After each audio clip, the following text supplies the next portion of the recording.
Good afternoon, everybody. Welcome back to the Kingdom of Saudi Arabia. We're here in the capital at King Abdulaziz Racecourse for meeting 50 of the season. 12 races to bring you here on the Jcsa English-speaking channel. And we have a top team in order today here on the channel. None other than Mr. Saudi himself to my right, Mr. Rory Delaghi, ready to go on this Friday card. What are we looking forward to?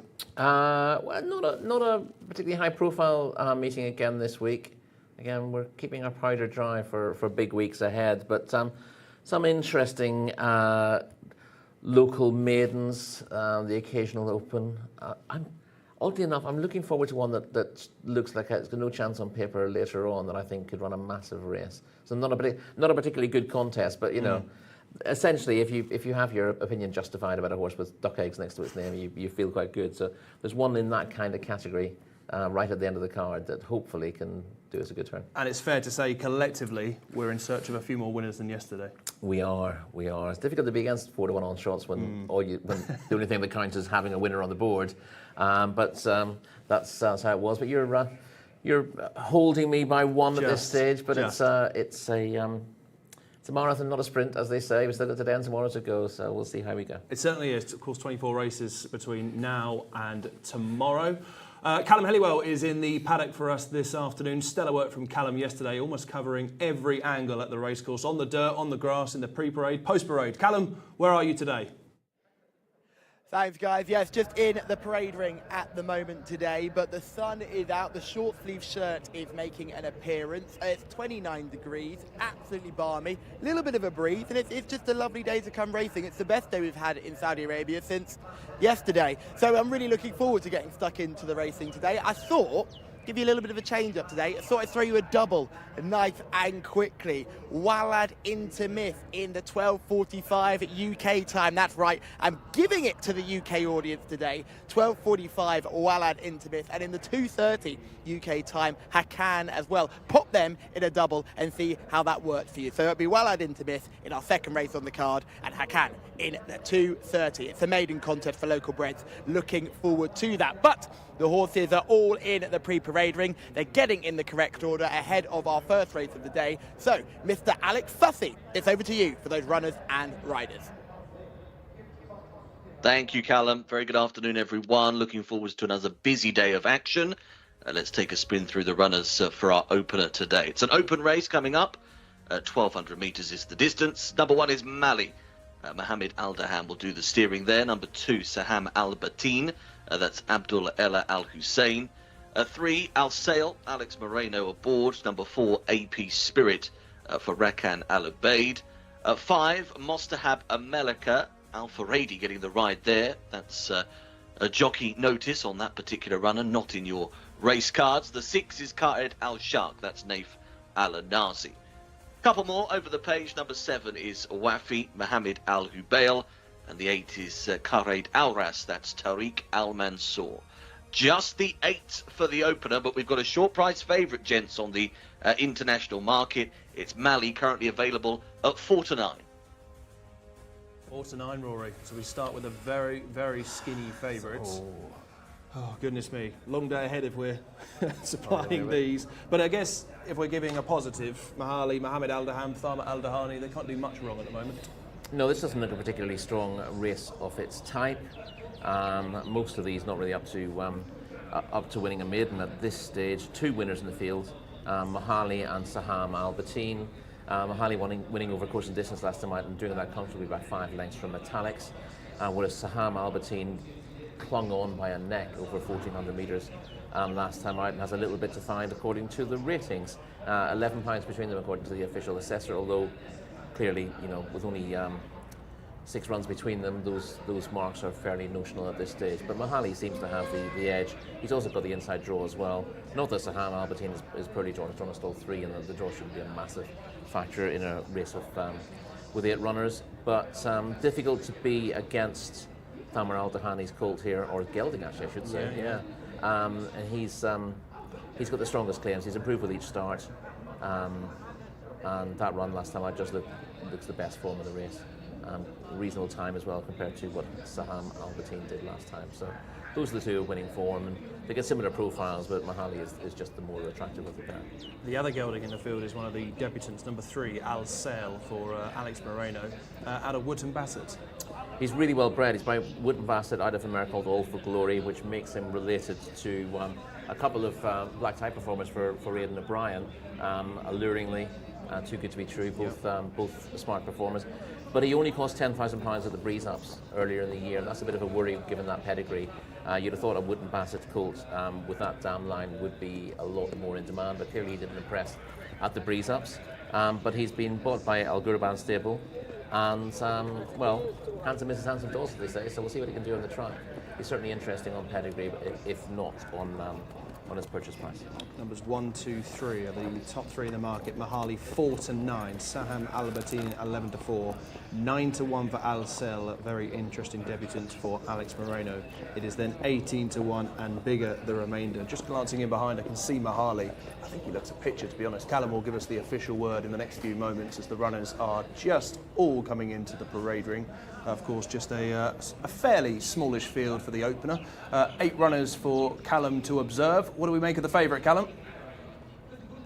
Thanks, Mark. Yes, having a look at the favourite right now, this is Mahali, and Mark said it from his position, looked a picture. From my position, I can say very much a similar thing. Really strong in behind, certainly got fitness on side. You can see that with a very deep poverty line on this one as well. All built for speed and power. Looking forward to seeing how this horse goes. A good mover as well. Let's go back to horse number 2. This is Saham Albertine, a horse who we saw winning only last week.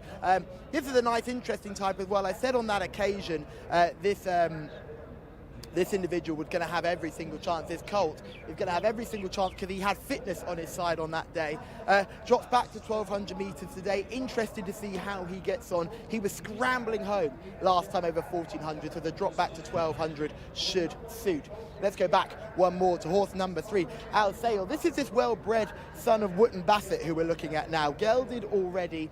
I'd be concerned. Looks quite light. Might struggle under these conditions. Not exactly the most fluent of movers, but remember, his father now stands for £300,000 in the UK. In Ireland there. We just had a little incident with the camera there. It stands for about 300,000 now in Ireland. So it's interesting to see with the pedigree, but the eye test, he's not passing it at all. Let's go back to horse number 4, who is At Spirit, who comes by. But this is a better looking individual, a stronger type, still carrying a wee bit of condition here, which is a surprise considering he's had so many starts and getting a little bit warm in the hindquarters as well. Got the tongue strap on, which should help, and some blinkers too, so it'll be interesting to see how that one gets on. In behind we have number 5, Mostatab America, who has come through. Clearly got fitness on side, but looks slightly immature than the other ones we've just had a look at. Quite a light type, still got to build and develop in behind. I'd be slightly concerned about that. Let's go back one more. Karad Al Shark is horse number 6 in this field, getting a wee bit warm in the prelims here. You can see just getting a little bit hot all over, really sweating in all different parts of this one. Maybe just boiling over just a little bit too much. So I'd be a little bit concerned about horse number 6. We'll go back to horse number 7, Wafi. This is a good looking individual as well. He's probably the best of the others, I would say, Wafi. If I was to give an overall guide to all of these, probably the best outside the top 2, I'd imagine. Horse number 7, a good looking mover, only had the one start, will look to build on a duck egg first time out. And we'll go back to the horse right at the back, Jcsa Alranaz is just coming towards us now, very effeminate here. This 2-year-old colt still got quite a lot of growing to do, I imagine.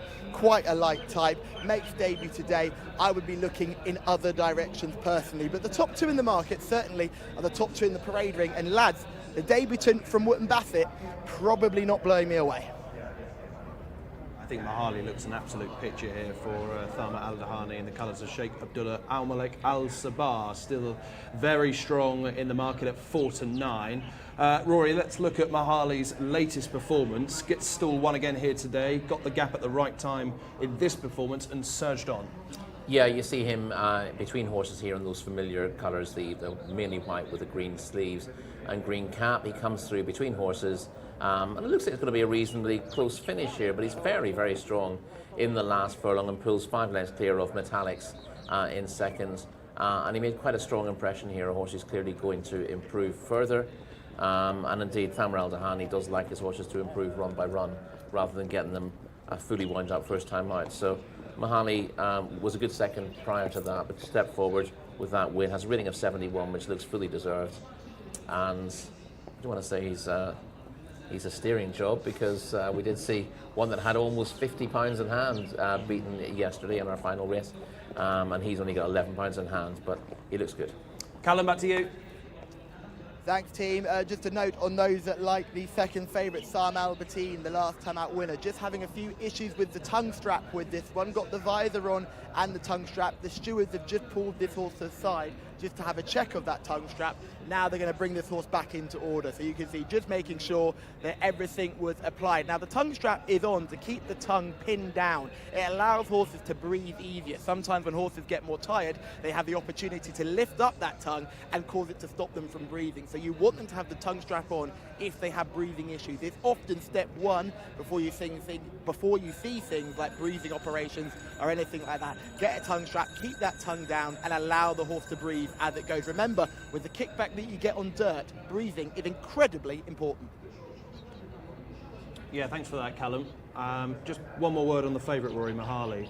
Are there any comparisons we can draw to Muqtahem yesterday? I know Muqtahem, a 3-year-old, but they seem to run in very different styles over 1,200 metres. Yeah, he tracked the pace last time out, and was very strong later on, whereas Muqtahem, we saw yesterday, winning very impressively. He made every yard at a really fast pace over the 1,200, and very much a different horse. I'd have thought Mahali would stay a little bit further than the 1,200 metres. Not that he necessarily wants a long trip. He's by Sergei Prokofiev, and I think up to a mile will be his trip. But yeah, he will definitely stay 1,400 in time. But there's no reason to step him up when there's opportunities like this for him at the minimum. Don't forget, you can get in touch with the programme today on the Jcsa YouTube channel. Just go to the live event on YouTube and put a comment towards myself or Rory or indeed Callum. Any questions, any selections that you've got, or just indeed saying hello, do get in touch with us here on the Jcsa. Let's go back to Callum once again. Thank you very much, team. Yes, Thamar Al Dahani joins me here. A very good day yesterday, and you've got Mahali in this, who looks absolutely glorious in the paddock. Yeah, he's a good horse.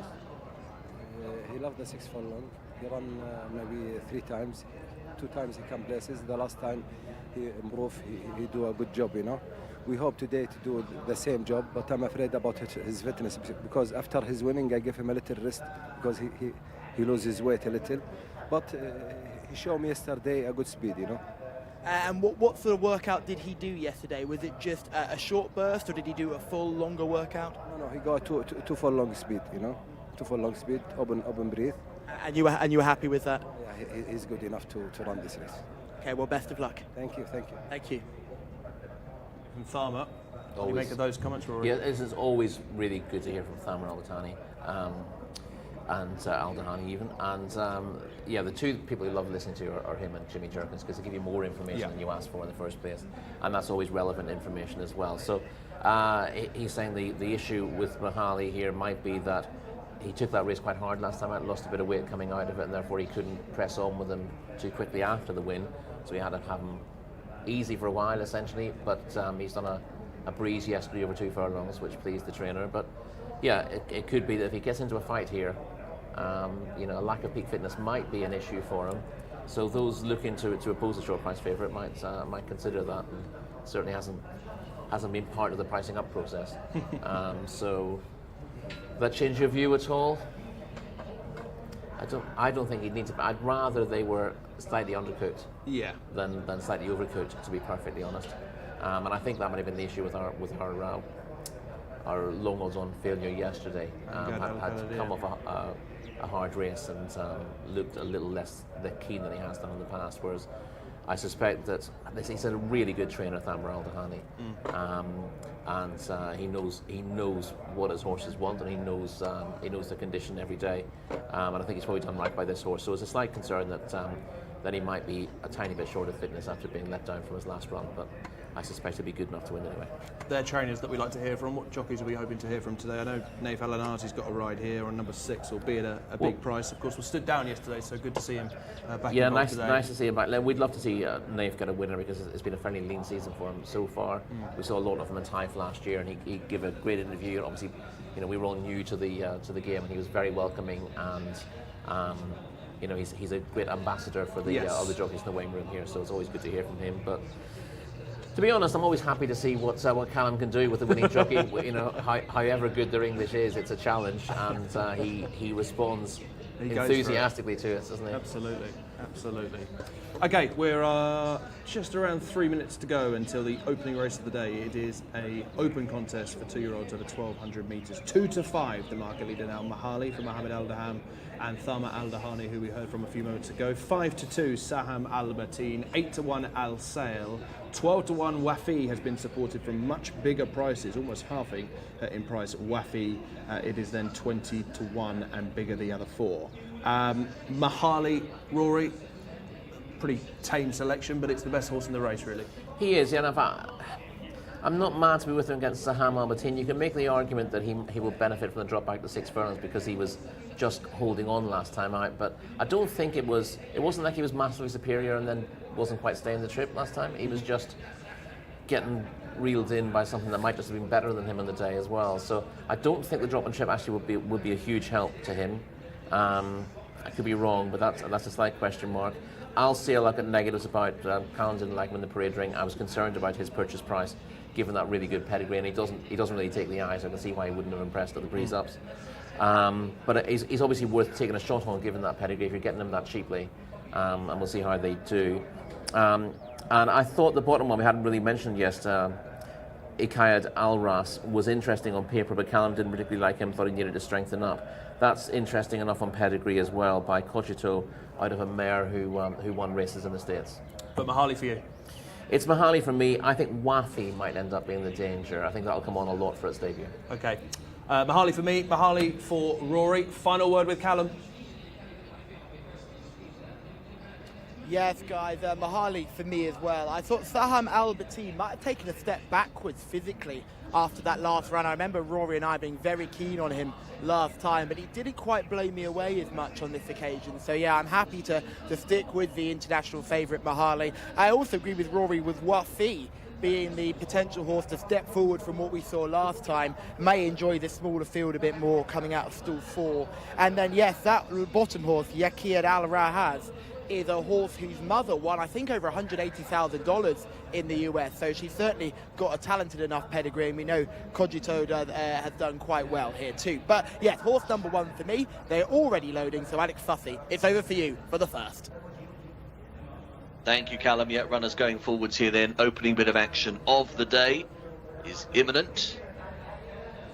Saham Al Batin, they're moving forwards to gate 3. 2 to 5 before the off this international favourite. Mahali got the inside berth as well, drawn in stall 1. Will look to ping and run and not be caught. Final pair to come in. Mafi moving forwards, stall number 4, and Khalid Al-Shaq will be the last one as well, stall number 5. So final runner on the way. A little pause, but is now forwards as well. Set to go. And they're off. Jumped away in the opener, not the best of starts for Al Sail. Showing inexperience, has lost a good 4 or 5 lengths, maybe a bit more at the start. In fact, Mahali, though, with a good beginning, down on the inside, will be the first to go. Khalid Al-Shaq is giving chase in second, not too far away. Wafi, the striped jacket, up on their outside. Mostahab America is posted 4 deep. Another length or so in behind to Saham Al Batin, who's just getting a little gap through on the inside, and he's starting to improve a bit. Down the order, Ikared Al-Ras, and also towards the back end of the field after that poor beginning, of course, Al Sail and App Spirit. But turning towards home, and the leader edging on now. Mahali, here this one goes. Mahali's away. 3-4 lengths the advantage, spinning on in, leading up from Wafi in second. Down on the inside, Saham Al Batin is running on into second. but still 200 metres to go, but it is all over. Mahali is right away. It's a good 6-7 lengths of the break and is now extending further. On the run to the line, short-priced favourite is going to romp to victory in the first. Mahali, easy as you like. We'll beat into second, Saham Albertine. Wide margin intervals here, it's going to be App Spirit, the next one home. But for success for the favourite, and never a moment's concern.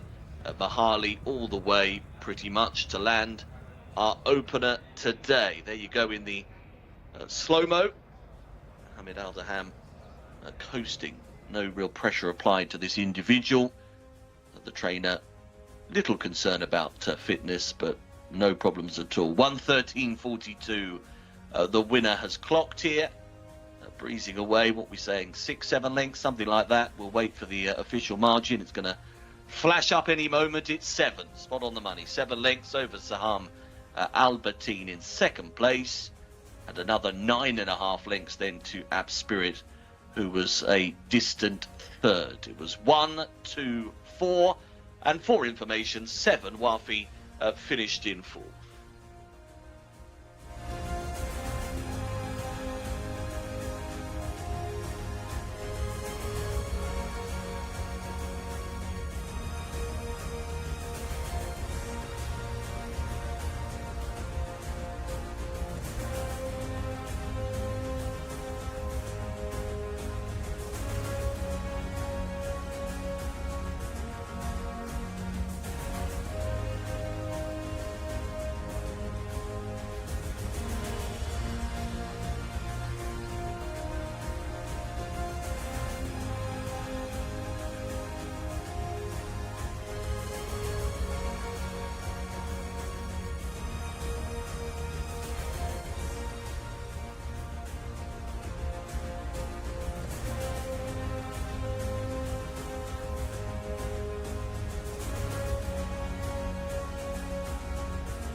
Yes, Mahali justifies short price favouritism to land our opener in very good style indeed. A very good performance from that winner, and a horse I'm sure we've got plenty more to look forward to. Salman Al-Dahani did mention some fitness concerns in the prelude when we spoke to him early on, but he had no fitness concerns afterwards. We'll go and grab Salman now before the photos and just get a quick word with our winning trainer. Congratulations, Salman. Very impressive. Yeah, he's a good horse. I told Mohammed, don't kill him. Just like a gallop, because I want him for the next 3 weeks. There is a good race, and I hope the one who put the handicap, give him a good rate, because I want to go to the Cubs with him. He's a good horse. Mohammed told me very easy. So you want him to get a high rating this time. Normally we talk about handicap horses with low rating. I want him to go a little up, because for the Cubs, otherwise they will take step by step, But I hope he got himself good, He looked very good, and even with fitness concerns, he looked very, very easy today. Yeah, he's good enough. Well done, congratulations. Thank you.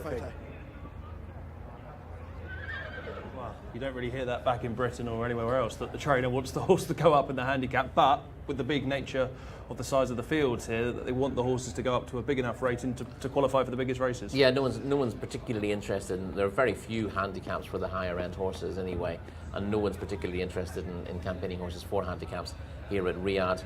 And obviously Thamar Al-Dahani's got his eyes on the bigger prizes, so he's always looking to step his horses up in grade, and if he's running a horse in a maiden and he needs to, or an open, and he's looking to get into a cup race, he wants it to win by as far as possible, and for the handicapper to take a positive view of it.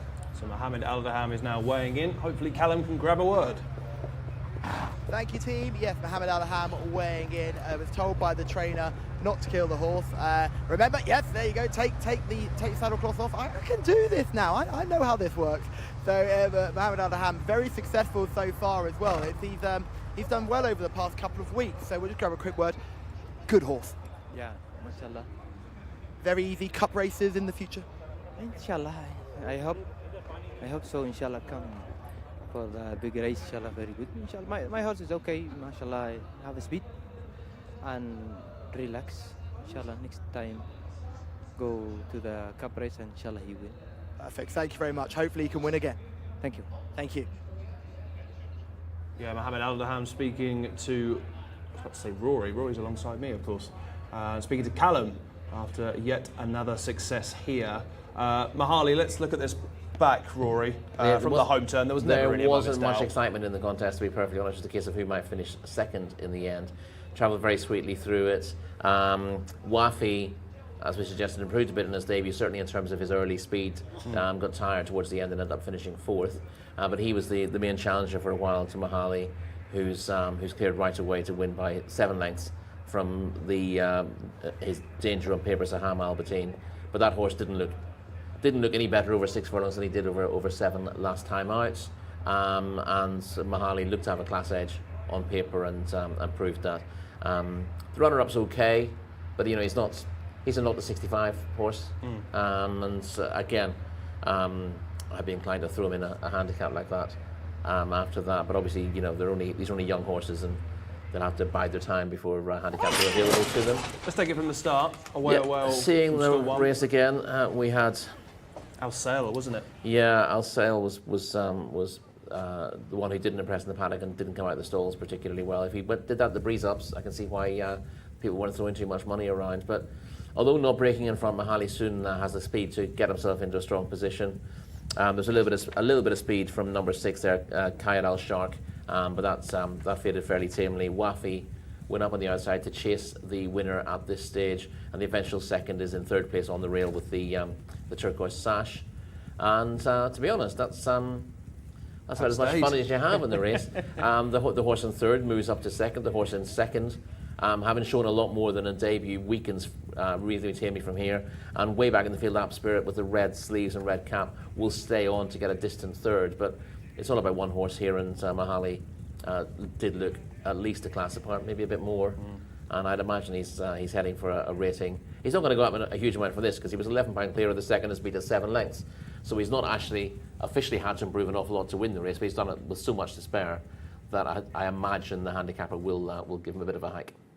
Yeah, that's Mahali, who won the opening race here in tremendous style for Thama Al-Dahani and Sheikh Abdullah Al-Malik Al-Sabar. Cup race certainly on the agenda. Perhaps next time out. We move on swiftly to the second race of the day. It's a local bred horses maiden. Once again, we race over 1,200 metres, and Alex Fussy will tell us who the runners and riders are.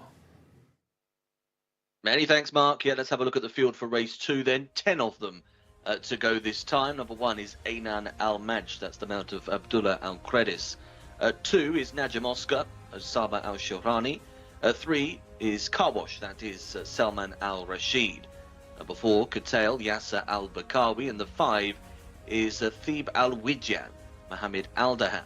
The 6, Walad Intimis, Fahad Al-Faradi, one that Callum flagged up at the top of the show. We go over next to the 7, Orjan, that's Abdullah Al-Lawfi. The 8 is Kimat Everest, Rakan Al-Ubaid. The 9 is That Al-Sharfraf, that's Essa Al-Shamari. And the 10, Zinat Al-Afras Abdullah Al-Saidi. So that's the field of 10 here for the second race of the day. We've got another shorty here in the international betting. Orjan currently 4-5. Will this one go in, gents, do we reckon?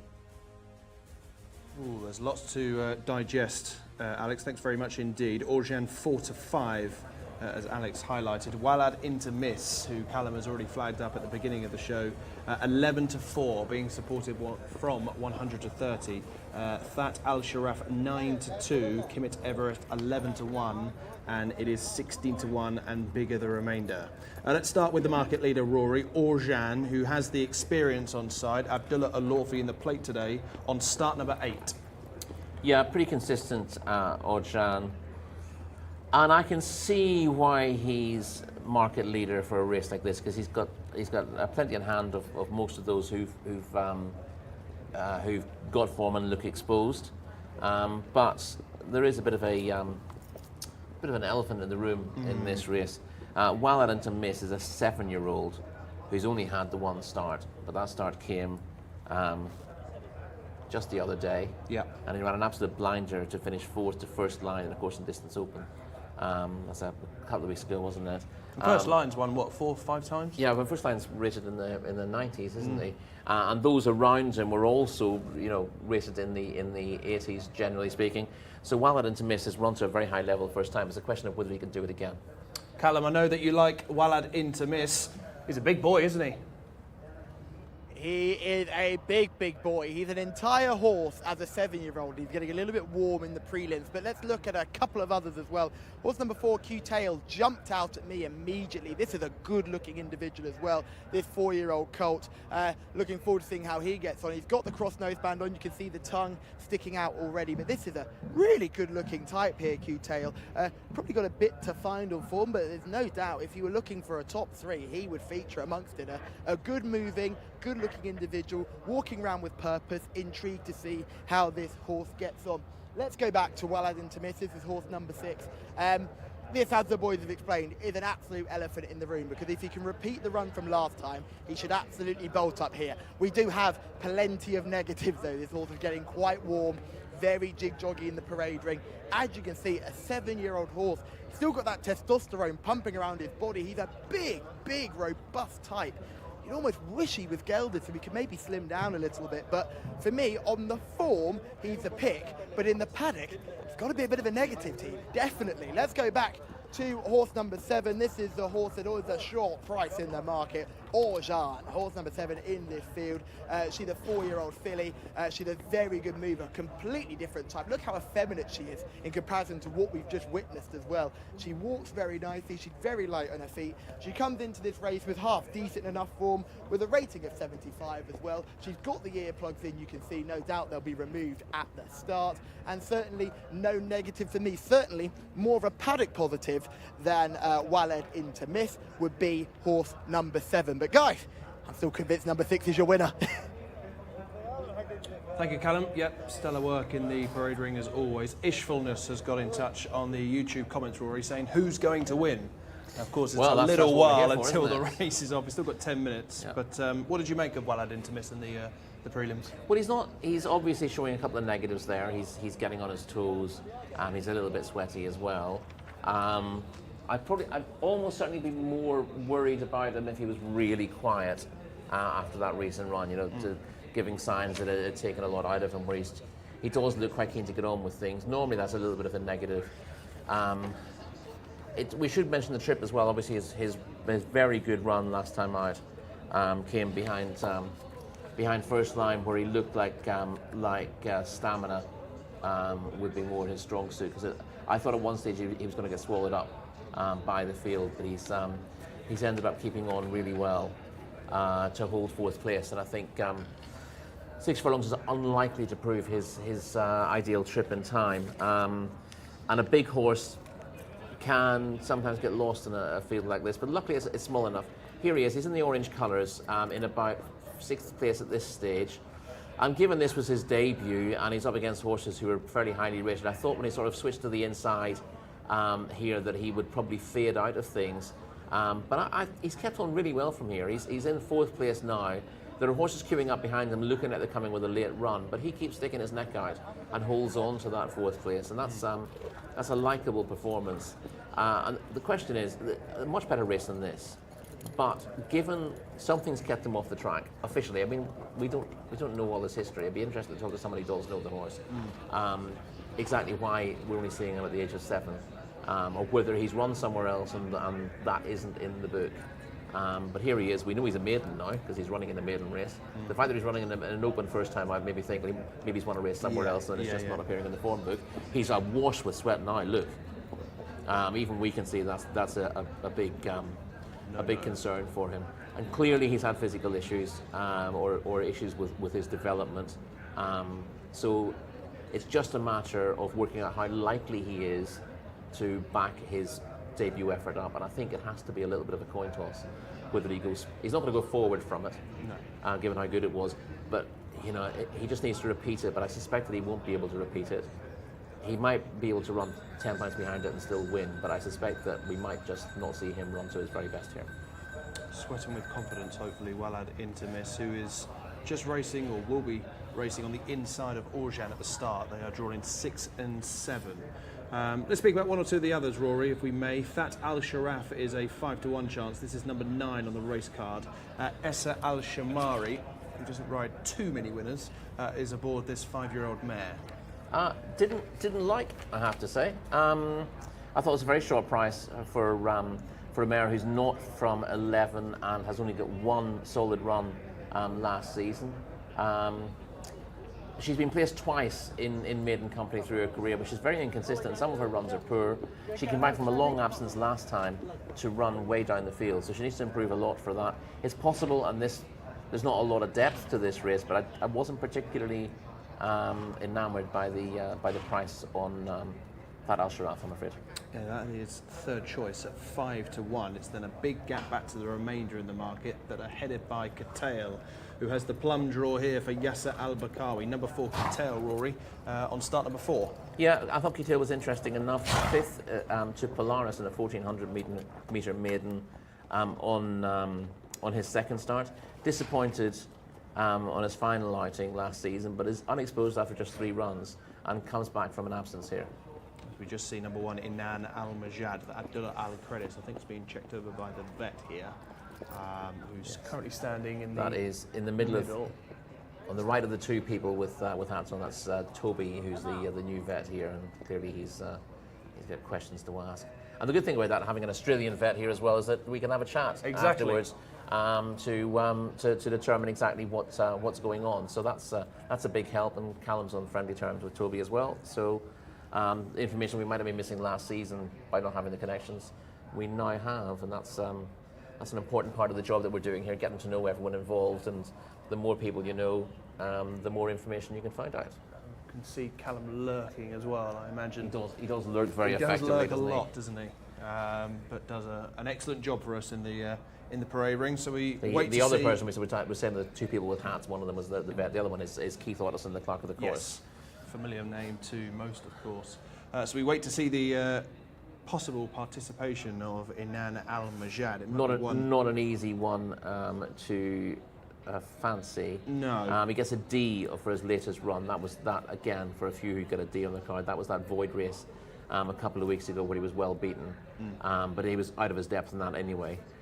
That was a race where the top horses were rated in the 80s, and his current rating of 46 would have made it very difficult for him to compete in that. So I wouldn't dwell too much on that. But he's had 24 runs, never won a race, and generally out of the frame as well. Let's return to Callum. Thank you, team. Yes, just been informed that horse number 1, Ainan Al-Majd, will be scratched. Horse number 1, Ainan Al-Majd, will be scratched. I will get extra information into why this horse has been scratched, but all I can tell you now is it has been scratched. They're untacking it now behind us. Horse number 1 will not be taking part in this contest. It's one less for our commentator, Alex Fussy, to worry about here. It was a big price at the time, possibly a 40-1 chance. Having now been scratched. Let's speak about one or two others, Rory, at bigger prices. Carl Wash might be an early pace angle here.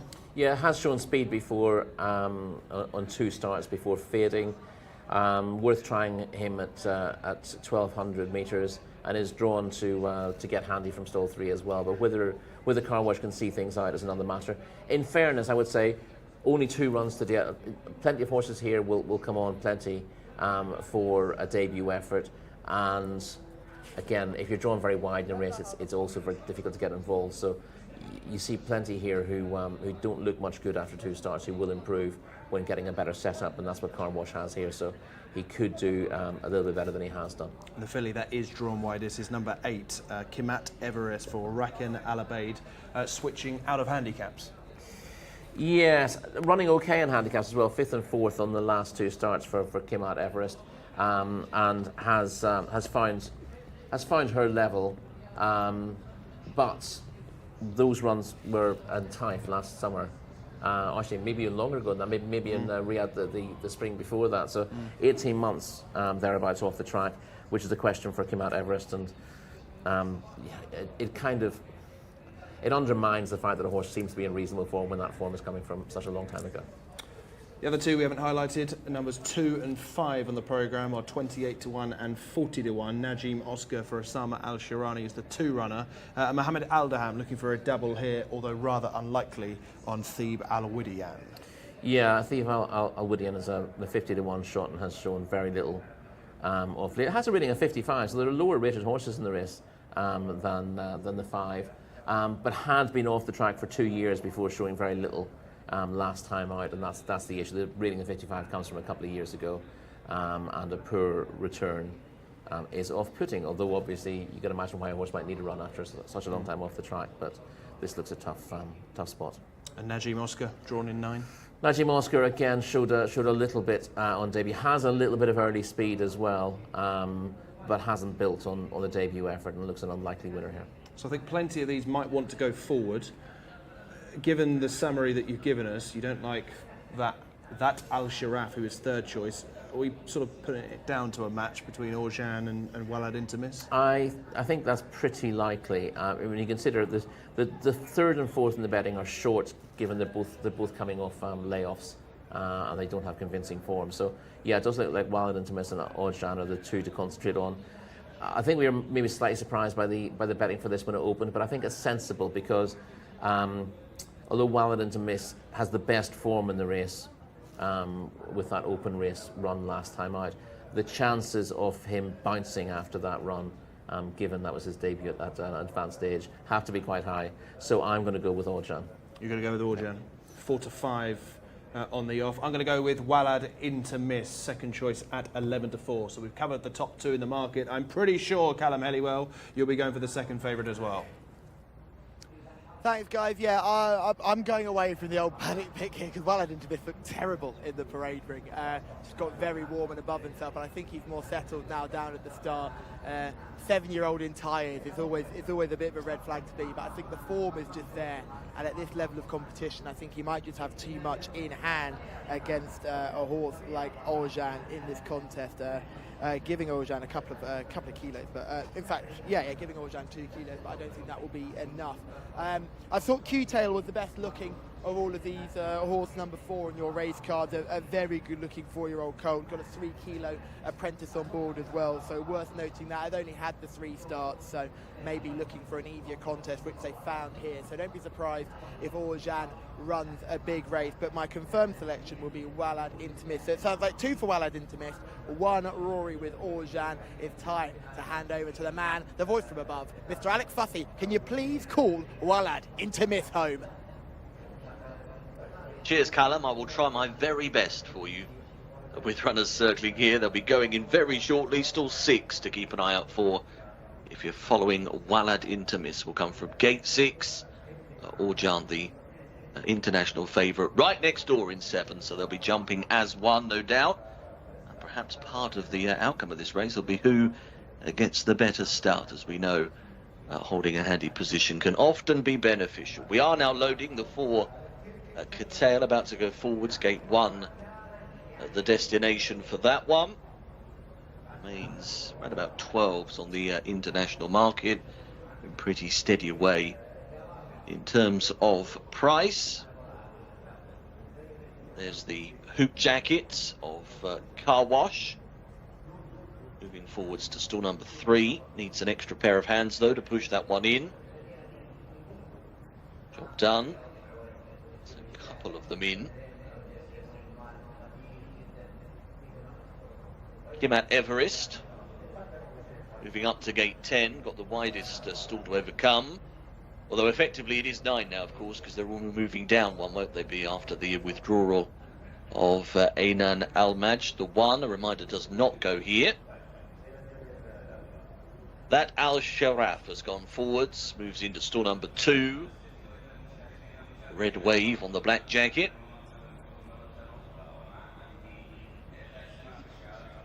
Taking a turn, Zinat Alafras, who will move into stall number 4.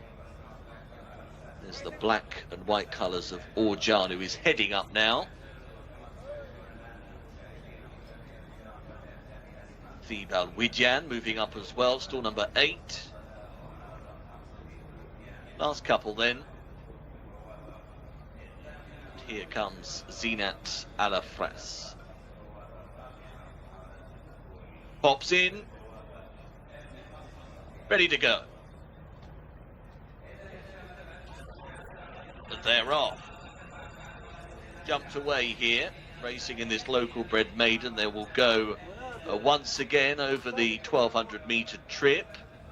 Good early speed coming from Curtail down on the inside, bursting away actually, gone on by a good length or so already. That Al Sharaf is giving chase, nearest chase that is, in second. Up on the outside is Walad Intermis, the orange jacket, keeping deeper. In against the running rail is Orjan, fourth place and taking the trail. Another couple of lengths then to Kimat Everest, who's back down the order, racing in advance of Thebe Al Wijan, who's posted rather wide. Down the order as well, Carwash, Zinat Al Faras towards the back, and Najm Oscar as they work into the straight. The leader's in a bit of bother. Curtail's got company. It's Walad Intermis up on the outside and Orjan sneaking through up the rail. But Walad Intermis has struck for home and has gone on into the last couple of hundred. Kicks away 2.5 lengths over Orjan, and then Curtail, the pace setter, who's legless back in third. But Walad Intermis, a little warm, a little upset in the prelims, but no bother come the end. Walad Intermis has won readily, beating Orjan into second. Curtail has held on for third, despite getting tired. Victory for Walad Intermis then. The 6 has taken race 2, and it was a well thought out selection from Callum in particular before the start of the day. Highlighted this individual and has gone on to win for Fahad Al Faradi in good style. 1:13.57, posted wide but picked them off and came clear for victory.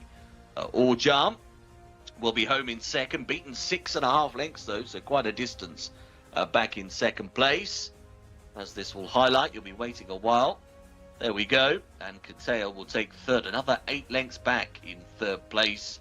Zinat Alafras was doing a little late running to finish eventually fourth. All in all, that means the order for race 2 was 6, 7, 4 and 10.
Yes, we've seen a smart performance here from Walad Intermis, who wins on only his second career start as a 7-year-old in Tyre.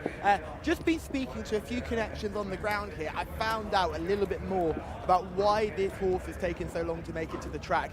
This was in training with one of the largest stables, and it's clearly shown plenty of ability, but has been incredibly fragile and hard to get to the track. They finally gave up on him. He's moved yards, and they knew he was good. That's why they ran him in an open contest on debut last time. He really impressed them on that occasion, and they thought dropping into maiden company after 3 weeks off the track would be enough for him to be a winner here. And it was Fahad Al Faradi on board as well, a jockey you can always trust in these big moments, as leg 1 of the double has landed, which we like to see. This horse for the 100 to 30 this morning got backed in a little bit before the off, showed very, very little in the parade ring, got incredibly warm, but it's certainly shown plenty of ability on the track. Farhad asked this horse for an effort about 3 wide on the turn, and he duly responded.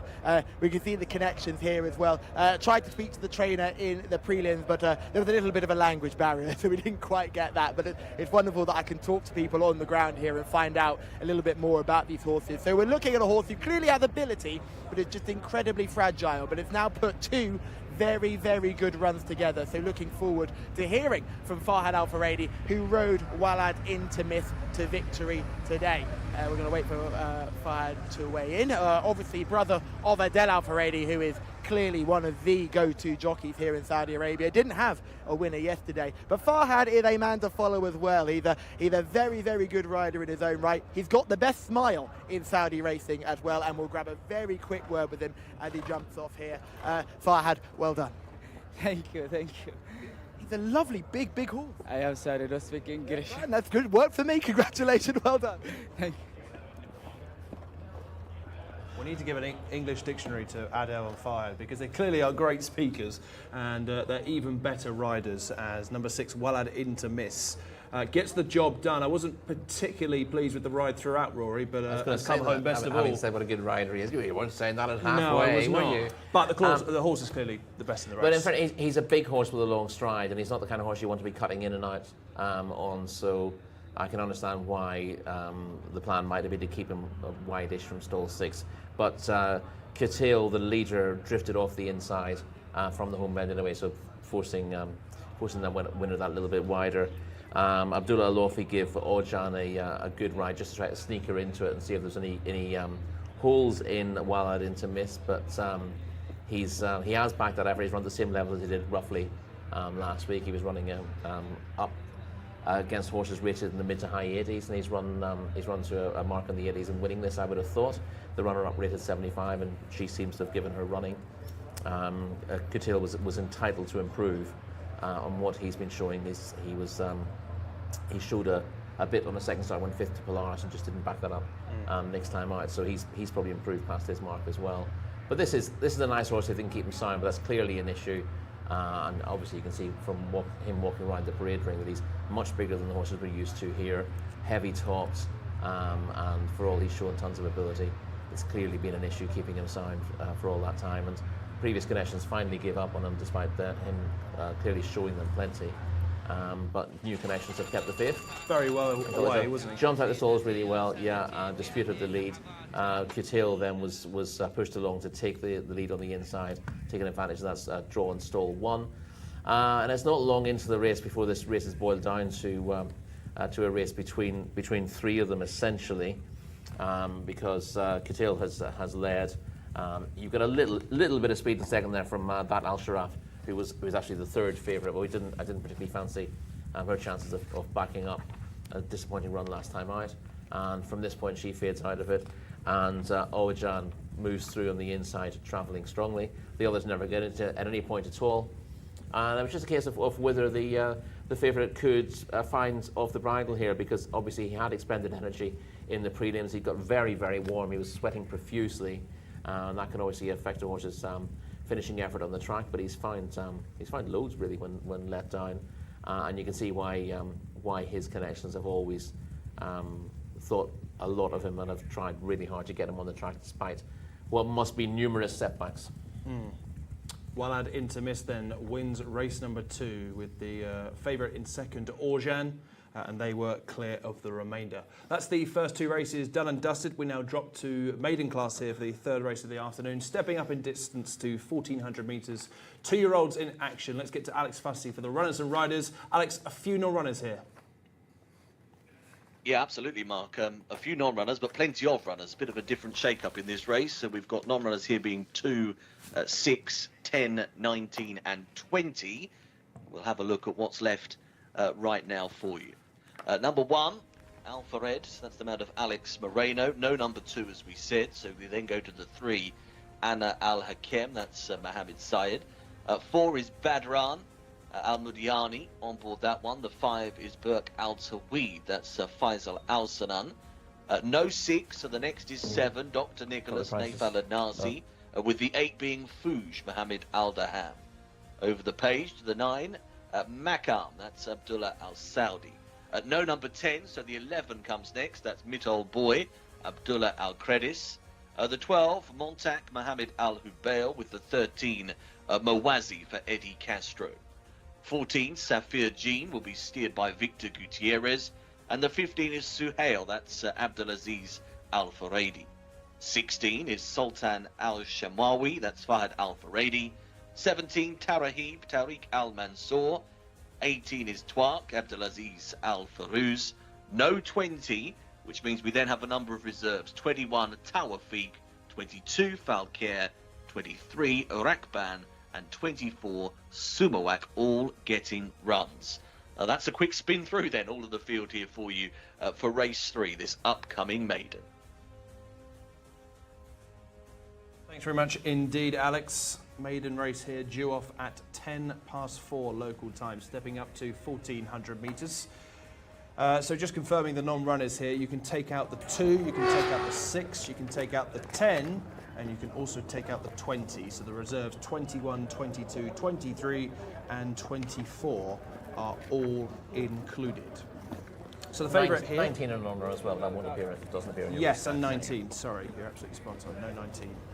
As well. So let's look at the market, where the favourite is number 15 Suhail for Adil Al Faradi, 15 to weight currently.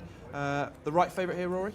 On form, yes. Suhail ran well, went fourth on debut. John installed 2 here, quite well bred by Mastery,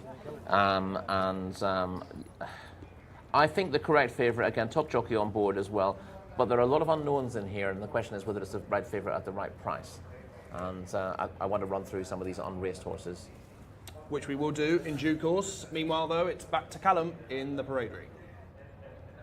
Thanks very much, team. Let's have a look at a few of these 2-year-olds, and we'll start with Al Fardeh, horse number 1, or Al Fared, I should say, horse number 1 here. Making debut today, just a really good-looking liver chestnut who walks out very well. Alex Moreno in the saddle, he's just about to walk past us as well. He's looking in the zone too. A good mover, looks fit and ready to go. A horse that looks even fitter is horse number 4. Let's take a look at Badran here, who walks out. This horse is the epitome of fitness. I've said it before and I'll say it again. Red hot fit for this runner, Badran. Again, another making debut, should be sharp enough, looks like a sharp, precocious type. Let's go back to horse number 7. This is a very different type of animal, a lot longer, a lot more of a leggy individual. This is Dr. Nicholas, who comes by, this son of Inns of Court, 2-year-old colt, just striding out nicely, got the tongue strap on as well, and a noseband, which seems better fitted than some of those we saw in Taif. This is a bit of a completely different type, maybe not as precocious, but certainly not carrying any condition, and looks fit, has a wonderful shoulder and pair of hindquarters too. So looking forward to see how this horse gets on, but again, maybe one for the future. Now we're going to go for a negative. This is horse number 12 in your parade, in your race card. This is Montake. This is a horse who was very good looking walking down to the stabling area this afternoon. I saw my producer talking to the stable staff as this horse walked onto the race course. He's not handling the prelims well at all. This horse is getting really, really revved up, with a bit spooky as well earlier on. So I'm just going to make sure that we all stay quite careful around horse number 12. That would be a paddock negative for me. Let's go back though to horse number 23, the bottom horse here. Sneaks in at the reserve. Rakban is the horse we're going to talk about. This horse is nowhere near any of us, but he's coming towards us now. FMQ Stables, the stables that had Commissioner King, a very successful horse last year. They've got a few runners today, including Winspree, who I'm looking forward to as well. This is horse number 23, Rakban. Sneaks into the reserve, had a run, you can see is handling this very well, going around like an absolute lamb with the tongue hanging out. I'd hope this horse would come on a little bit more for fitness, but for me, maybe has a little bit more to find. If I was to pick one, it would be the debutant Fardeh, horse number 1, Fadar.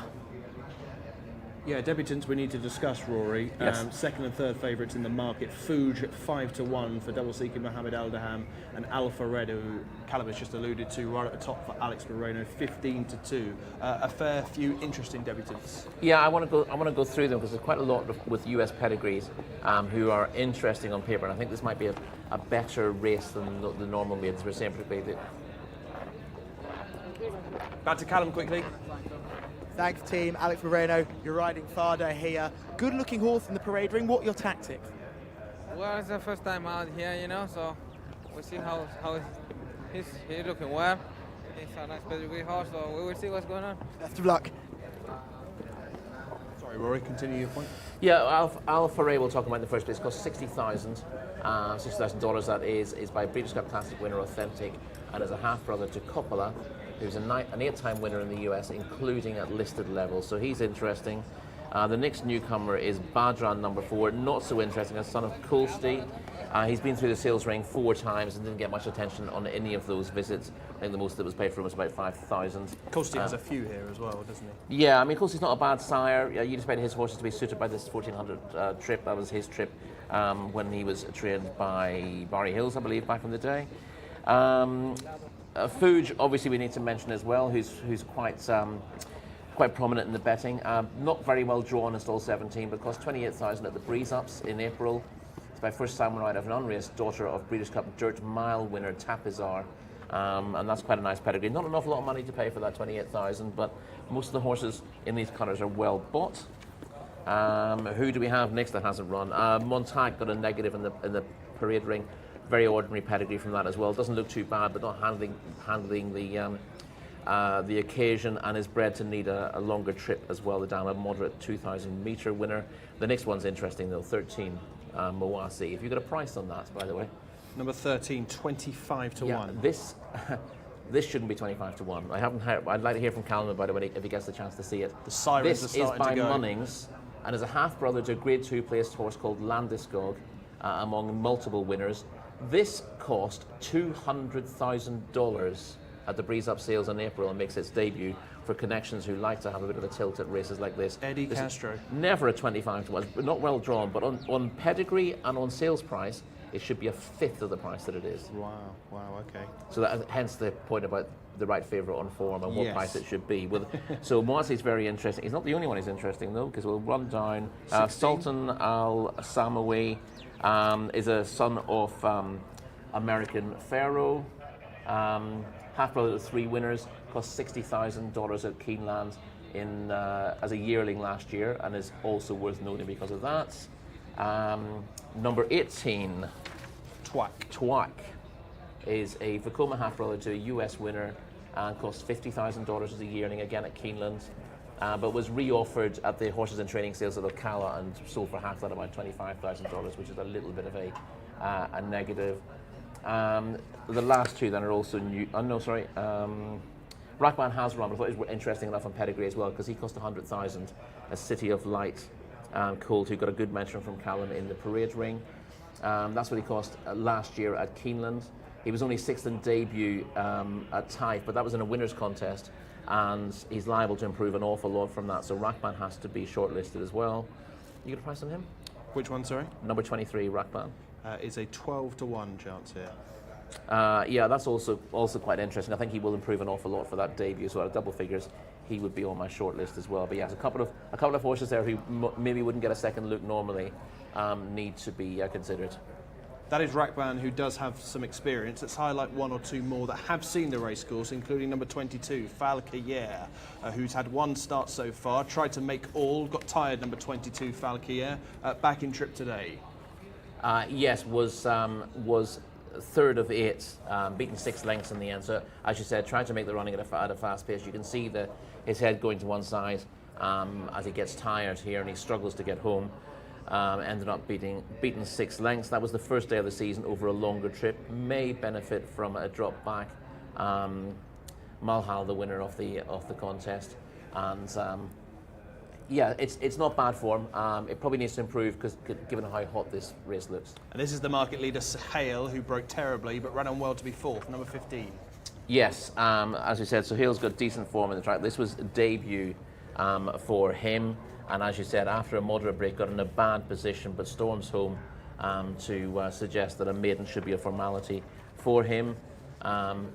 No match for the front 2, but he does get into 3rd place briefly before the effort of making that big run season flatten out a little bit. Good debut, sure to improve for it, but again, I think this might just be a pretty hot contest. Okay, well, we're under 5 minutes away from the off of the 3rd race on the programme. This is a maiden, 2-year-olds over 1,400 metres. Rory has rattled through a fair few of the newcomers.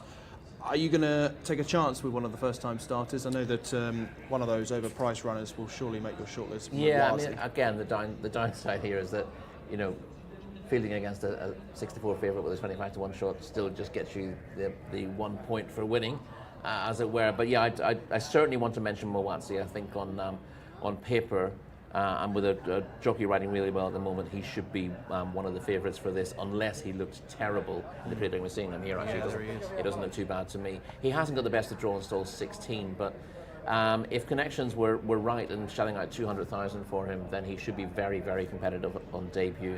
And I'd certainly want to be positive about Moatsi from stall 16. The other one I wanted to be positive about is Rakban number 23, who comes in as a reserve. He is third reserve. I'm not sure what stall he gets. If you can dig that out from the card, that would be handy. Or I can try to research that myself. Let's have a little look.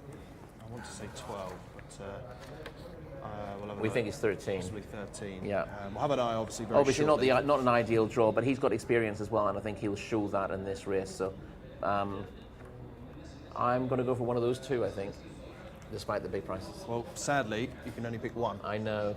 Come on, what are we going with? You should be able to have two if you go double figure Particularly prices, if they're that quite price. frankly. Well, you said I'm no to me going to earlier. go for Rakban. Rakban, Yeah. okay. Rakban for Rory. I'll jot his initials down there. I'm going to go with number 14, which is Safir Jean, who's not my lover. 13 to 2 in the money on all three starts in maidens. Has a length to find with Dr. Nicholas, who's number 7 on the programme, but is better drawn than that rival. So that's for me, number 14. Rory's with number 23. Let's get to Callum for the final word.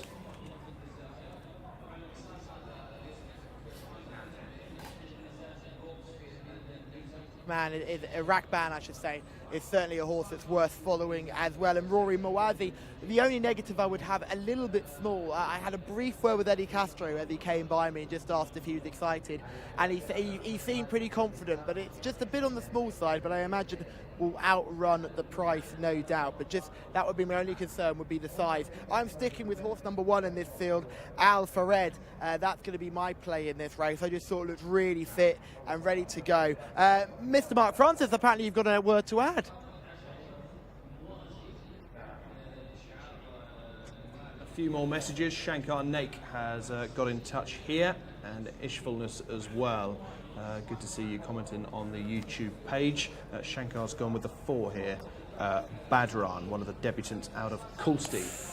So the runners will be loading up very shortly. One of the biggest fields of the day, making use of all the reserves. 21, 22, 23 and 24 are all involved, and Rory delighted that Rakban is included. That is his selection, number 23. Safir Jean for me, number 14 on the race card for Victor Gutierrez, and Alpha Red for Callum as we rejoin Alex Fussy. Thank you, Mark. Yeah, runners going forwards at pace here, so we are doing well in terms of the loading up process at the moment, although down on the inside there, Tawafek is getting a little hit up down in stall number 1. Numbers 21, 22 already with their stalls positions on the race card. Tawafek in 1 and Falcare in 19, those couple of reserves. Up comes the 12 then. Montaque going forwards, that'll be stall number 6. Remind us, Suhail, the international favourite, is going to jump from gate 2 here, so a good position for this favourite as well. Down on the inside, is yet to go forwards. There's a good handful still, about 6 or so to go. Have now got the 12 in. Montague, who did just back away briefly. Sultan Al Samawi is going forwards. Badran also going in. Unshipped and loose is Sultan Al Samawi. Fahad Al Faradi fine. Right on his feet straight away. Didn't even touch the ground really body-wise, but that horse is loose at the moment. The outriders will be after the 16. So the 16 horse gallops. There we go. Right in shot there for you. It's got the handler's rope there as well still attached. The rest of them continue to go forwards. I suspect we're going to go without this 16 once it's caught. Badran the 4 moving up. Bit edgy this runner as well, actually. Was playing up at the same time as that 16 horse got loose. Too keen, Badran. They're going to have to take another turn. Been good money for Moatzi in the international markets on the back of Rory's fancy, down to 12-1. Nearly caught by the outriders, but evading them at the moment. Is this 16? Sultan Al-Shamawi, there we go. Oh, no, we don't. Bit of fun and games on the way here. Outrider can't keep up at the moment. Also showing a clean pair of heels. Newcomer. It's a big old price as well, actually, about 25-1 on last looks. Continues to gallop at the moment. So obviously we won't have a start of the race until this one is caught. Looks to be heading straight though, which could mean a good position for catching rather than going around the turn.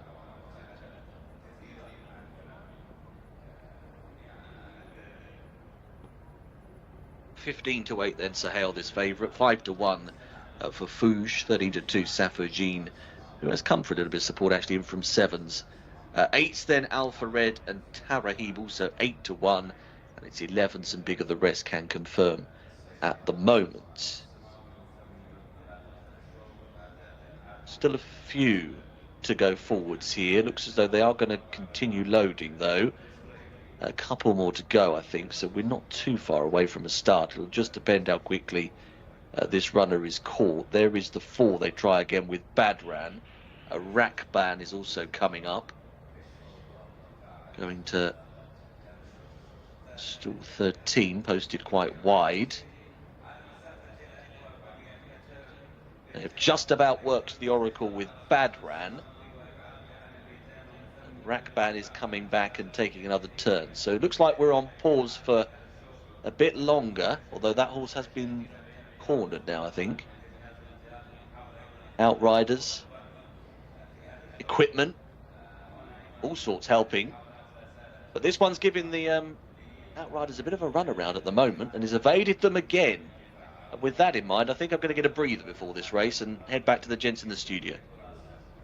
Not a problem, Alex. He's just number 16 is taking the Michael here. I think it's a polite way of saying it. The Outriders do a good job, but if you don't catch these horses on your first or second go, you can't keep chasing them around all day because they will have a bit more speed than the ponies. And if they realize they're in a chase and they start playing up to that, then that can be very difficult. Normally, if they get loose, they're reasonably happy to get caught by a man on horseback, whereas a man waving his arms tends not to do such a good job, which is the English way. Get as many people as possible to wave their arms at a loose horse. Here we go, nice and calm. Looks as though the horse has been retrieved. Now, they've got to get it off the track.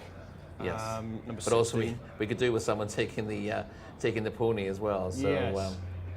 One of our 3 musketeers. There you go. Right. Now we're sorted. Okay, this is right at the top of the home straight.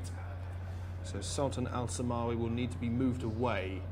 We've still got 3 out the back, it seems. 3 runners left to load. The others are all behaving very well indeed. With the favourite continuing to be number 15. It'd be interesting to see who the last horses to go in are and how they fare in the race, because the horses here don't expect to be standing on the stalls for very long. And well, Rakban's still at the back. Yeah. In scenarios where they have to stay on the stalls for a long time, it's often those who go in very late who have an advantage, because they're ready to go. Those who've been standing still, less so. Must be pretty happy as well. Mawazi has been very well supported.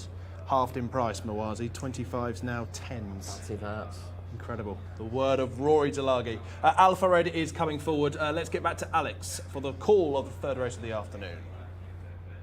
Cheers, Mark. Yeah, that was all fun and games, wasn't it? But the last trio now on their way forwards. Looked as though Tower Feet down on the inside wasn't particularly happy with being sat in the stalls for quite a long time. Jockey was giving out a bit to the starting team, but we are just about ready now. Right, runners set to go. Handlers in position. Standing by. They're off. Jumped away. Starter caught them actually in a pretty good line. They're all away on terms in this maiden. They race here over 1,400 metres. Some of the early ones to show include Sahel, actually right down on the inside. Got a smart start, and also Montague not too far from them. A couple driving from wider. Dr. Nicholas is right up there, and also up on the outside, Twark not too far from the pace. And just in between horses is Fouge as well, as they trying to settle into some sort of order. Tawafik is down on the inside running rail, is now in company with Montague. Alpha Red is getting through in behind them, but had a bit of a coming together with the backpedaling Badran.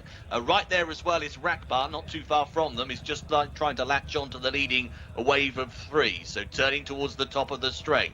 Down on the inside as they spin on in here for home, it'll be Sahel who has the advantage here, is in company with Twark, and there's about a length and a half between them. They've started to drop Fouge now. In behind, Rakbar is running on a bit. Tawafek is next in the field, but they work their way to the last 200, and it is Suhail with the advantage here. It's a 3-4 lengths lead. Rakbar is wandering all over the shop under pressure, right down the middle now, but is staying on, but nowhere near this leader, nowhere near this winner, that winner being Suhail, who is too good to Dale. Sahel has won by the best part of 5-6 lengths, despite getting tired late on. Safa Jean from the clouds has got up for second, and also there running on was Tarahib, I think, got third. Rakbarn was the one that kept on running all over the place in behind them, probably done for fourth as well.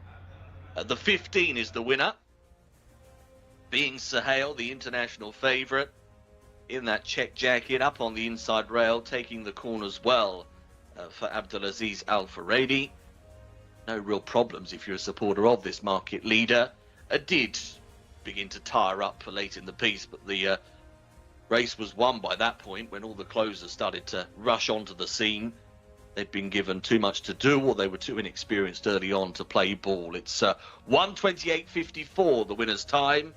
Safa Jean 3 lengths down in the end, the on-rushing second, and Tarahib for third. Back 2 lengths back in third place. Fourth place has gone the way of Falcare, and in the end Rakbarn has only finished in about 6th position, with some interesting antics or inexperience up the home straight. 15, 14, 17 and 22 the order for a busy race 3.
Sometimes that this game is easier than we make it. Adel Al Faradi on a horse with experience, with a low draw in a maiden contest. We should have seen it coming. The video team did, and they highlighted yet another winner for everybody at home. But Sahel has absolutely dotted up here and won comfortably. I mean, there was a fast finishing Safa Jean. You'd put that in your notebook, but that was a 5th career effort for that horse. So maybe it was just the element of a pace collapse in front. The only horse that didn't stop was your winner, and has done it in good fashion in these colours that I'm a big fan of, the black and blue checks. I quite like the silks on this one. But this is a tall, leggy type. Did not catch my eye in the parade ring at all. I saw others look fit. I thought he looked a bit long, but clearly built on that debut performance. And a lot of people clearly knew more than me, and plenty of connections in here waiting to greet this horse as he comes in. Just make sure I don't stand in the way of anybody here. Adel Al Faradi with a winner. Didn't have a winner yesterday, which is quite a rarity. Did get a winner today, so well done to Adel. And take a look at this gorgeous looking individual as well. A very good looking horse here too, and a horse that's now 1 win from 2 starts. This 2-year-old gelding here, he's a gelded Gray, this son of Mastery. So interested to see how he gets on going forward and what options he has to go forward and enjoy. And we'll grab a quick word with Adele. Obviously Farhad had a winner earlier, and now Adele has a winner as well. So all the Alpha Radies will be having a very good evening tonight, no doubt. And the inter-family competition is now 1-1. Adele not with a winner yesterday. See, you've got the Santa Claus with her now, we'll get told off. See, I told you, I understand this sport. I know what's going on. I know what's happening. He's got the Santa Claus on. They've removed that now. Well done, Adele. We'll just grab a very quick word with our looking to already secure this champion jockey title unless something goes horribly, horribly wrong. Adele, congratulations. Welcome. Shukran, Habib. Shukran. He's very easy. Alhamdulillah. Alhamdulillah. Thank you. Yeah, I think Callum's summarised it pretty well. Sometimes you can get away from a short price market leader, particularly in these big fields. Sahel was very much the best here in a very eventful race, Rory. Yes, it was. We obviously had that delay at the start with the withdrawn horse, Sultan Al Samawi. To be honest, it didn't affect the start of the race too much. I think sometimes when that happens, you'll get horses, they sort of fall asleep in the stalls a little bit. Nice to see Adele Alfredi having his getting his picture taken with the local children. Nice touch there. Spends more time with them than he does with Callum, but you know that's fine. I think that's perfectly reasonable.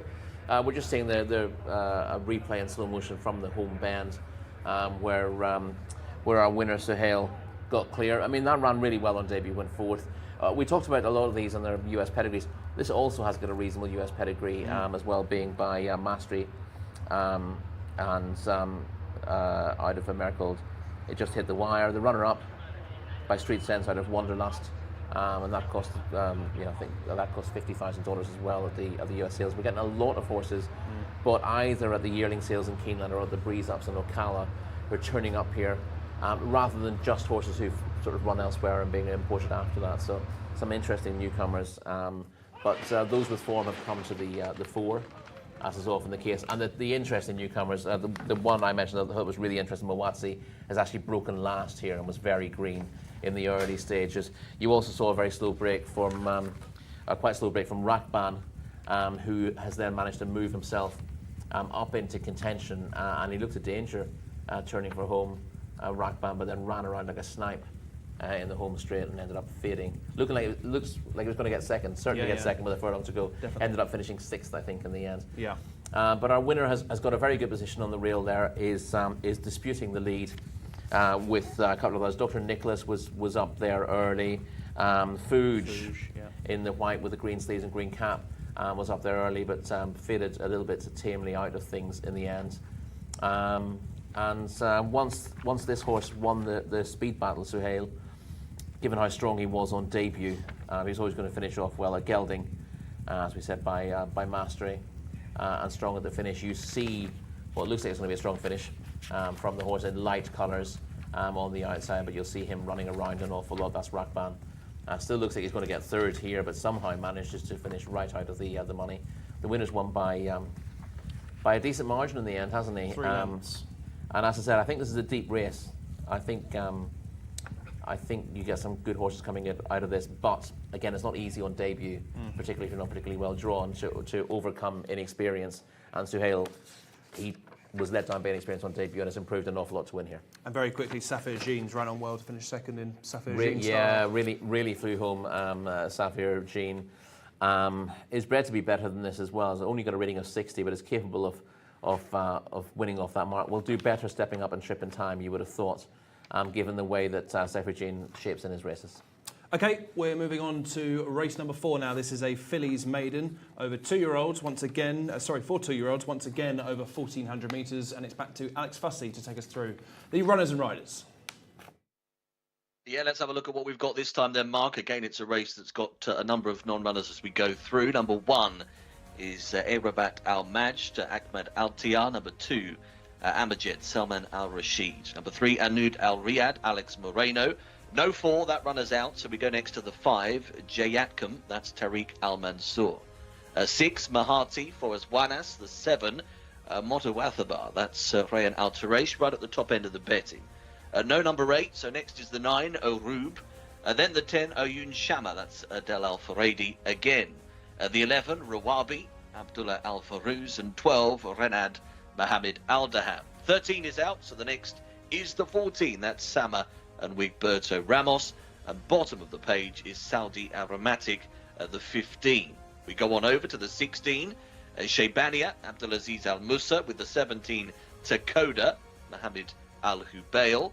18 is Talakar, that's the mount of Nawaf Al-Farouz. The 19, Tawilat Firay, Abdullah Al-Credis.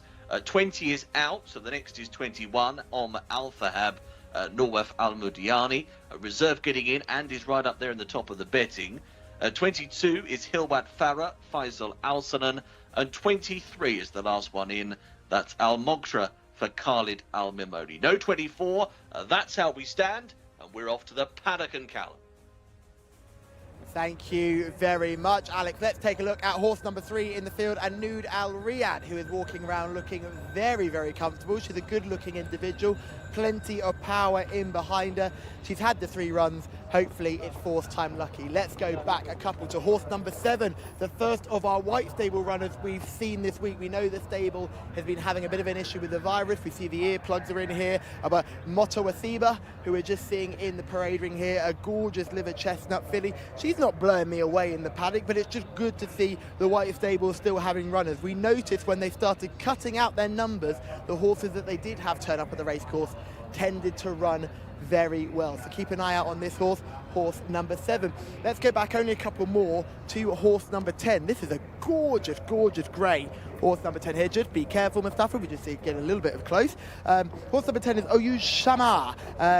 This is a good-looking girl. She is not effeminate at all. She's a big, strong type. She will come on for this run, no doubt. This is her debut, but she's a big eye catcher for me. She's got a big frame to fill, but no doubt she'll get close to filling it in the future. I think she is certainly one for the future, but a horse I do like the look of. Just a very big, strong girl. Let's go back a couple more as well. We're going to go all the way back down to horse number 21, who is the reserve that sneaks into here, who is just, I think, getting assessed down in the chute. So let's go down and have a look. We'll get a real close look at this one.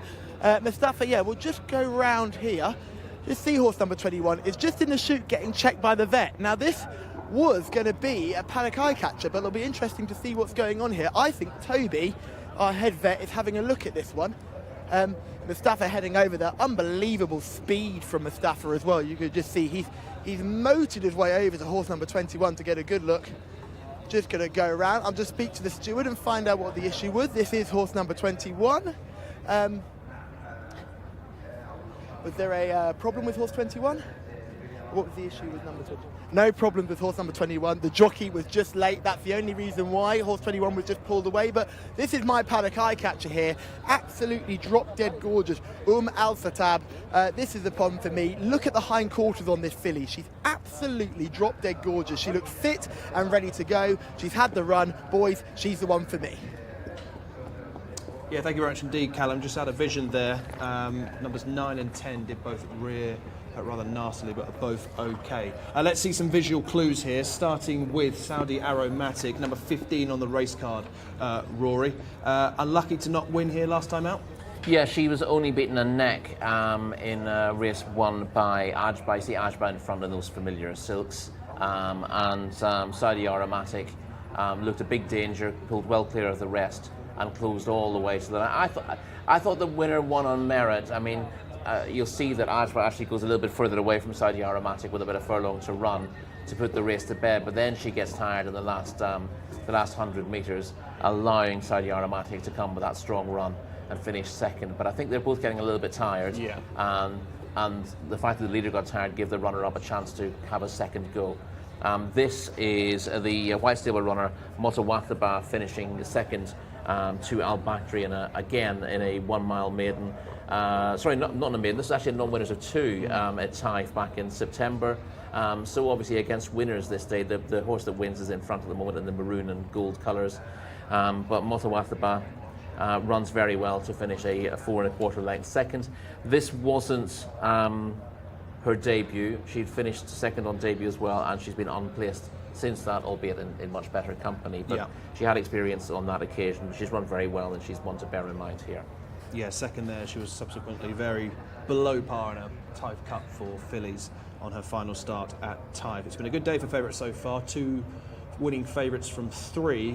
The other winner was a second favourite at Motawathabar, 15-8. Now joint with number 21 on the race card, Rory, for the Red Stable. White Stable up against Red Stable here. North Amuriani on board the 21. Yeah, and Callum's picked that out as an eye catch, and she does look very well in the paddock.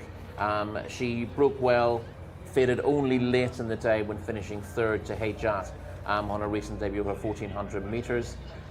She's got a wide draw to deal with here on Al-Tahab, but if she's able to get across, she's certainly got the speed. She showed speed on debut before fading, so she should be able to get across to some degree. But other horses will be going forward as well from inside her, so it makes things a little bit more difficult. But she certainly looks the part and took Callum's eye, and she's another one to bear in mind with that support, possibly coming on the back of Callum's positive comments. Yeah, just confirming the draws for the reserves that get in. Al Fahad, number 21, comes out of 18. Hilwat Farah, number 22, comes out from 9. And Al Mogtra, number 23 on the race card, gets stall 1. That's worth a mention on Mogtra, isn't it? Despite the fact that it was well beaten on debut. Interesting pedigree. 28-1. By Kamiko. We don't see too many Kamikos here. Obviously, Kamiko. Is he first season sire essentially, or has he got 3-year-olds in the ground? He's certainly got 2-year-olds. He won the COVID Guineas, didn't he? So he did. That's right. Yes. Yeah. I would have thought this would be his second crop. Well, his offspring prefer either fast ground or an artificial surface. Al Mogtra represents powerful connections as well. We saw them with the Waywards 6th in our last race. This one wasn't enormously expensive given that pedigree. It cost 21,000 guineas. Wasn't easy to steer on debut when on place, but was caught wide that day at Taif. I would have thought both a longer trip up 200 metres and trip here, and this stiffer track will suit Al Mogtra, and I thought she was interesting enough sneaking in as a reserve. Okay, well, they are catching up time superbly here, so we've only got really a few minutes left to discuss. Really, we should go through selections, Rory, where we have joint favourites here, Motawathabar and Al Fahab. White Stable against Red Stable, 15-8 joints. Saudi Aromatic at 5-1. Are we looking at one of those towards the summit of the market? I think so. I mean, there's some other interesting horses in the race, but you do have a reasonable standard set by the likes of Saudi Aromatic and Motawathabar. I'm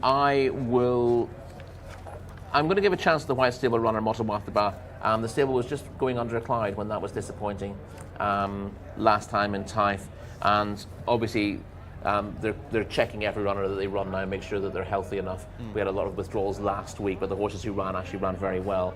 So with stall 4 looking a positive, and Rayan Al-Twersh riding this experienced filly, I think she'll take a bit of beating. Instead of Camilo Ospina, who we saw in the footage earlier on. That was Adel Al-Faradi beating Camilo Ospina. Camilo yet to feature here this season in the capital, but I guess you'd want to see White Stable runners performing a little bit better before his return. Just confirming here, Rory, Motawathabar? Motawathabar for me. Motawathabar for Rory. I'm going to take a chance with Saudi Aromatic, who is number 15 on the race card. So we've got 2 of those top 3 in the market. Callum, what do we like? Thanks, guys. Sticking with horse number 21 in this contest. Just blew me away fitness-wise.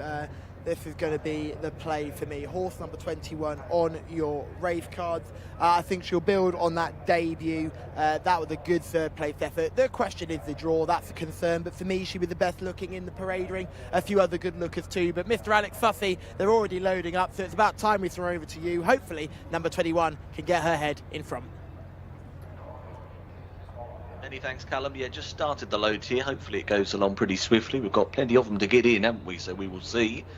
Had a bit of fun going on with the last race, didn't we, in terms of the loading process? But as Mark mentioned a moment ago, they've done very well to get these runners down at the start, pretty much on post time. We will be a couple of minutes late off, but considering the antics in the last, done very well. 15-8, as we've heard, Motawathabar and Al Fahab, the joint favourites. Should Albania just in behind these front lot in the market at 7-1. Could be another interesting player in here. A couple of fair runs in the mix and a few starts. Bit of experience in the book, but he's drawn a bit wider in gate 13. There's Talika just going forwards, orange stripe on the green jacket, moving into stall number 5. Nudal Riyadh also moving up, another one in green colours. In terms of the favourite stalls positions here, Motawathabar's in 4, so a pretty good position. And of course, Alfahab's a reserve, but gets in, but is wider as a result, is out towards the outside of this group in 18. Striped jackets of Rawabi just going in. With similar colours actually for the 11 and 12 here. Grey and blue stripes for Rawabi. There's some white on the jacket there, as you can see, for Renat, who's next to go up. Saudi Aromatic is forwards. The one that Mark liked has moved into stall number 6. So a couple to go still. Motawathabar being one of them, but is on the way. Samha going up as well, and also Alfahab is waiting. Gently does it with Motawathabar, and Alfahab is the one we wait for. Al Mogtra getting restless in 1, and handlers needed here for Alfahab, who's backing away, taking a turn.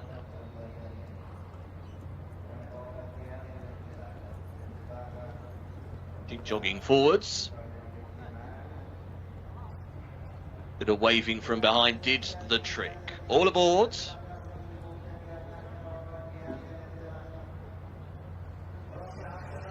They're off.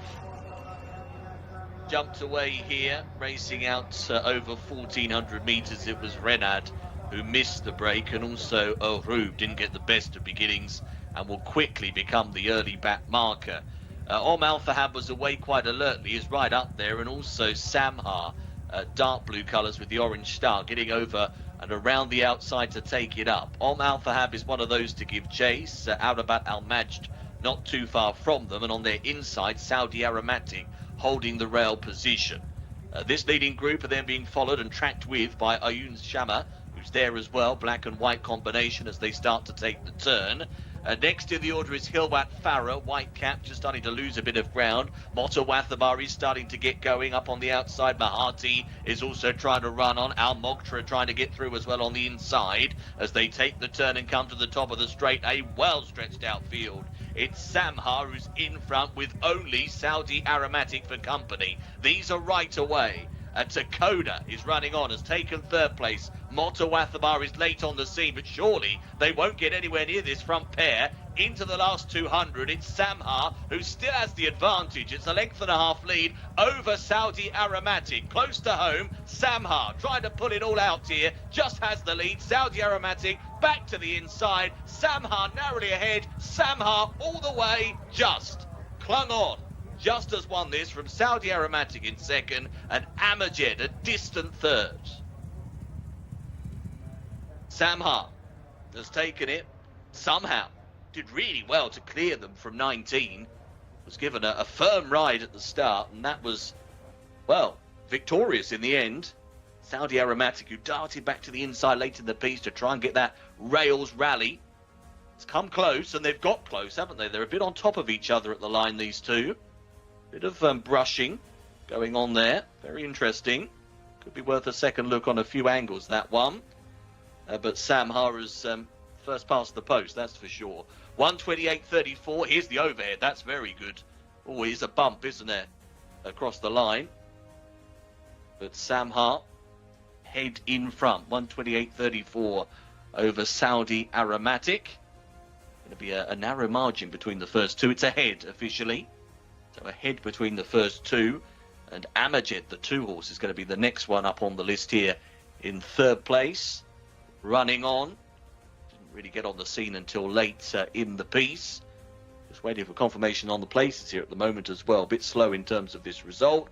There is Amajed, was 3rd, 11 1/4 lengths back in 3rd.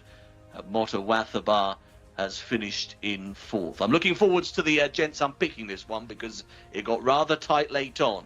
14, 15, 2 and 7, the order across the line.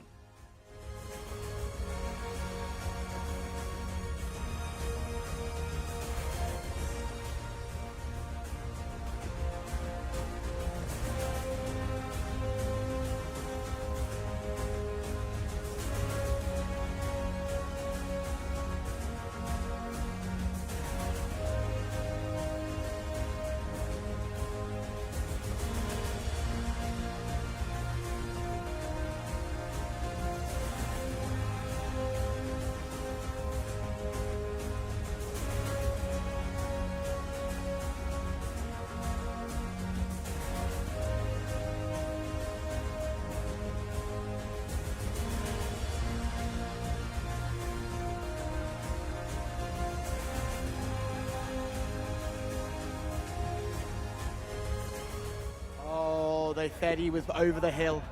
They said he was finished. They said he was done. No. Wigberto Ramos reminds us all why he is a Saudi Cup winning rider, guiding Samha to victory from stall 19, getting all the way across, dictating proceedings, and then out scrapping Saudi Aromatic in an absolute thriller. Now, I imagine the stewards are going to have a look at this, but Wiggy will not care. We'll get a good word with him afterwards. And this horse is a debut winner. And we've seen these colours go well on debut before. They didn't quite work out in the last race when Roy Delagi had selected one of their very expensive breeze-up purchases.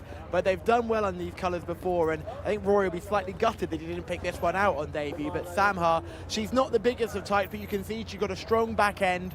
She's clearly quite a precocious individual. She's small and power-packed, and winning connections are with her now.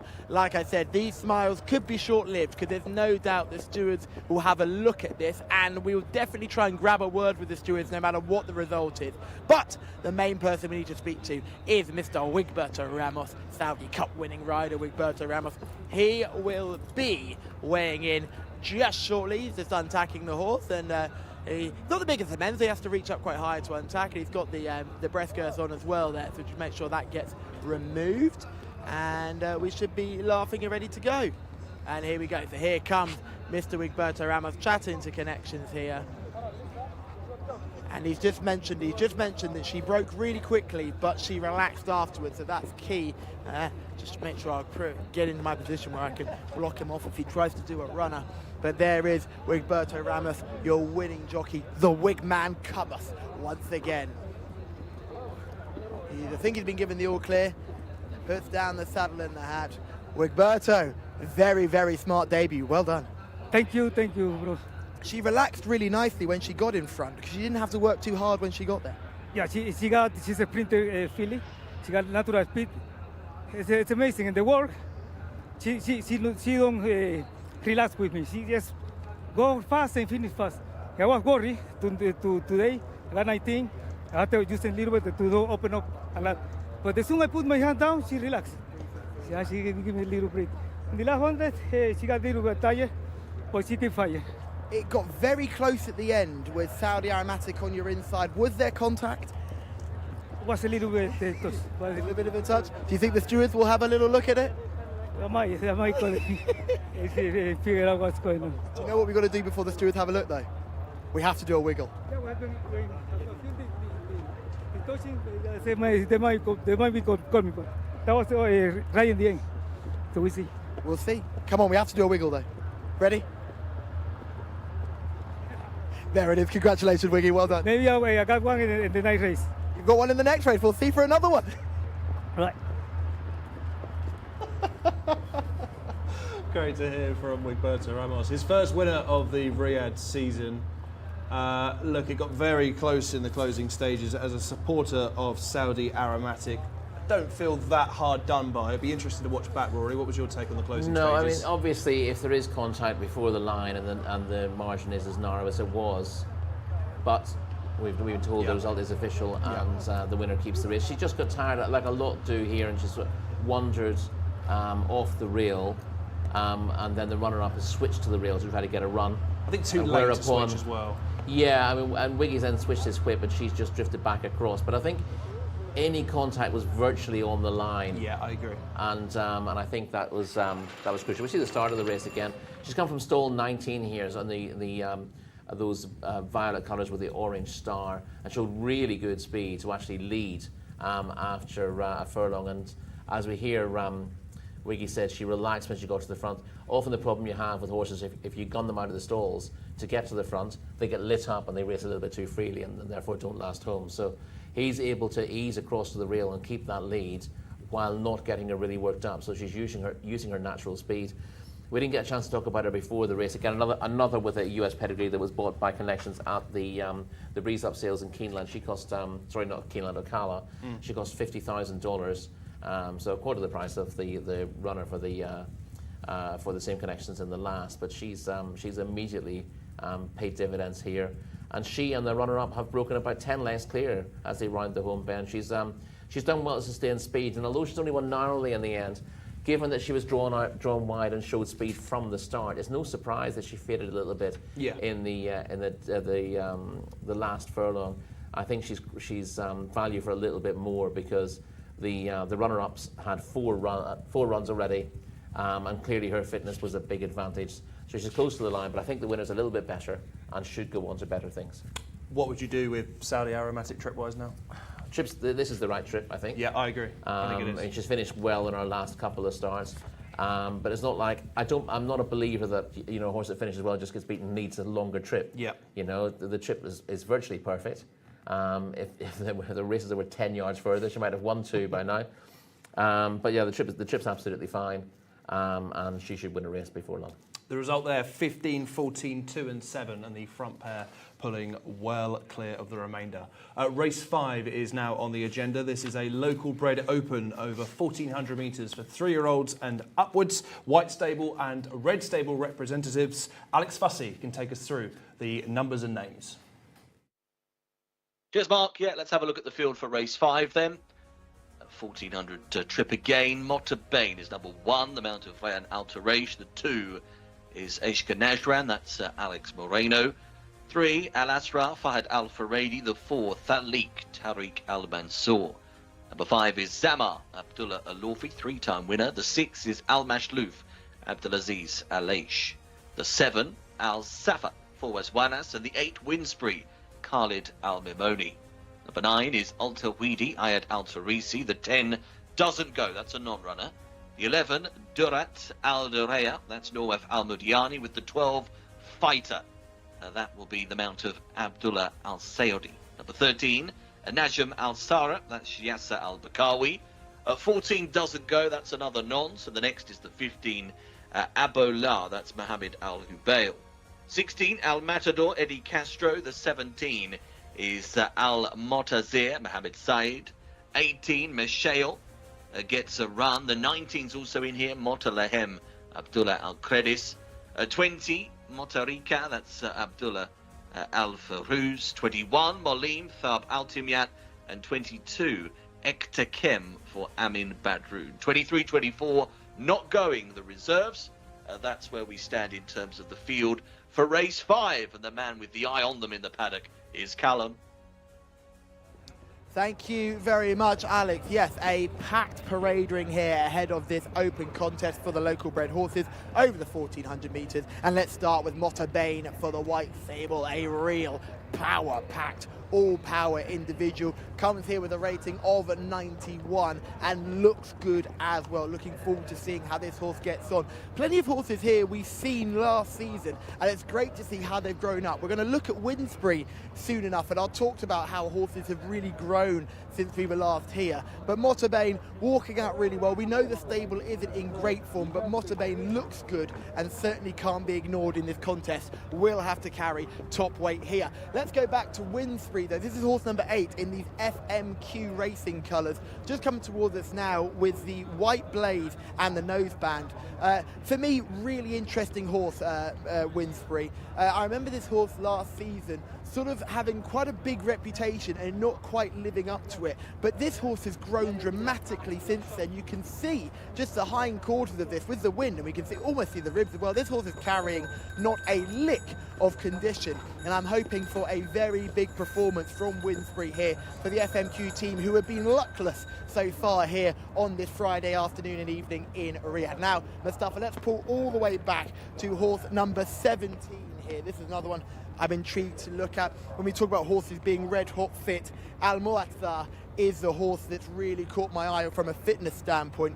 This is a really interesting horse. A horse who's run 30 odd times, so plenty exposed enough, but just look how fit this individual looks. You'd want to talk about a horse that's ready to go racing. This horse is carrying not a lick of condition. Still an entire at 6 years old, but we've already seen an entire at 7 years old win today, so there's no concern to me in that regard. Just looks really, really well. And remember, he's a horse that has testosterone rattling through his body, and he's not carrying that heavy, top-heavy condition that we saw earlier on in the race card. So hopefully, horse number 17, Al Mu'athar, can run a big race here on start number 35, lads. Yes, thank you, Callum. As we approach the fifth race of the afternoon, 1400 metres again. Al Tawidi is the 15-8 market leader, ahead of Motorbane for the white stable, Rayan Alta Esh, right at the top of the order, 132nd favourites. The red stable have two runners here. Dirat Al Daraya, the pick of those in the market, at 9-2. Stall 20 doesn't look that enticing. And Esh Najran at 7-1, joint fourth choice with Fighter and Motorakaya. I guess we should start with the market leader here, Rory, Al Tawidi, who was in winning action here on the biggest weekend of all back in February. Yes, this was at the Saudi Cup meeting, and he was involved in an international jockeys challenge.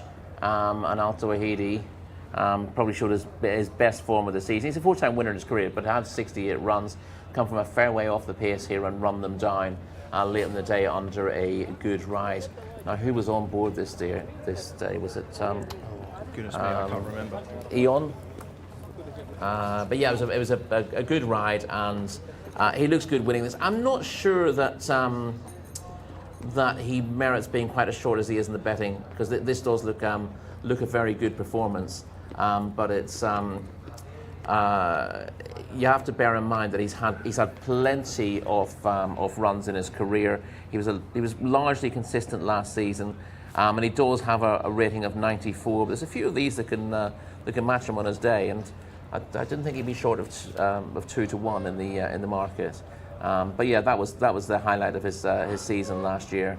And he's normally pretty reliable, but coming off an absence, and for a horse of his age, as an 8-year-old now, might not be absolutely wound up for this reappearance. Who do you think was riding? It's a man who's not here at the moment. Okay, was it Camilo Espina? It was, yeah. Camilo Espina. That's Al Tawidi, number 9, breaking from stall 2 today. Speaking of Camilo Espina, he would be riding in the white colours if he was here. Motorbane right at the top for Rayan Alta Esh, 100-30 at second choice. This is number 1 on the programme. Rory, a leading player on ratings. Yeah, a leading player on the ratings. Is rating 91. He does need a bounce back from disappointing efforts on his last 3 starts, but he does drop into a more suitable contest now, and I could see Motorbane bouncing back to form. Stall 13 isn't the ideal spot to come from, but Motorbane does have a class edge over a few of these, and if finding his old form, he's a big player. Another one who's been around the block a little bit. Not had that much, 33 runs in his career, 8 wins, also an 8-year-old as well. So maybe you got to look at when the horses get to that sort of age, particularly that he's a gelding, but particularly with tires, you've got to wonder when they're going to just flatten out a little bit and begin to deteriorate. But those two have got the best back class. The question people who are looking at this race have to ask themselves is whether they think they're as good as they were, and whether that class edge still exists. Let's tackle the red stable pair together, both trained by the same man. Dirat Al Daraya, number 11, is drawn way out in stall 20, 9-2.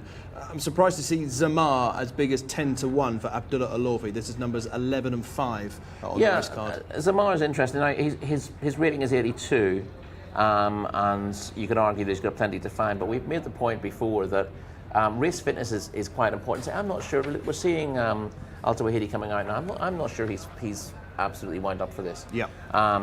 But Zamar, yeah, rated 82, has improved this summer in Taif, winning twice, including in a non-winner to 3 last time out. But he's also course and distance winner here back in December in a lower class race. But it proves that he's not just a Taif horse. He is a horse who's probably improving at the moment. And the 5-year-old is ridden by Abdullah Al-Lofi and comes out of stall 10. Yeah, 60 to 1 did seem quite a big price compared to the front two in the market, who've both got a little bit to prove. Also and, towards, go on. Jurat Al Dureya was the other one you wanted to mention 92, there. North of Mediani. Won on her seasonal reappearance in Taif, and that made her 3 wins from 10 in her career. But she was beaten last time, but had excuses in a cup prep race, finishing behind one of yesterday's winners. Juju. Yeah, so that's been franked. She had, as I said, she had excuses that day. She's better judged on her previous run, but she is drawn in stall 20 here. Now, we saw a horse come from stall 19 in our previous race. Maybe finally the track is being a bit kinder to the horses drawn wide, and Durat Al Dureya is a player with fitness on her side if she can escape that draw, which has been pretty tough for most of this season. Well, Al Tawidi in 2 is the only horse drawn in single figures that's below 20 to 1 in the market. So some of the leading players that's are the thing. all I out mean, wide. if he's fit, he's got a massive chance. I thought he looked to be carrying a bit of condition to my eye. It'd be interesting to we'll probably touch with Callum on that before we head off. But I thought he could tighten up a little bit. And horses, obviously, in tyres of his age, do tend to carry a bit of condition first time out, and it's a little bit harder to get them fully fit. So if he is, he's got good form in his side from last year. He's got a good draw. He's got a jockey who's well worth his claim as well. So lots of positives for him. Just a case of whether he's fit or not first time out. 2 others to quickly touch upon. Number 2, Esh Najran. A quick line on that one. Yeah, Esh Najran has got a rating of 87, so one of the likelier types in terms of the ratings, and it's got a pretty good strike rate of 7 from 36, including 2 wins from the last 4 times that Alex Moreno's ridden him. The downside is been out of form for a little while. Has had 1 or 2 stiff tasks. Does need a bounce back to form to take advantage of that, and again, not particularly brilliantly drawn, but has again another one with back class who could bounce back with Alex Moreno riding. Okay, selections. I'm going to go with Zamar. I agree with you that's overpriced. I wanted to go with either of the Red Stable runners. If you're going with Zamar, I'll go with Durat Al Dureya. Callum, to you quickly. Yeah, team, going to go with 17 here. Amoeta just looked very good in the parade ring. Alex Fussy, call them home. We'll do that just for you, Callum. Let's run us load up here. We've got about half the field in, and the other half to come on their way. A reminder, Alta Weedy is the 2 to 1 international favourite. Very interested with this draw dynamic, isn't it? Being down there in 2, and a lot of the other fancied runners wider, as the gents touched upon. Could that be beneficial? Have had some wider draws go in today, but keep an eye on that one as it jumps from the stalls, because it might gain an early advantage. Just coming up is the 18. Michelle moving in, stall number 9. Taking another turn with a couple of others here, including Wind Spree. Those FMQ colours moving to stall number 4. That one will be in due course. About to come up is the 5, Zamar. Don't forget, same colours as Durat Al Dureya, but different colours caps there. The red cap for Zamar being the lowest number on the cards. Motorbane going up as well. That'll be gate 13 filled. A couple more here into places.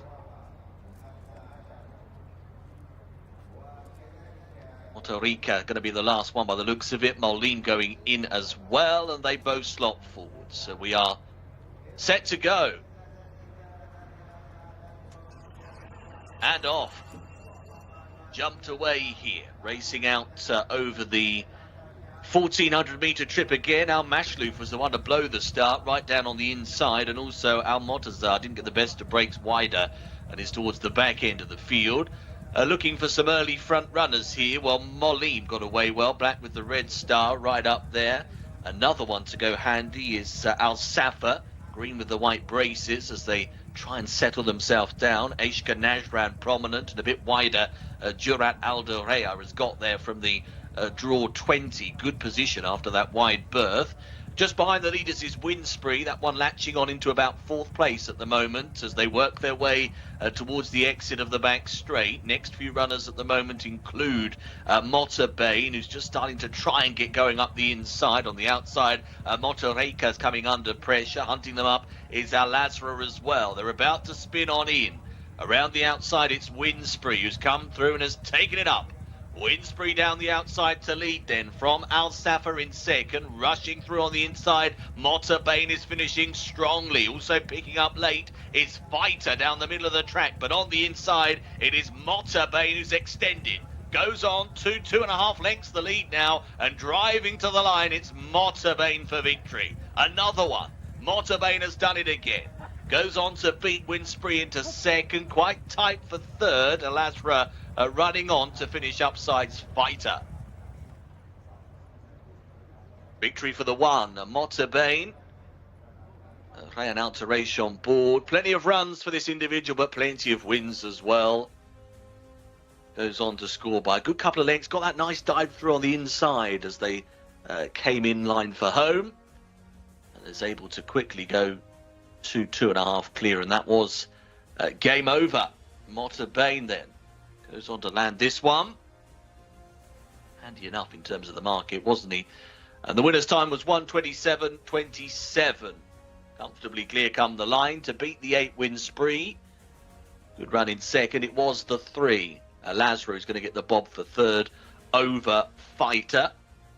On their outside, a couple of other eye catchers perhaps for the future. Motta Bain, though, beating Windspree by 4 lengths. Al Azra was in third and Fighter in fourth. It was Altaweedy, the one that was running on, but never could play apart from that inside draw. 1, 8, 3 and 12, the finishing order for race 5.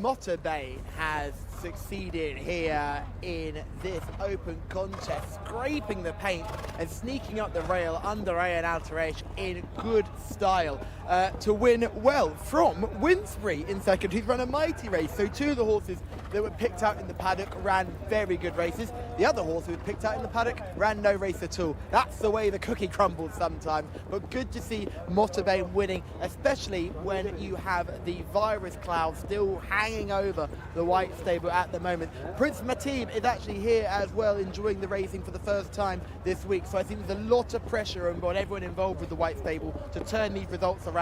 And these sort of results on a busy Friday night are exactly what that team needs. And Motta Bain, who is a horse who you can clearly see is a big, strong, powerful individual, despite being a gelding, has done very well indeed. A horse at this level is absolutely lethal in this sort of open company.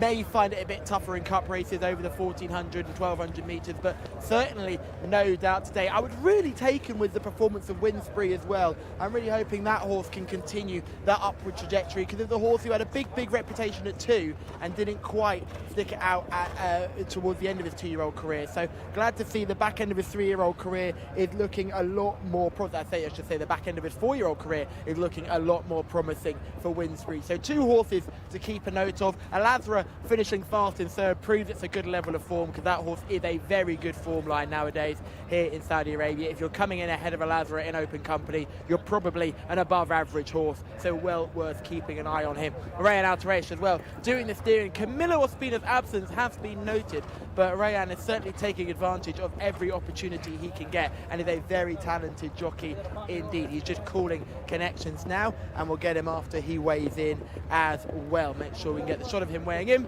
and then we'll grab a quick word from him with the channel as well. Doesn't speak too much English as Rayan, but he certainly does a good job. He's just got off the phone, and that's all sorted. Hat and stickers down. Now watch him not, his weight cloth needs to be done again, his number cloth. We're watching. Wait for it. Wait for it. Wait for it. All good. It's been good. He kept the number cloth on. Clearly didn't need that extra weight relieved. Rayan is just making sure the phone's going to the right people. Congratulations, Rayan. Thank you so much. Look at it. He's done a runner straight away, Rayan. But boys, that's a winner for the White Stable. I'm sure they'll be chuffed a bit. Well tried, Callum, well tried. As Motterbain has got the right saddle cloth on, number 1 at the finish. Has won here, Rory, in pretty good style. Winsbury down the centre gave the best of his way home. 1 or 2 have struggled to really get into the race, the Red Stable runners in particular. Motterbain very much on top. Yeah, I think the big disappointment of the race was Ishq Najran, who was up with the pace earlier on and stopped very quickly as if there was a problem. Finished tailed off. That's a horse who got a high level of ability before, but just not showing it at the moment. And Motterbain has bounced back from, I'm not going to say a few poor runs, but basically just in races that he's been unable to dominate. He's been beaten by Lela Doro twice on his recent starts, well beaten, but that's the Jcsa Challenge last time out, and the King Abdulaziz University Cup Prep 2 runs ago. Lela Doro is an absolute superstar, so the connections will be very happy to see Motterbain win, but it also pays a handsome compliment to their own Lela Doro, who's one of the very best horses in training here in Saudi Arabia, and has enjoyed a very fruitful campaign in Taif, having been one of the very best horses here last year, only beaten by Ibn Toulon last season, and looking very, very good indeed. So he's a horse I want to see later in the season. The winner comes from 13, got away okay. Al-Mashlouf got a terrible start from stall 1, the grey, and didn't look very keen to go forward after that either. Good start. It's so good start out wide from your selection, Durat Al Dureya, and from Ishq Najran, and they disputed early on. But as I said, Ishq Najran is maybe just shading it in front now with the red bridle. It stops very quickly, which is disappointing. Al Safa from stall 11 was up there early. There was speed also from Winsbury, obviously, who's in there at the finish as well. He was always pretty handy in those. They almost look like white colours, don't they? But they're silver colours, essentially. Not easy to pick up from above. But he moves into a challenging position as Al Safa. Fighter is starting to improve as well. Fighter makes a big run on the outside of the red colours with the white cross belts, coming with a run on the outside of the field, which gets him up for a share of the prize money in the end as well. But the winner's gone for home now, Motterbain, appreciating the easier task that he's had of late. He's up on the inside of Winsbury and goes clear to win in good style. Al-Azra in the blue colours with the yellow cap and the yellow chevron runs on well. As Callum says, he's very consistent. He's got a rating of 77, but he pretty much always runs his race. This is the, 6th or 7th time in a row he's run into the money in competitive races. So yeah, he's a pretty good yardstick, and this is good for him. It's not absolutely outstanding, and you can see why Motterbain maybe has struggled against the very best, but dropped in class in open company where he's able to meet inferior rivals. He looks a good horse. Too early to say that the White Stable are backfiring?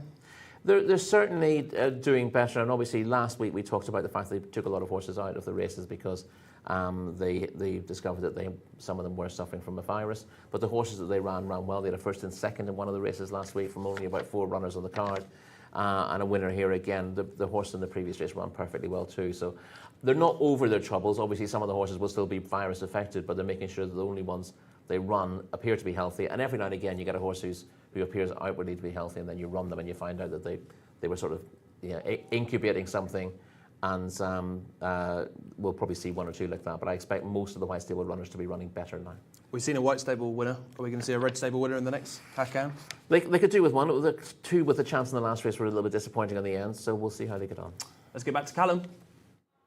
Thank you, team. Yes, all eyes on Hakan coming up in the next for the double to land. We'll hope and keep all our fingers crossed. Talal Al-Sharim is just being interviewed by the Arabic channel. But while we are waiting, I can just do a little bit of housekeeping overall. Remember the horse we saw withdrawn, horse number 1 in our previous contest? That was for faulty gear. I've just got Talal Al-Sharim joining me now. Talal, firstly, congratulations again. Thank you. I am becoming a lucky star for you now. Before any race, I have to see you because you bring a good luck for us. Thank you. Thank you. The stable is clearly in good form at the moment. Motabain, an impressive winner today at this level. Motabain, he's good horse. You know, he's old, 80 years. He ran good today, and we hope, inshallah, he will keep continuing this level, inshallah. In this sort of local bred open company, is he the type of horse that you really try to get into these type of races? In this distance, this level, yes, that's right. But I hope, inshallah, other horses he can run good race, inshallah, in this distance. And for him, he's been tried in cup races before. He's found that difficult. Would you try that again? Inshallah, we'll try if we find a good distance for him. And I think last 2 years he won with Rayyan. Rayyan, he was injured in Taif season, so Motabain, that's why he didn't win that Taif season. But alhamdulillah, he ran good, and he's old. But hopefully, inshallah, he'll continue this season. I think it's the last season for him. Yeah, he looked really well. So if this last season is his last, he's going out on a high. No Camille or Spina? Camille, inshallah, next week, inshallah, he's going to ride, inshallah. So Rayyan Al-Taraish has done very well, though. He's been... Alhamdulillah, the white stable, King Abdullah Son stable, he has a good team, and all the rider, the jockey, the trainers, the grooms, we are one hand. Well, hopefully that hand keeps on winning. Thank you very much for taking the time, and well done. Thank you, I appreciate you, thank you. Appreciate you too. Alex Fussy, it's all yours. Thank you, Callum. Let's have a look at what we've got in store for race 6 then, a local bred maiden. This will be run over 1,600 metres, so edging a bit further up in trip. Ali Al-Hamar is number 1. Rayyan Al-Taraish, just been discussed, hasn't he, the winning rider on board here. Number 2 is Ikrama, that's Abdullah Al-Kredis. With the 3, ASC Al-Dami, Mohammed Al-Daham.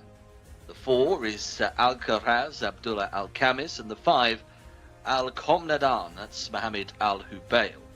The 6 is Urhan, Abdullah Al-Taibi. Number 7 is Damas, Ali Al-Mutib. Number 8 is Dajnan, that's Naif Al-Anazi, with the 9, Fawa, Tariq Al-Mansour.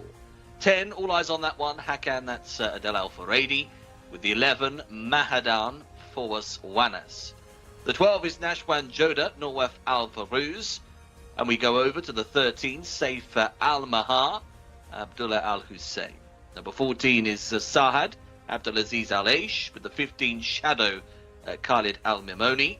16, Super Hat-Trick, Osama Al-Shirani. And the 17 is Yakteza, Fahad Al-Furedi. 18, Munirat Al-Riyad, Abdulaziz Al-Furedi.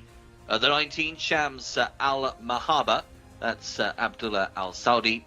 And the 20, Sharikat Al-Riyad, Abdullah Al-Furuz. No reserves here, so no changes. True, we have 1 to 20 for this local maiden. And we are going back to Callum. Thank you very much, Alex. Let's have a look at a couple of these, and it feels like deja vu. We had a big, strong white stable runner in our last race, and we've got a big, strong white stable runner here in Ali Al-Hamar, who's horse number 1 and certainly the first of the paddock eye catchers. Has a goose egg as its only form line, but look at the power in this individual. Really strong, big old head on this one. No doubt this 2-year-old colt is going to be all power and all speed, and looking forward to seeing how he gets on. Let's go back a couple of horses to horse number 4. Horse number 4 is Al-Karaz, who is just walking by me now. Looking forward to seeing how this horse gets on here. I thought Al-Karaz looked really, really well in the prelims. This horse had a 4th place effort last time out. Looks really strong in the hindquarters. A big, powerful individual. Looking forward to seeing how this one goes. I thought looked very well put together, and clearly you can see how the fitness advantage compared to some of these with only who are making their debut. This horse has had 2 starts. Let's go back to horse number 5. Completely different type. Tall, leggy, athletic type. Certainly going to come on with time and come on with experience. This is horse number 5, Al-Qamdah. I quite like this individual. I quite like the owner's horses. They tend to buy a very similar type. They know what they're going to buy and they know what they're looking for. And this is a typical of the type. What I love most about this horse is the neck and the ability to have a short, powerful neck. If you speak to anyone in bloodstock or in the bloodstock world, you're really keen on horses with short, powerful necks. Let's go back to horse number 9. This is the next horse we're going to have a peep at. This is a dashing dark grey individual here. This is Fawa with the yellow bandages on, with that noseband coming towards us now. Fawa for me is a gorgeous, well put together, sharp type. You can see this is an absolute 2-year-old, if you've ever seen one, making debut today. For the debutants, I thought this was the biggest eye catcher. It's hard to see fitness in greys, but we can really see the fitness in this one. You can see the muscle definition in the hindquarters, really, really like. But let's go back to horse number 10. I love it when a horse I've said is going to be in part of the double is the paddock eye catcher. This is Hakan. What a specimen Hakan is here. Looking forward to seeing how this 2-year-old colt goes on second career start. Slightly disappointing on debut. It's all about the start with this horse. Coming out of stall 13, he absolutely missed it last time, and he needs to do better if he's going to land a blow on this occasion. Horse number 13, Hakan. He's the play for me in the tipping, and he's the play for me in the paddock as well. Boys, it's all about horse number 10, Hakan, in this. I'd agree, thank you very much indeed, Callum. The next race due off at 5:30 local time, stepping up to 1,600 metres, and again we have 2-year-olds in action. Ali Al-Hamar is right at the top of the race card, is second choice in the market at 5-1, Hakan even money, at Jcsa 5-1, Alcaraz 7s, at Shadow at 10-1, and it is 12-1 and bigger the remainder.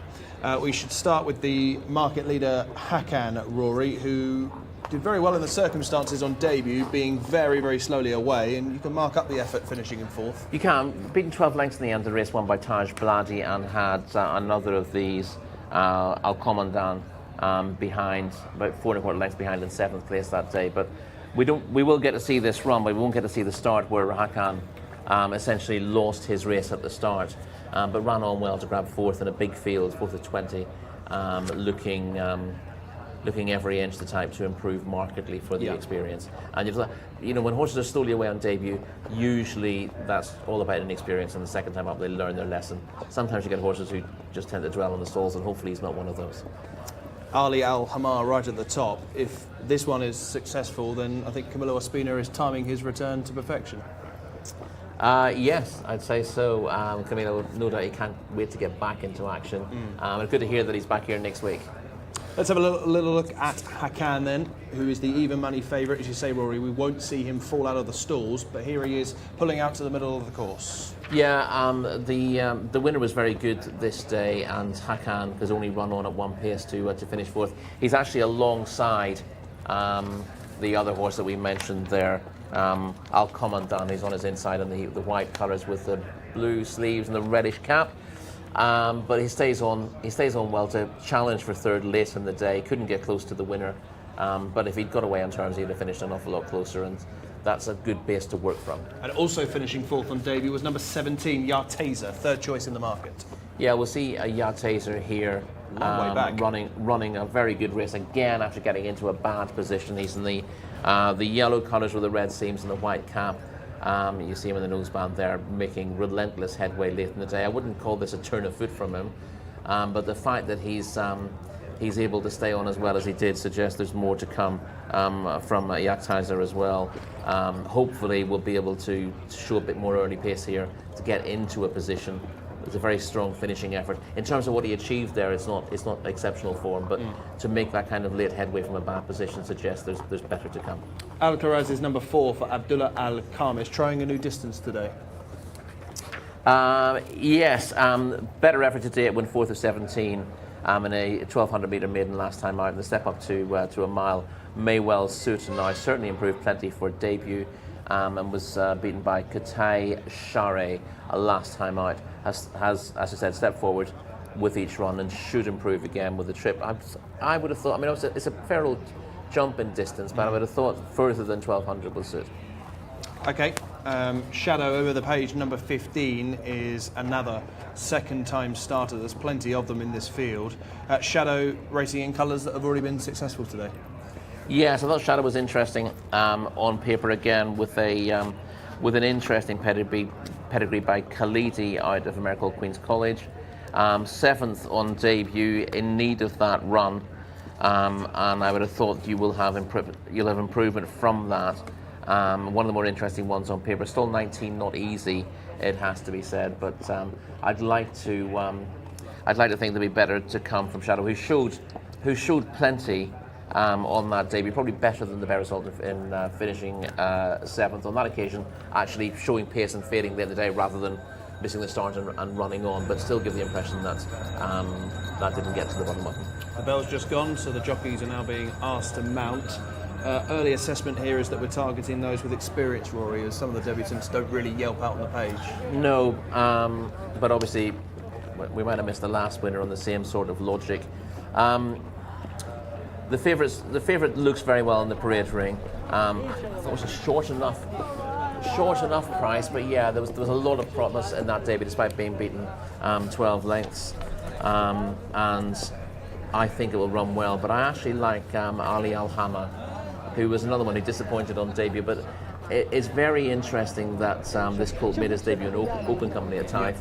Only beat one home that day, but it's unusual for one from the White Stable to make debut in a race like that. Clearly better was expected. Has been given a little bit of a break since then, and as Callum said, took the eye on the parade ring. Didn't look like a Taif horse in terms of physique, so it's a slightly handier horse, Taif, and I think you might see a completely different performance from Ali Al-Hama today. I prefer to have been drawn lower, but you've got to deal with what you're given, don't you? Wellad Intermiss went from open grade to maiden company, albeit that he's 5 years older, but Ali Al-Hama is, I'm guessing, the selection of Rory Delagi then? Yes, he is. Yeah. Okay. Rayan Alta Esh on board. I really do like the chances of Hakan here. Adel Al-Faradi just over my right shoulder a few moments ago. It's about to be reunited with the 10 runner. It's been a good day for the Al-Faradi family, hasn't it? With Farhad and Adel both riding winners. And the champion jockey-elect perhaps perfectly capable of riding more here. The floodlights are on here, as we are now halfway through the show here on the Jcsa English speaking channel. Be sure to get in touch with the programme on YouTube. We've had some comments in today from KMKS, who's been firing in some numbers. Good luck with your selections today. Ishfulness and also Shankar Naif also saying hello. That is on the Jcsa English speaking YouTube live channel. We've still got some good racing to come, so if you do fancy anything in the later races or have got a question for any of us, then do let us know. As the runners are now exiting the paddock to make their way down to the 1600 metre start here. 2-year-olds in action. The market dominated by the two leading stables here in Saudi Arabia. Hakan has now gone odds on. 10 to 11 for Adel Al-Faradi in the red stable, drawn in stall 13. Next door is Ali Al-Hama in 14. So we might see an early clash right at the start, Rory. We may indeed,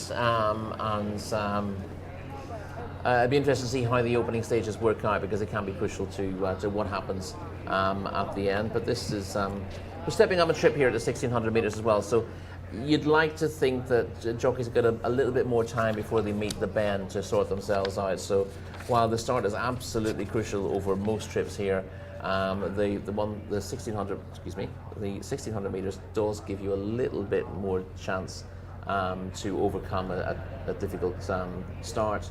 And it should be slightly more forgiving as a result. Is there anything else with experience that we can touch upon? I know numbers 18, Muniat Al Riyadh, and notably number 9, Dajnan, were both out of the top 10 last time, but Dajnan threw the race away at the start. Yeah, and you'd like to think there'll be better to come. I don't like ruling anything out based on debut performances. Dajnan's got only a fair pedigree, to be perfectly honest, a son of rookie sensation. But as you said, lost all chance at the start, and you can't really gauge what that horse's ability is based on that run, but does at least have the benefit of that experience and should do better now. And stall 6 is a fairly kind starting point for that. And just finally, number 2, Ekramar, big price, 40 to 1.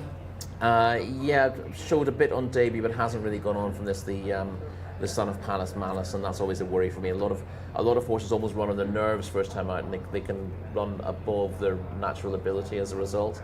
And I've seen a couple that we've written up this week who've got high ratings based on debut, and they've never run to a mark higher than 40 really. Subsequently, even though they'll often start with a high mark. There was one that was rated 98, I think, based on a debut performance, which is now, struggling to win 0 to 60 handicaps. Unsurprisingly. So I'm always worried about a horse that runs well first time out and then doesn't back it up. I can forgive one run, but if you get 2 runs where they're down the field afterwards without obvious excuse, that's a concern for me.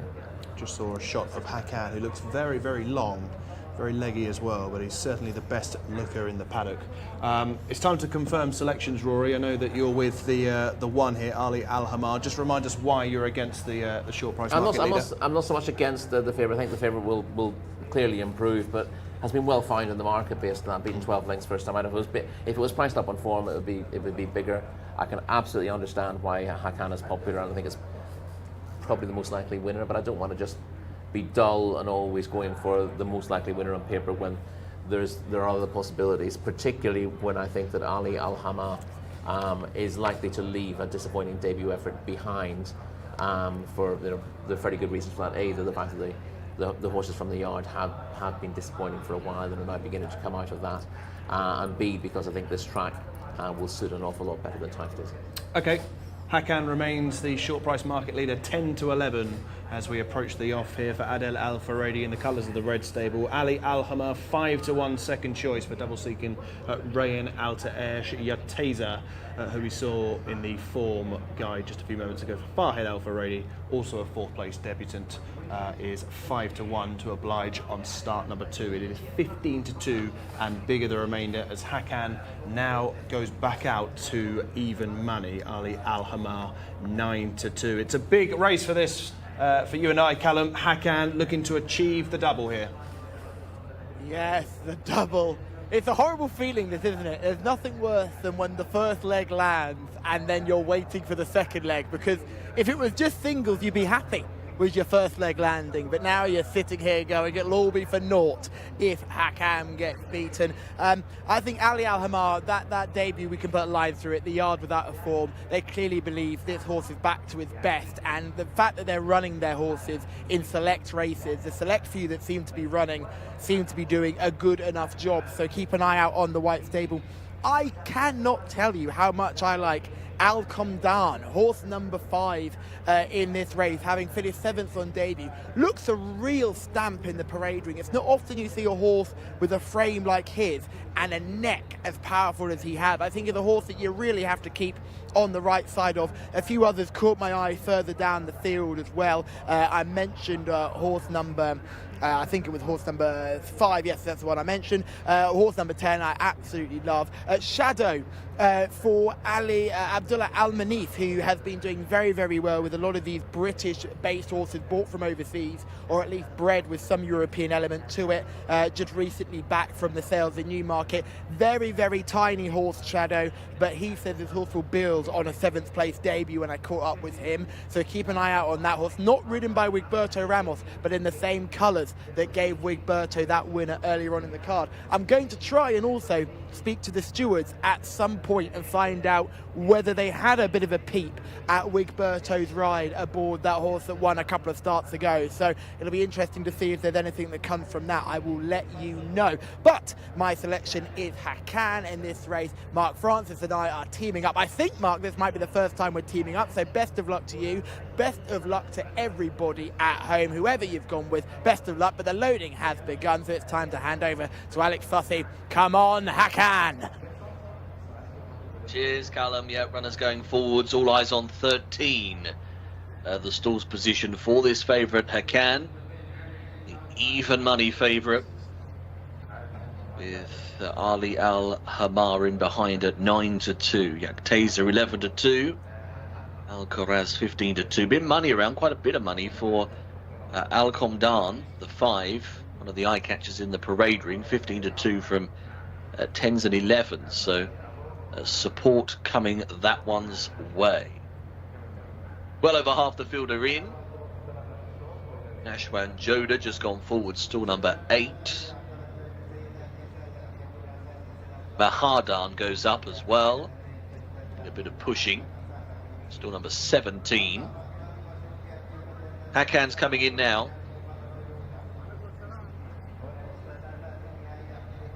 Backing away, getting quite edgy is Darmas, number 7 on the card. Ali Al-Hamar going up. Egrama also going in. Started waving hands furiously, trying to get them to pick up the pace. 3 to go. This one's getting particularly edgy, the 4. Alcaraz. Here comes the 7. Darmas, who's also been playing up, actually. Jcsa is the other one who's still out of line. Got the 7 in. 2 to go. Alcaraz moving in, and the final one on the way will be Jcsa. Fahad Al-Faradi on board is going to need a push. 1 or 2 a bit restless in the gates, but we are now just about ready. Flags are up. They're off. Jumping out here, very slow to go. Saif Al-Mahar completely blew it, not striding out at all. The 13 on the card won't be winning from there. Doesn't even want to run. A good early speed from Ali Al-Hamar, though. Leads up and crosses over right down to the inside. Al-Komdan also got a good beginning towards the inner of horses as well. Muniat Al-Riyadh not too far from the pace. Racing up there as well. Sharikat Al-Riyadh a bit wider, that runner. Also a bit deeper, Mahadan trying to get forwards as they fan out, really. There's quite a few up there vying for the lead. Alcaraz starting to try and get through.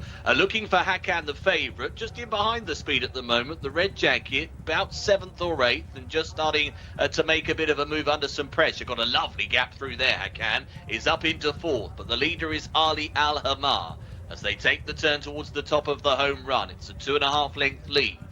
Racing in second is Al-Komdan.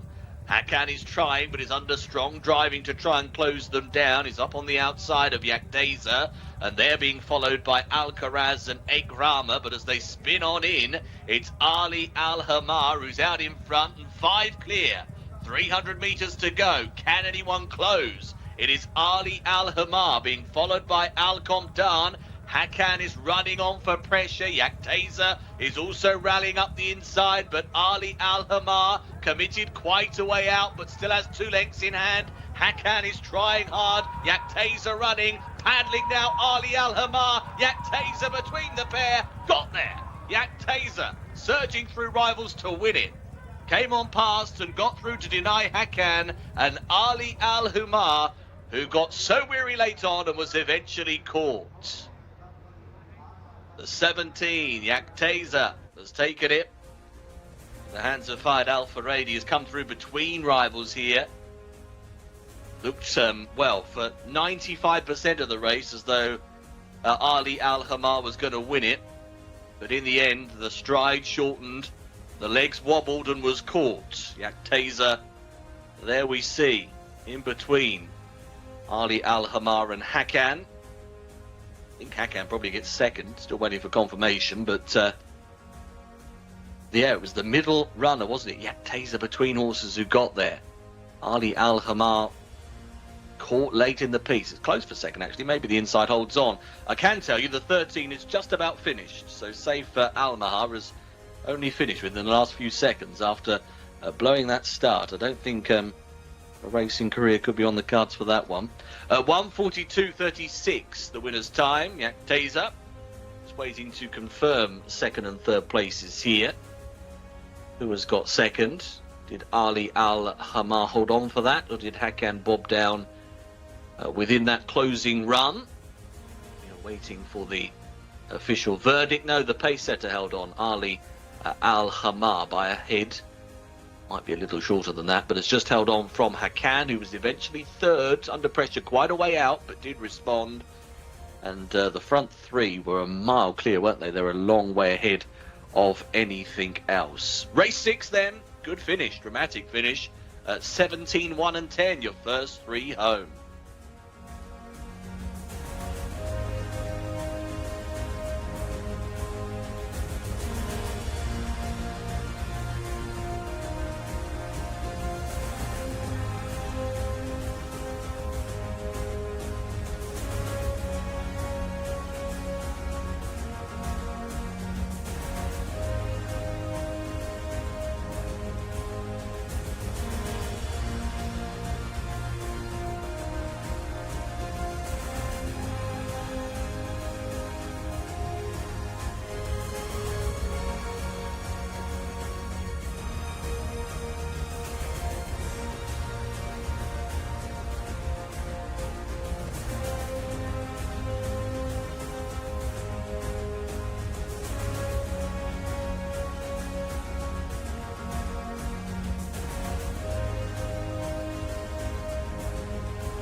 Sometimes this sport is brutal. And I'm meant to be happy for everyone that wins, but I'm not happy today. I'm far from amused. Jcsa has broken my heart, broken the heart of Rory, broken the heart of Tom, and come between the two of us like a hot knife through butter to win this contest here. Done well. Horse who was seen finishing 4th last time out, a very tired 4th last time out, has gone 3 places better and finished with a flourish this time. Wonderful scenes in front as well. Let's all just make sure the horse is nice and calm here. Jcsa here. This 2-year-old colt by Spring at Last has done incredibly well here to come through under Farhad Al Faradi, who he said Adele is the Al Faradi brother that's flying along. But don't forget Farhad, he's a very, very good rider, and he has the best smile in the business. So we'll get a good old look at that winning smile, that award-winning smile, when he jumps off this individual. Jcsa wins an absolute thriller here at King Abdulaziz Racecourse as we get halfway through the card. So there's Wayman who's going to get Farhad through here, getting congratulations from all round here. You see the kickback, he's absolutely covered in muck and dirt, but he's done enough here. Farhad Al Faradi, your winning rider. We're just going to wait and see for him to get weighed in. See, he's still carrying the saddle cloth here. I wonder whether he's going to get told off for that or not. We're waiting. He's putting up the fingers to see to find how many winners he's ridden this week. I think everything's okay. Yeah, there's a little bit of confusion here. Farhad, congratulations, well done. Thank you, thank you. Thank you. Yes, it's a double on the afternoon for Farhad Al Faradi, and the big 3 in the market have come through to fight this out. Gave us a real show in the final furlong. Any one of 3 at the 200-metre pole could have had a chance. You've got the white stable runner on the right for Rory, Ali Al Hamar. Near side was Hakan, but the winner has come through between the pair, Rory, to set up a very, very good finish. Yeah, really good finish. I mean, not as good as a finish if you were with either the second or third there, but yeah, really well judged ride here by Farhad Al Faradi to get to the front. The horse couldn't go the pace that was set by our runner-up, Ali Al Hamar, but he just held it together, waited until the horse was able to go on with an effort, and asked him to move up on the straight. We're going to see the start. It was a very, very slow start from Saif Al Maha, who then pretty much refused to race afterwards. Also, not the greatest of starts from Hakan. Yeah. We said he really lost the race at the start last time, and he's only broken about 10th to 12th position and had to work his way through the field. In fairness, Adele Al Faradi didn't panic on him, which, in fairness, Adele never panics. He's got a slow start, and he got amongst horses and just, gradually waited for the gaps to open and went forward. At this stage, the runner-up has already grabbed the lead on the inside. Al Commandant is the one in second place at the moment with the red cap. They've got a break out of a couple of lengths. And essentially, well, you can see this after the race, but it looked good for a long time. Ali Al Hamar working hard on the lead to get there and going fast.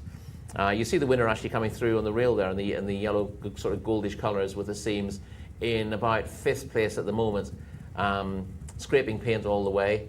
He doesn't want to come off the rail. He might just have to come off the rail to get past the weakening second. I'll see which way he goes, whether he does get up the inside or not. And your selection is making a run down the outside at that stage.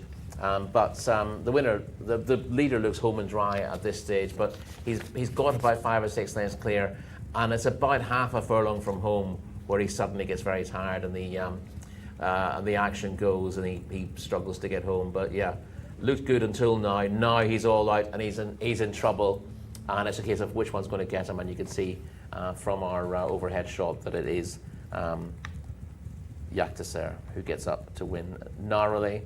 And I thought you got second actually on the line, but you've just been denied for that with Ali Al Hamar holding on for that position. So heartbreak for everyone, really. Yeah, it really was. Except for Farhad Al Faradi.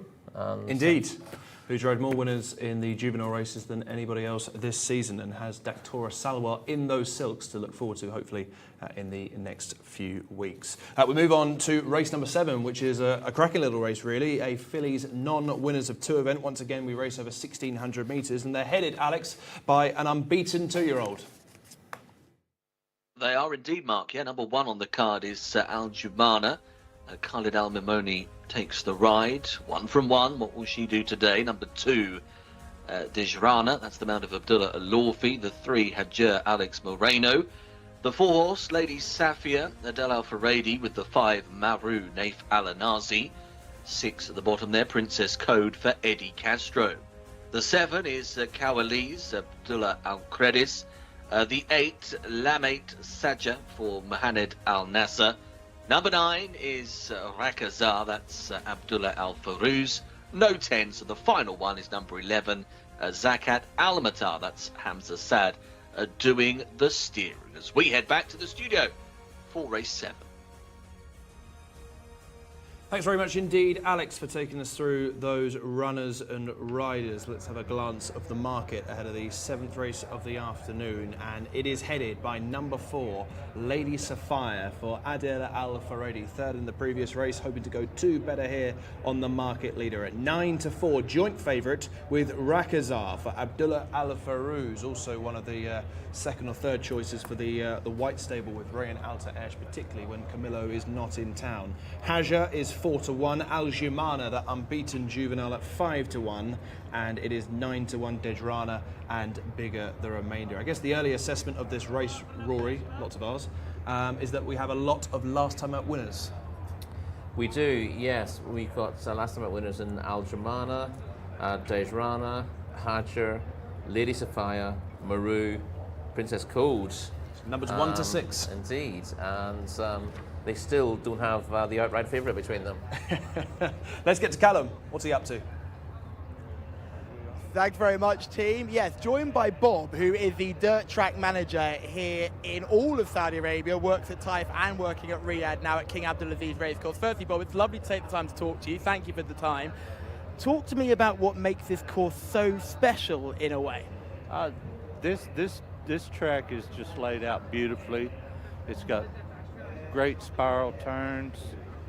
The way the track is, if you'll notice, we're probably running some of the best horses in the world here all year. You know that, but this track's just very kind on horses. You don't have to fight the weather like you do in the United States. We may be running on a sealed track, 2 nights a week, and then you transition from a sealed track after rain to a muddy track, which will be off, and then you work back to a fast track. This part of the country, you don't have to fight the weather near as much. This track's set up a whole lot like the track that I worked at for 15 years in Oklahoma. The composition was actually so close that Dr. Peterson in the United States told me, he said, you'll be a perfect fit. So. And you're proving to be a perfect fit, because we hear from the trainers that they really enjoyed training on the circuit as well. And I remember at Taif there were 2 different tracks, but here at Riyadh they're all training on the same course they're running on. They all train on this track. We also have a training track over on the Kings section over here, and they'll train on it quite a bit. But most of the horses, it's easier to train on this horse because you have such wide turns, and the track's just pretty kind to horses, I think. I mean, you look at the numbers in Taif, the horses that ran against, just it was just amazing how quick they came back. And this track's the same way, Dirt's been a massive conversation in Europe at the moment after City of Troy went for the Classic. Now, you're a dirt expert. You've been involved in dirt racing for such a long time. Were they crazy thinking they could transfer that wonderful turf form to the dirt? I started watching City of Troy's first out, and I really thought the horse could. If they're crazy, I'm crazy, because I thought the horse had a shot. But, kickback is any sand track you run on, dirt track, you're going to have kickback. I've never seen a track that was 0 kickback on a dirt track, and he just didn't like it. You could tell. It was hitting him in the face, and he had his eyes shut, wasn't wanting to run. But I mean, give them a good shot. They tried, and you're not going to win the race unless you try. You're not going to win unless you try. Here, we've seen some European horses who were bred really for the turf and bred to run in the UK. They've thrived here. So it does seem like different horses, it suits them. It does. You know, we were going back to talking about the tracks in Oklahoma being about the same as this track. If you'll notice, our Saudi Cup winner last year, his first major win was at that track in Oklahoma City. Senor Buscador winning in Oklahoma City and then coming and doing it in Saudi Arabia. He won the Springboard Mile his 2-year-old year at Oklahoma City, and that's why I'm saying these two tracks are just almost exactly like, except for the long chute on the back. But he ran two turns there, but he liked that track, and he definitely liked this track. He loved this track. He flew home late. When they come over for Saudi Cup, when the American trainers come over, what difference occurs in the lead up to this? Because obviously we're dealing with lots more horses, but they're international runners. Is there any sort of change in the way that the protocols are run here? I don't think they do. I think they come here and they give them a few trips over the track, and they know right away, you know, that they can handle it. You know. We saw Mishrif a few years ago win a Saudi Cup for John Gosden in the UK, and his response with this dirt track is just so much more forgiving than some of the tracks that they do go over if they're trying to win big dirt prizes in other places in the Middle East and in America. It's got a great base underneath it, and you know we run a good cushion on the track, and you don't have to water as much because of the wood chips that we put in the track, so you don't put a whole lot of water on this racetrack during this time of year. Summertime you still do, but that's why we put the wood chips in this track, is to hold the moisture, and that's why we put the wood chips in the track in Oklahoma City. Same thing. You're just bringing all that Oklahoma style to up here. Oklahoma. No, we got to love Oklahoma, but we can't love the Sooners. That's what you told me yesterday. Right. It's not the Sooners at all. We've got to go for Oklahoma State. Oklahoma State for you. Thank you very much for taking the time to talk to us. Always a pleasure. And like we said, this track is an absolute credit to you and your team. Thank you. I mean, I've got probably one of the best teams that I've ever had in my life here. These all hard-working individuals back here, and they know their job. They know their job, and you know yours. Thank you very much. Thank you. To hear from Bob Blackburn, who knows much more about dirt racing than, say, you or I, Rory, but great to hear from Bob with Callum, and I think you can learn a thing or two, particularly with the Breeders' Cup situation with City of Troy as well. And I don't think I'll be backing a turf horse ever again on dirt, because they're just two completely different surfaces. Well, with that's interesting you should say that, because I think that is not the issue here. US dirt is different. This surface, Frankie Dettori said it as well. He said this gives European turf horses a real chance of winning on the dirt, because, as you heard from Bob Blackburn there, he says it's a kind surface, it's got cushion in it, and it also allows horses to quicken, whereas obviously we see the early pace is really important here, but we can see that horses can quicken from off the pace as well, and that's something that turf horses want. The dirt really doesn't suit most turf horses because they run the races upside down. It's all about early speed. City of Troy was beaten after, 50 yards? Yeah, if even that, in the Breeders' Cup Classic.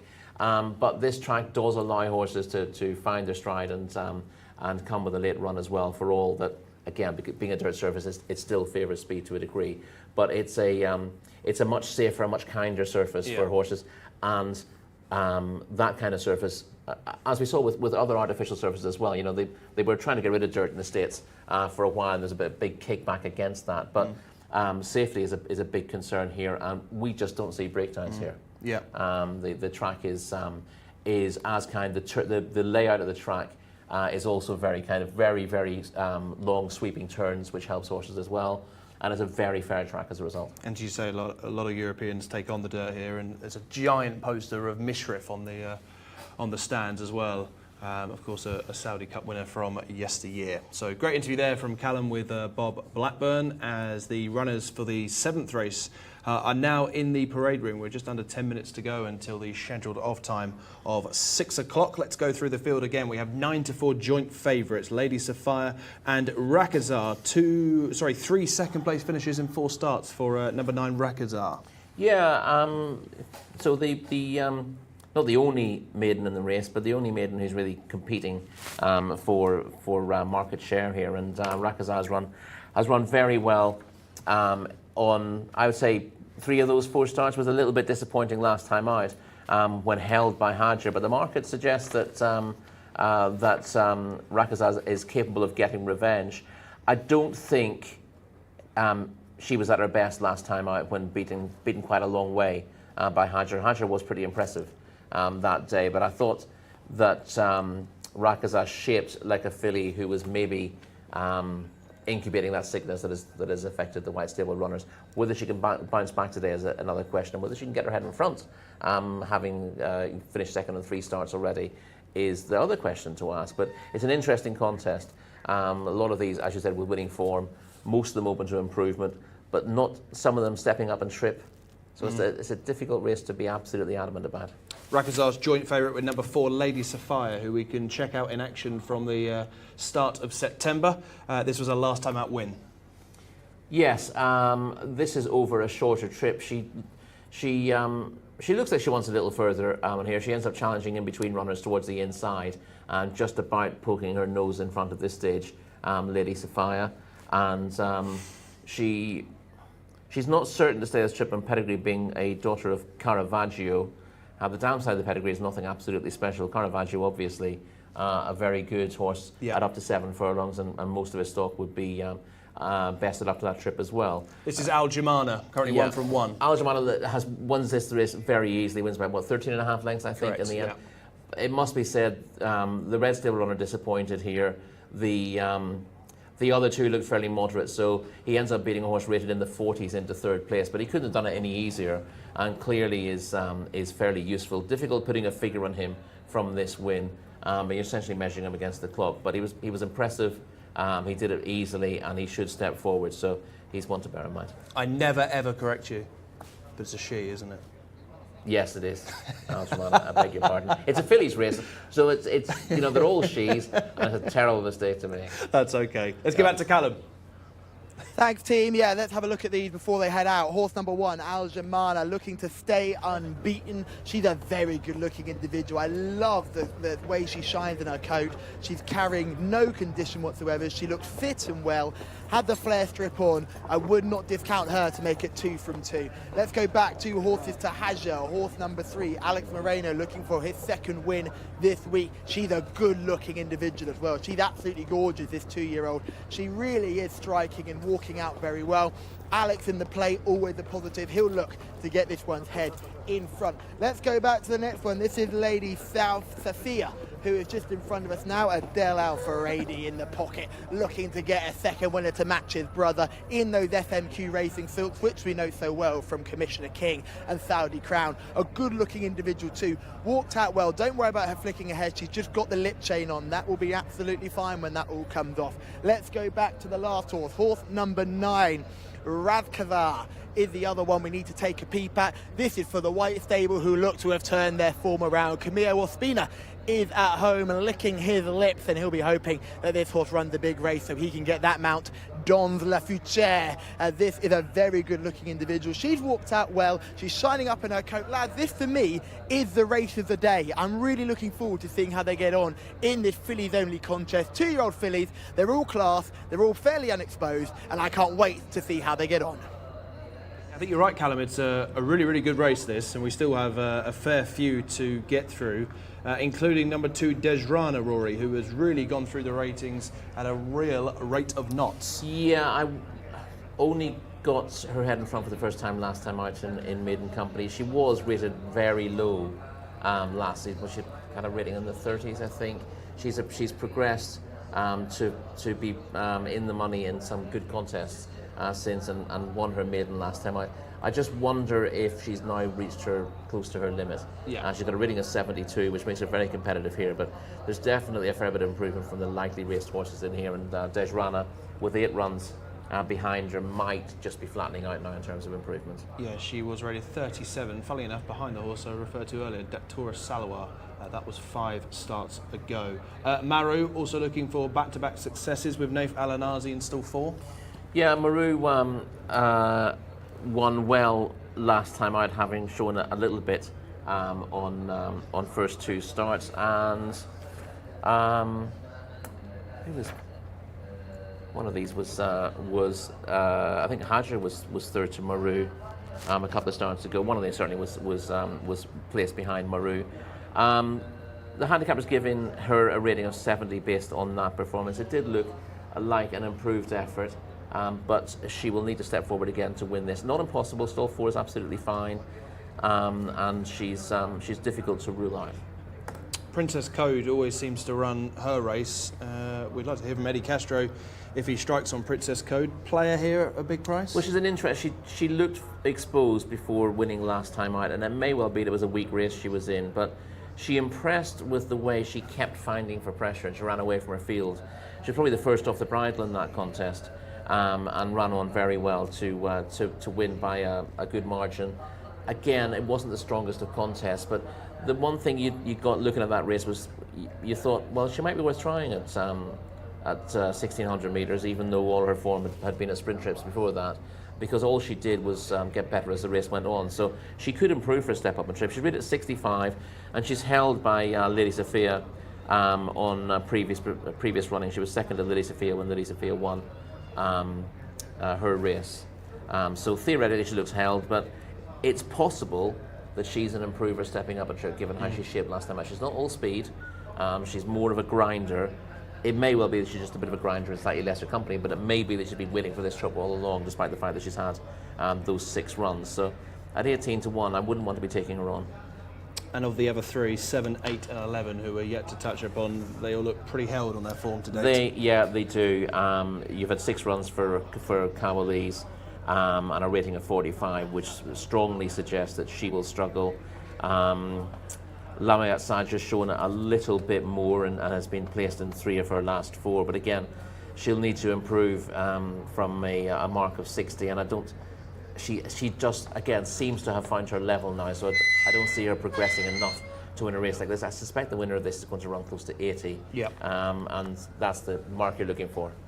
Okay, overall, which filly do we like? I'll tell you what. Why don't you tell me what you like, and then I'll jump in after you. But I promise not to copy you. I'll go with Al Jumana, right at the top. Currently unbeaten, 1 from 1, and I think will suit a further distance today. You're going to say Lady Sapphire, aren't you? I'm not going to. I'm tempted by Lady Sapphire. I'm actually going to go for Hajar. Hajar, okay. Who definitely improved last time out. Yeah, there was a question mark about Rakaza that day, whether she was at her best, and she probably was, but I don't think Hajar's got enough credit for winning that race easily anyway. Okay, Hajar for Rory, Al Jumana for me. What do we like here, Callum, in race number 7? Oh, I like all of them, guys. I've found this has been really tough. I've been looking forward to this one all day, and I like all of them. I think Al Jumana's a good looker, but I'm going to go with Rory here with Hajar. I just could not take my eyes off this one in the parade ring. Alex Moreno looking for his 2nd winner of the week. Hajar is the one for me. Alex, they're loading already. Not a big field. It's all yours. Thank you, Callum. Yeah, better to have a decent size here, and we've got 10. Not quite as strenuous. They are going forwards for this restricted win race for fillies, of course, over the 1,600 metre trip. Lady Sapphire 2 to 1. Pretty popular. Top end of the betting. Baracas are at 9 to 4, second in. Not a lot between them. Hajar 7 to 2. 4's Al Jumana, and it's 11's, and bigger the rest of the field. Just going in is Dejrana, number 2 on the card, has moved in to stall number 3. Zakat Al-Matar coming up to 1. That will leave us with 3 to go. Waiting upon Al Jumana, stall number 2. And the final couple are Princess Code to gate 9. And also Rakazar to stall number 8. Last one on the way. Very interesting fillies contest coming up. Set to go. They're off. Jumping out here then over the 1,600 metre trip. 1 or 2 lugging a bit right from the stalls, but not too many interfered with.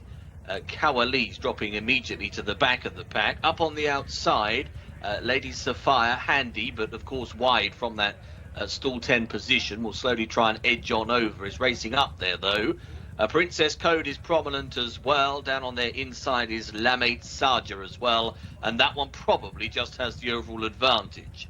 Harger up on the inside running rail, not too far from the pace as they work their way onwards towards the end of the back straight. So between horses, it will be Lamate Sarja with a narrow advantage. It's only very slender. Al Jumana travelling up sweetly into second. Down the outside, Lady Sophia coming off the bridle. Passed by Princess Co. Still in against the fence and travelling quite okay at the moment is Dejrana.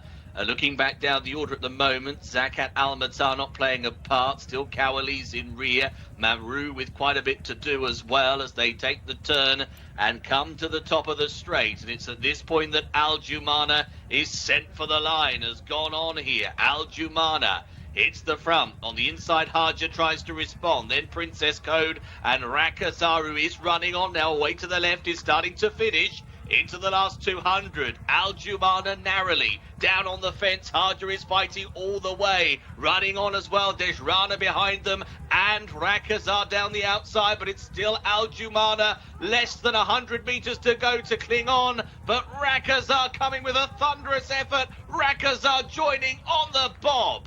Reckon Rakazar might have just denied Al Jumana. It is close though. Dejrana and Harja finished right in behind in third and fourth. Really good finish then to this fillies race. The 9, Rakazar, down the outside. Has she gained a first success? She has. She's got there to win for the first time. Finished second 3 times previously, but not today. 1:43.65 and has caught Al Jumana ahead between the pair. Gutting there for Mark, who fancied Al Jumana, but just collared late on. A really gutsy effort from the second. Harja in third, a neck back. And Dejrana just on that one's outside, a neck as well. So a tight finish, a head, a neck and a neck between them. There's only about half a length between the 4 runners then over the line. We were looking forward to the race and it produced a cracker of a finish. The order was 9, 1, 3 and 2.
Oh, they're back. The White Stable are most definitely back, and it's Rakazar who is the winner of this fillies only contest. This fillies non-winners of 2 event, and she has done it in good style. A really, really impressive win in a race where you could probably take all of the top 4 out of there, and they're all probably horses to follow. She's performed to definitely a mark of 80 plus there, coming in with a rating of 73. I really, really like her, and she's done well here.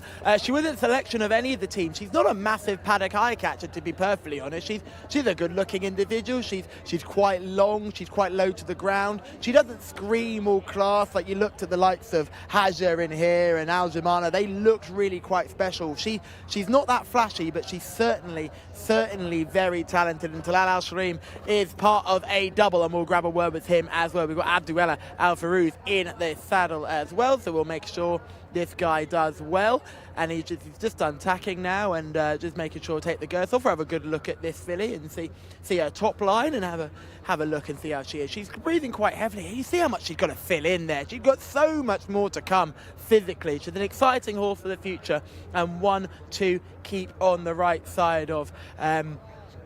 Winning jockey Abdul Al Farouz is in front, just getting weighed in. It's actually Abdul Al Farouz, isn't it? We're going to make sure I get the name right here.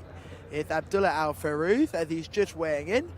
Seemed to get the full through. He's going to do the phone call here. I'm enjoying the phone call. It gives me time to get in position and them less time to run away. So Talal has helped me out royally there. That's good. We'll let Talal get interviewed by the Arabic channel first, I imagine, and then we will grab him afterwards. But we're going to get the jockey as well. Abdullah, very good. We'll make sure he doesn't forget his stick either. He doesn't. Look at this. This is the man who knows exactly what he's doing. Abdullah, congratulations. Well done. No speak English. Okay, that's okay, Abdullah. Congratulations, well done.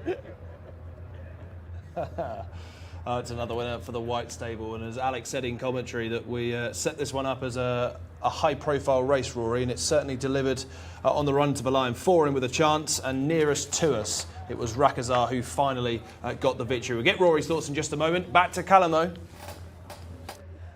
Thank you very much, team. Talal Al-Sharim joins me now. A double well done. And we didn't talk before the race. Yeah, alhamdulillah. But you always you bring a good luck for us. Alhamdulillah. Rakaza, good filly. She lost 2 weeks ago. She came second. I think she was behind the Hajar. Today she beat her. Alhamdulillah. She ran good race today. This was a good race. We were looking at this beforehand. We thought this is a really hot fillies contest. She's come into here without a win and beaten some winners. That's right. And she's got filly from type season.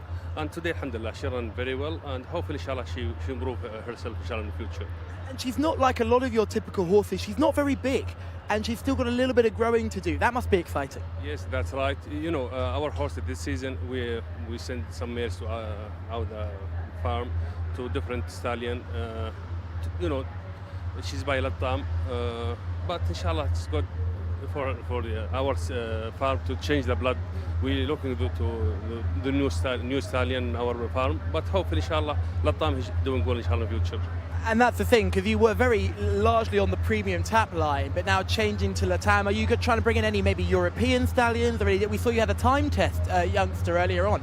We have now a new stallion in our farm, but we need time, and we'll see inshallah. Hopefully Shadi will good. Very exciting. Well done, and well done for getting 2 winners today. The White Stable are back. Thank you. I appreciate it. Thank you. On the day then for the White Stable in the colours of King Abdullah bin Abdulaziz and Sons. You can see in the green cap, wasn't best away, but quickly Rory got into a decent racing position. Yeah, and a lot of them wanted to be up there early. Cowley's the rank outsider, is the one who couldn't go the early gallop, but there's 1, 2, 3, 4, 5, 6, 7 of them who seem to be reasonably keen to get to the front. We then see Dejrana and I think it was Hajar just, no it wasn't Hajar, just dropping off them slightly. Maru probably decided not to go up there, but still 6 horses trying to go to that bend together, and something had to give. Yeah, Hajar travelled well on the inside. Our winners held up just behind the pace, and that's probably beneficial given how much pace and how contested that was. Al Jamana there in the light blue colours with the white cap, travelling well. And we had one of the outsiders, Lamayat Saja, who stayed up there for quite a while, just 1 horse off the rail before weakening at this point. The winning rider was wise enough to keep wide of the weakening horse. Dejrana not quite so lucky, had a dive to the inside. So I say kept wide of it. It ran into his path a little bit. So actually she's done pretty well to get round there and had to change her path early in the straight. At this stage you thought you were just getting the better of a battle. Al Jamana holding Hajar at this stage. Hajar trying to battle all the way, but all the time you can see the white colours with the green cap bearing down on the front too. And I'm afraid it was 3 seconds in a row for you now, isn't it? As Rakaza got her head in front of the line. She's been second to a couple of good horse. Falak Kerr, particularly on her debut, and she was in the Taif Cup 2 starts ago, when only 5th. Well, I say only 5th. That was a good performance in a race of that nature. As I said, I don't think she was at her best behind Hatcher last time out, but she showed that form to be wrong by turning the tables here and beating Hatcher back into 3rd. I think you're going to need to invest in some earplugs if I get any more narrow seconds like that. Yes, I because it's getting rather difficult. Anyway, we move on to race number 8, which is a 0 to 75 handicap. We'll go through the runners and riders very shortly, but before then, back to Callum. Thanks very much, guys. Yes, decided to come down into the grandstand and speak to everyone. And I bumped into Emily here, and we're just going to talk about how much you're enjoying coming racing here at King Abdulaziz racetrack. Well, it's amazing to be here. It's a real chance to enjoy this event and more even in Saudi. And what brings you to Saudi in the first place? Well, work relative, and more expats are coming, so it's enjoyable. It certainly seems that way. We've been coming for 2 years, and we've certainly seen more and more expats coming this season. What brought you over? What made you come to Saudi Arabia, this particular part of the Middle East? Well, I think the opportunity are extremely interesting here, and the country it's opening even more day by day. And as a woman here also, it's a great opportunity to be here and to build a community. So, no, actually work related, but community, it's amazing here. I think that's something that you and I both probably feel the same way about. We both come over for work-related issues, but then when you get here and you experience the life and you experience that community that you talk about, it really does make you want to stay longer and tell friends and people to come and enjoy it as well, because there is so much opportunity. Yeah, the mix of the culture are very interesting. So when we enter in this culture, actually, it's just amazing, the human people, the humanity that they have, and just to feel that we are just one country. I feel always very welcome here. So no, I think to stay more, definitely. And correct me if I'm wrong, but I'm hearing a French accent there. Would I be correct there? Well, you've just had an Olympic Games as well, so that must have been a wonderful experience. Yeah, definitely. I mean, Europe is going well, and Saudi is taking a very good example about.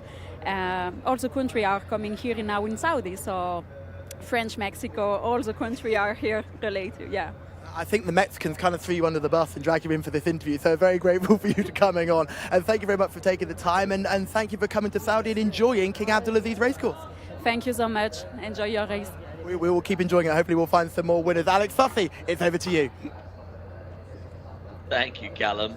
Let's have a look at the field, shall we, for race 8 on today's card. It's a local bred handicap, 0 to 75. Number 1, Basha Al-Naya, that's Mohammed Al-Hubail. Number 2 is Tazewite, Ali Al-Mutib. 3 is Oral, that's Rakan Al-Ubaid, with 4, Jodia, Abdullah Al-Farouz. Number 5 now for Osama Al-Shorani, and the 6 is Al-Qameni, that's Thab Al-Timyat.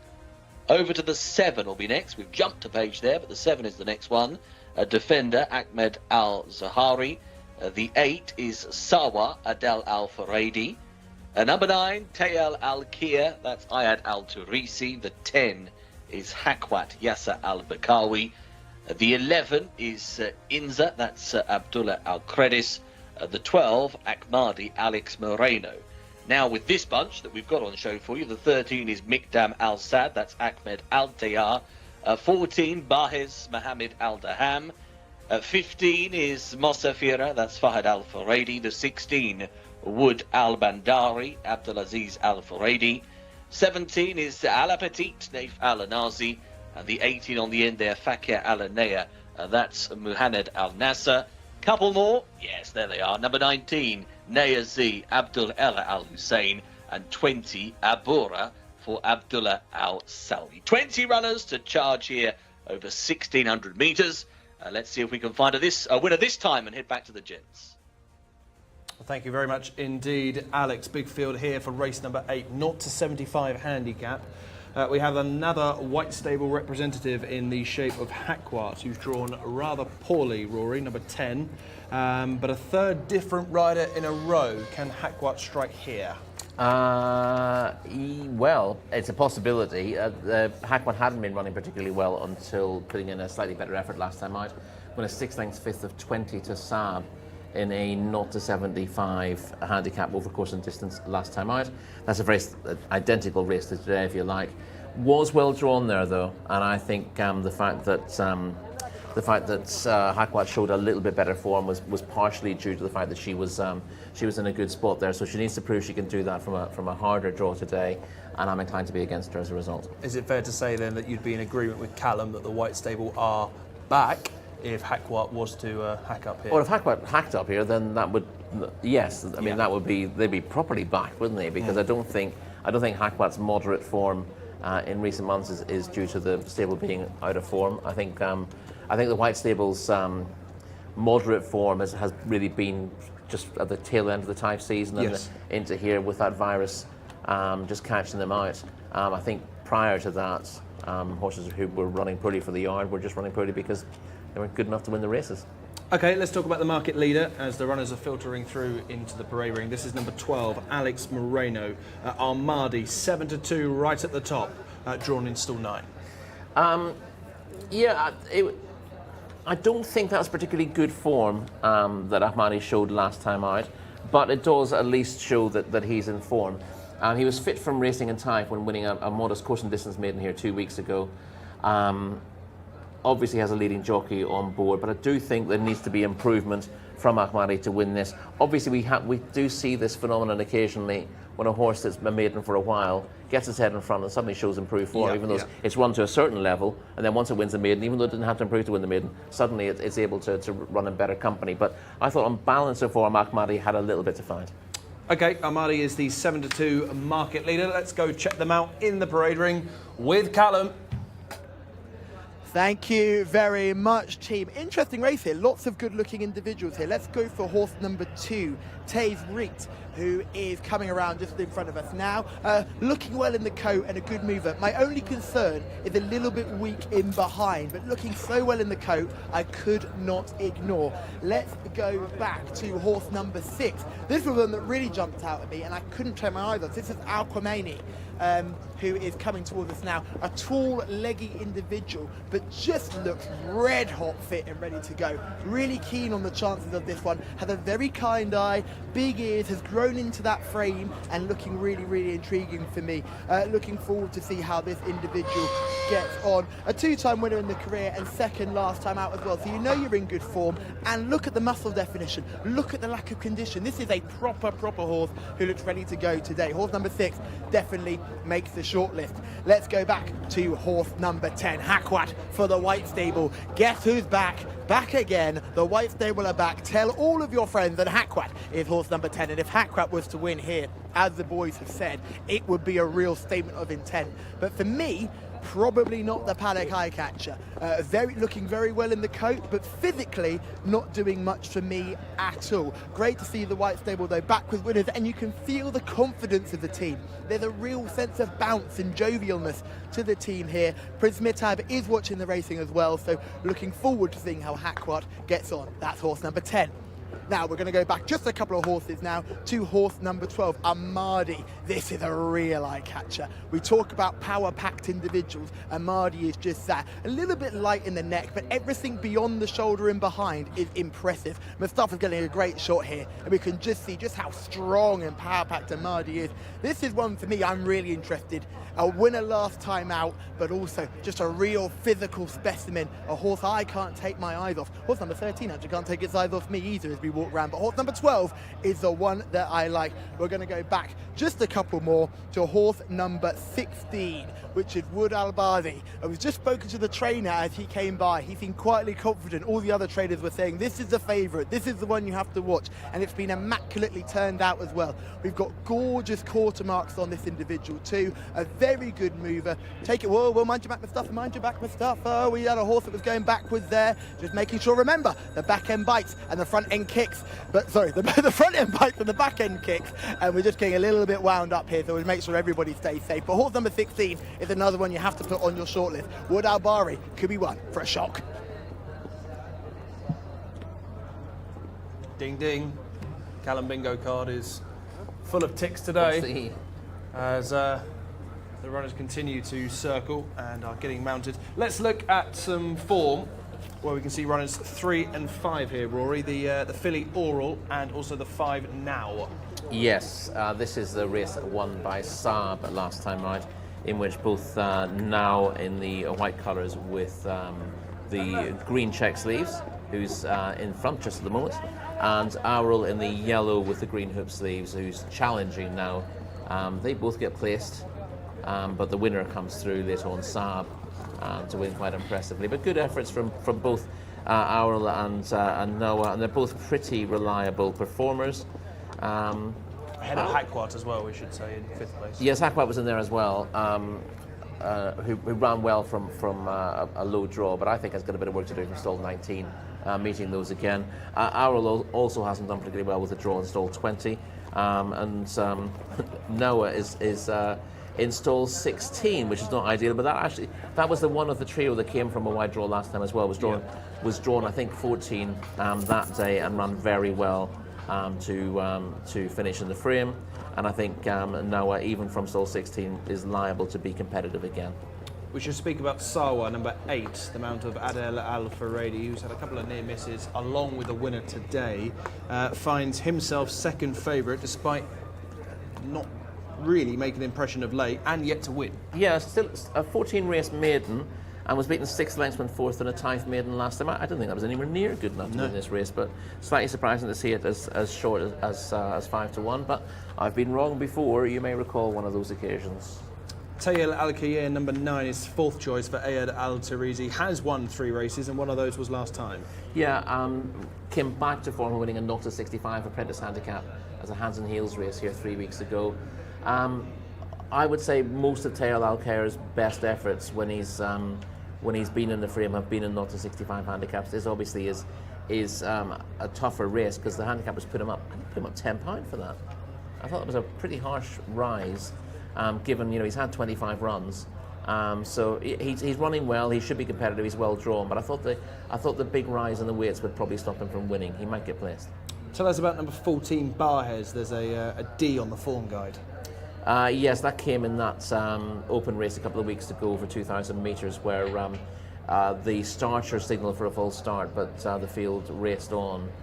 So the race was completed as normal before a steward's inquiry, which saw it made void. And Barhez wasn't disgraced in that race. Showed early speed to dispute the lead, and then weakened from the home turn. Was well enough beaten in the end, but was racing against much better horses than this. Previously a winner.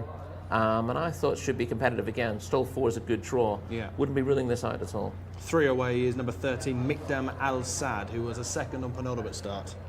Yeah, a runner-up, and that was an 1,800 metre maiden, and was back in December. I thought on overall profile, Mikdam Al-Sad was a lot harder to fancy. If he can find the form that saw him second 2 starts ago, he would have a chance. But as I said, the overall profile is in and out, and entitled to lead this run after quite a long break. Right at the top, Bashir Alanea, I thought was a big price, disappointed last time, but won a penultimate start. Yeah, I thought others were better. Again, it won in its penultimate start. That was a 1,200 metre maiden, which it was entitled to win on form. Handicapper again put it up about £10 for winning that. Again, I don't understand horses winning narrowly going up that much in the handicap when the racing here is so competitive. Well beaten in a similar race here last time. That might well have been behind Saab, actually, unsighted there. So has work to do from top weight. That looks pretty mean handicapping. And number 17, Ala Petite, is the other one that's below 20 to 1 in the market. Naif Al-Nazi.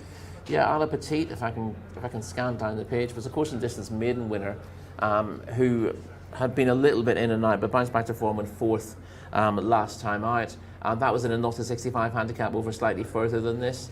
Obviously, this is a stiffer test, and I find quite a lot with horses running on this grade who are making no impression. Dropping them into a 0-65 can see them much more competitive, but then when they come straight back up in class, it's immediately asking them a stiffer question. But Ala Petite's got a chance on paper with a repeat of that, but I do think the rise back up in class is enough to stop him. It is a very congested market. Armadi remains the 7-2 favourite was 9-2 earlier. Alex Moreno on board. Sawa 5-1 second choice, 6-1 now, 13-2 Barhez, 15-2 Mikdam Al Saad, and then Al Quaymani, Tayel Al Khair, and Hakwat all 8-1. Is there anything else you want to mention at a bigger price, Rory? Not really. I think we've covered most of them that I think have got a decent chance, and horses at reasonably short prices that I don't particularly fancy. We didn't mention Inza. He might be. No, he was another one who was down the field in that race won by Saab last time out. 25. He's one from 19, so he's not the easiest to fancy. So I think we've covered most of the main ones. I hope that something doesn't pop up at 25 that we haven't mentioned. I think Al Quaymani is the other one we should probably give a note to. Number 6.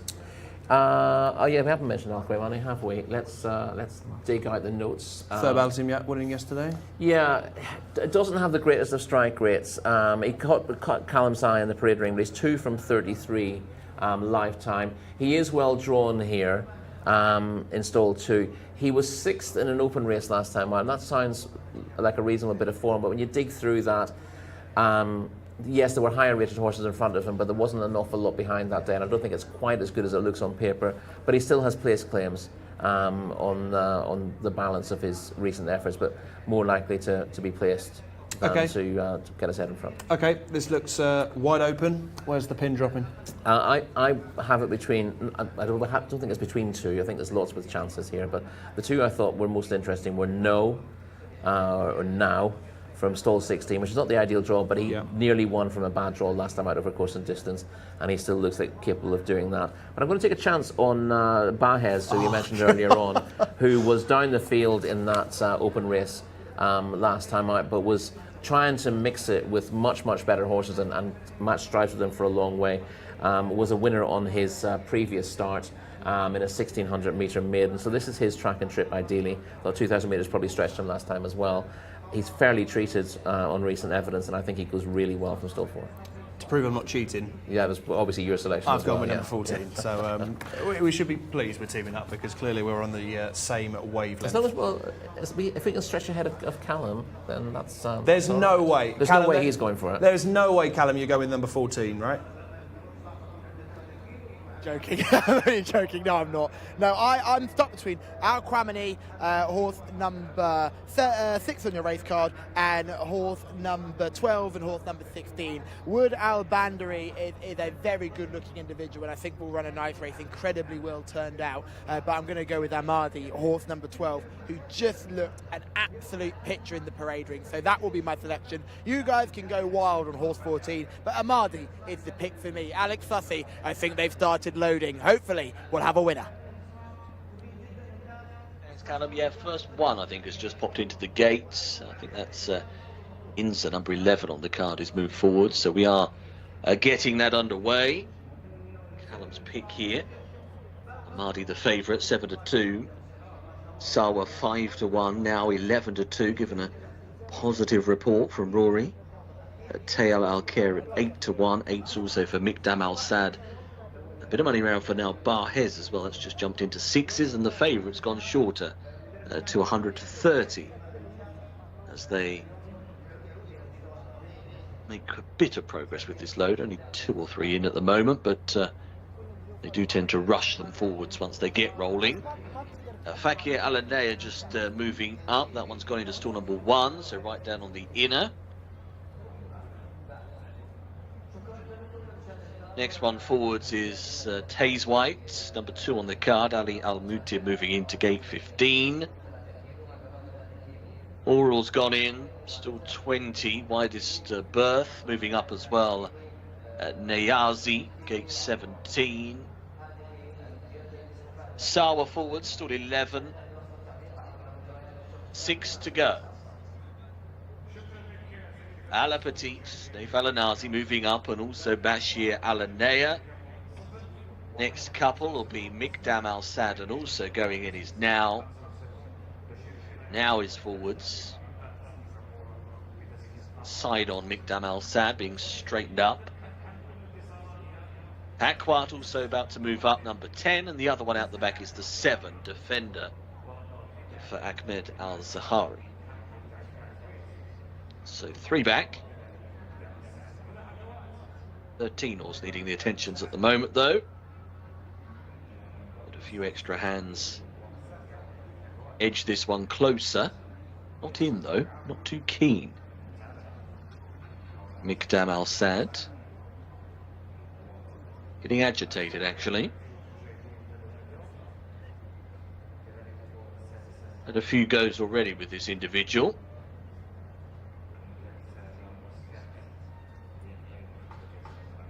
It works this time.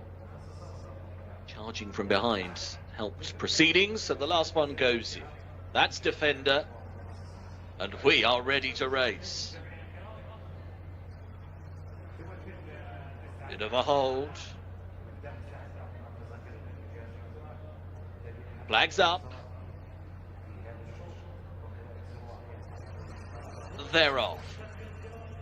Racing away. Trip here is 1,600 metres, 0 to 75 the grade here in this handicap. Down on the inside, Fakir Alanea trying to make use of that good draw, but was drifting a bit right-handed early on, but still shows up there towards the inside. Also good beginning, Mikdam Al-Sad is one of the first ones up there. Another handy racer is Ala Petit in the green-coloured jacket. Working a bit wider on the track at the moment to find Oral, who was posted wide from the draw. That one's tucking in as well as they work towards the left-handed turn. Bashir Alanea not too far from the front wave as they work their way along the back straight. On the inside fence, Fakir Alanea just has the advantage. Wood Al-Bandari is just with that one following. Right in amongst horses, actually travelling quite well on the inside rail is Alquamani, who's going up that fence and hunting the pace, travelling with purpose. Up on the outside of horses is Oral in the yellow and green colours, now pushed along Ala Petit. Starting to make ground is Barhes on the inside, the blue and white colours moving into fourth. It's a wave of three. On the spin into the straight, Alquamani has come through in between horses to show the way. On the outside, Wood Al-Bandari is in second. Back on the inner, Fakir Alanea. And then behind them, Barhes, who continues to try and plug on. Oral can't get to them. Al-Kamadi is running on a bit late in the piece, the market leader. But as they work into the last 200 here, it is Alquamani who shows the way for Thab Altimya, leading by a length and a half or so and fending them all off. The 6-all win. Alquamani has taken it. Second place then will go the way of Wood Al-Bandari. Back in behind that one was Barhes, and also the running on Akmadi, but that was too late, wasn't it, from the international favourite. The 6 is your winner. Alquamani has gone on to score here. Thab Altimyat winning.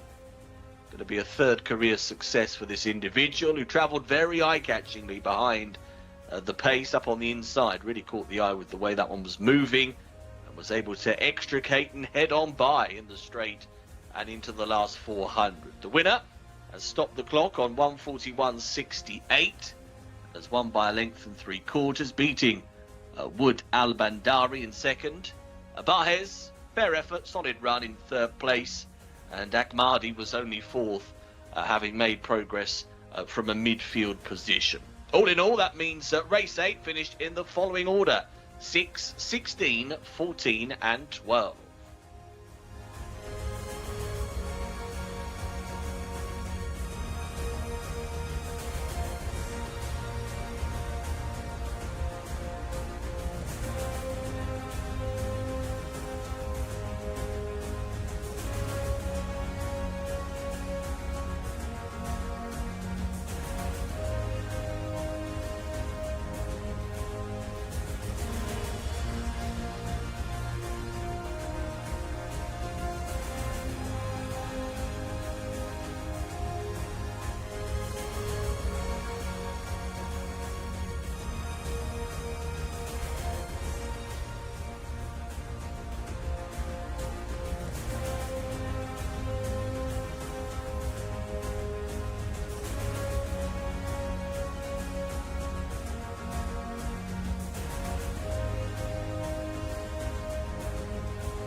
Looked really good in the parade ring, did Al Kwamani, and he has truly delivered in good style. This 4-year-old gelding has done the business here under Saab Al Timyat, who is a talented young rider in his own right. One of my favourite interviews. He doesn't say much in his interviews, but he's one of my favourites.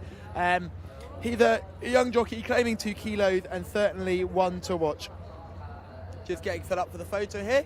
All the connections gathering. It's often quite weird when we only see two members of connections here, especially when I've spoken to them already today as well. We've had a little bit of banter with the 2 gents to the left of short here who have both been good fun all day, and they've had a winner here as well. And Al Kwamani looked good in the parade ring, and Saab has given this a superb ride. Girth comes off. We know plenty about this horse, but this is good to get a 3rd career win on the 34th career start. A very solid option indeed. I think of that whole race, I think that the team did quite well there with selection as well. I thought the boys' choice came in 3rd maybe. I think my choice came in 4th, and then the horse that came 2nd was another paddock eye catcher. So we're clearly doing the right thing here. We're highlighting the right horses, and hopefully it goes well. Saab just weighing in, taking off the number cloth again. See, I know how this works over here. Number cloth has come off, and now we're going to get a nod. We're just going to wait. Oh, trepidation here. I think he's been okayed. I don't know. This is new. I think it's okay. We'll ask Saab, but we won't ask Saab too much. Congratulations, Saab. Well done. Thank you. Good horse. Yes, good horse. You're a good jockey as well. Well done. Go ahead. Thank you. You're all... He's nailed this, hasn't he? Saab Al Timyat is once again a part of the winners, and we covered most of the selections that finished 1, 2, 3, 4, Rory. Al Kwamani has eventually come out on top. Yes, I think 1st, 2nd and 3rd, stalls 2, 3 and 4. Showing again that while it is possible, as Wiggy showed us earlier on, to come from a wide draw, in these competitive races, a pitch near the rails is really important. And Al Kwamani has stepped up on recent efforts to win. Back to Callum.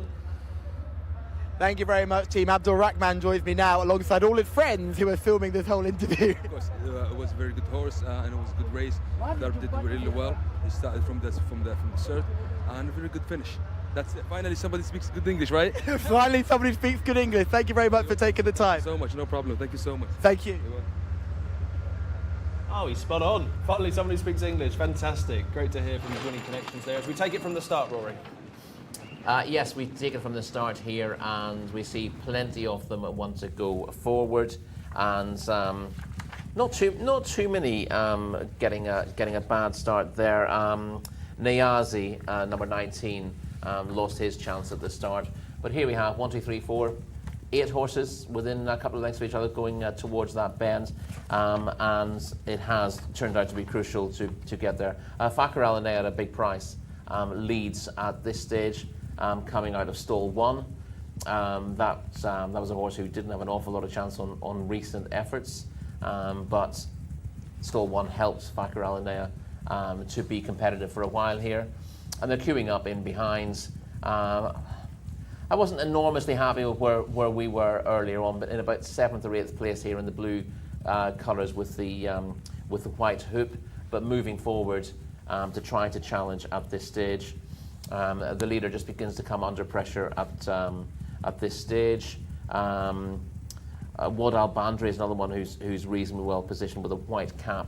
Another one at quite a big price who ends up running into the frame. But our winner, you see in those eye-catching orange and green colours, is now in the ascendancy. Wad Al Bari chasing, and Bahez chasing him in 3rd. Looks like he might get up for 2nd for a while, but just held off for that. But Al Kwamani got a good run through this race, was always well positioned from that stall in 2, was dropping down from open company, as I said last time out, meeting better rivals. I wasn't quite sure how solid that form was, because there's a bit of a gulf in class between the best and the worst in that race, and he finished right in the middle. But it certainly hasn't done him any harm, and he's come here and improved what was a fairly moderate strike rate, now 3 from 34 in his career. Indeed, Al Kwamani is our latest winner from race 8 for Saab Al Timyat, winning by about 2 lengths at the wire. Wad Al Bandari, the far side of our selection, back in 3rd place. We head to the 9th race on the programme here. We have a 0 to 60 purebred Arabian handicap worth 65,000 Saudi Riyal. 4-year-olds and upwards over 1,600 metres. I know a man who loves his purebred Arabian racing, and his name is Alex Fussy. Oh, yes, Mark. Let's bring on the Arabians. Let's have a look at the field then, shall we, for this 9th on the card. Number 1, Hammurabi, that's Abdullah Al-Khamis. Number 2, Jawad Al-Kaladia, Abdullah Al-Tabi. Number 3, Sham Al-Shahir, that's Rakan Al-Ubaid. The 4 is Tarbeya Al-Naif, Wigberto Ramos. 5, Amsiati, Muhammad Al-Nefsi, with the 6, ES Tara, Abdullah Al-Saudi. 7, Jadu Carrier, Norwef Al-Mudirani. Number 8 is Sedik, Victor Gutierrez.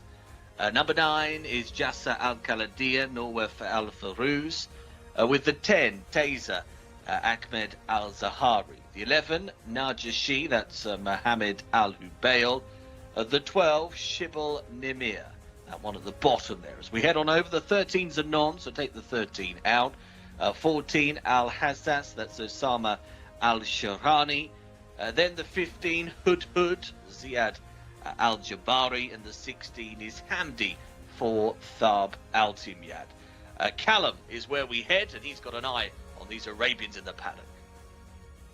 Thank you, Alex. Yes, got an eye on a few of these. And this is the last one getting tacked up. This is horse number 16, Hamdi. Now, remember when I mentioned yesterday when we were inside these pre-parade stalls and how much space you've got available? This is a prime example of it. Look how many people we've got in this box and how much space we've got to be involved in here.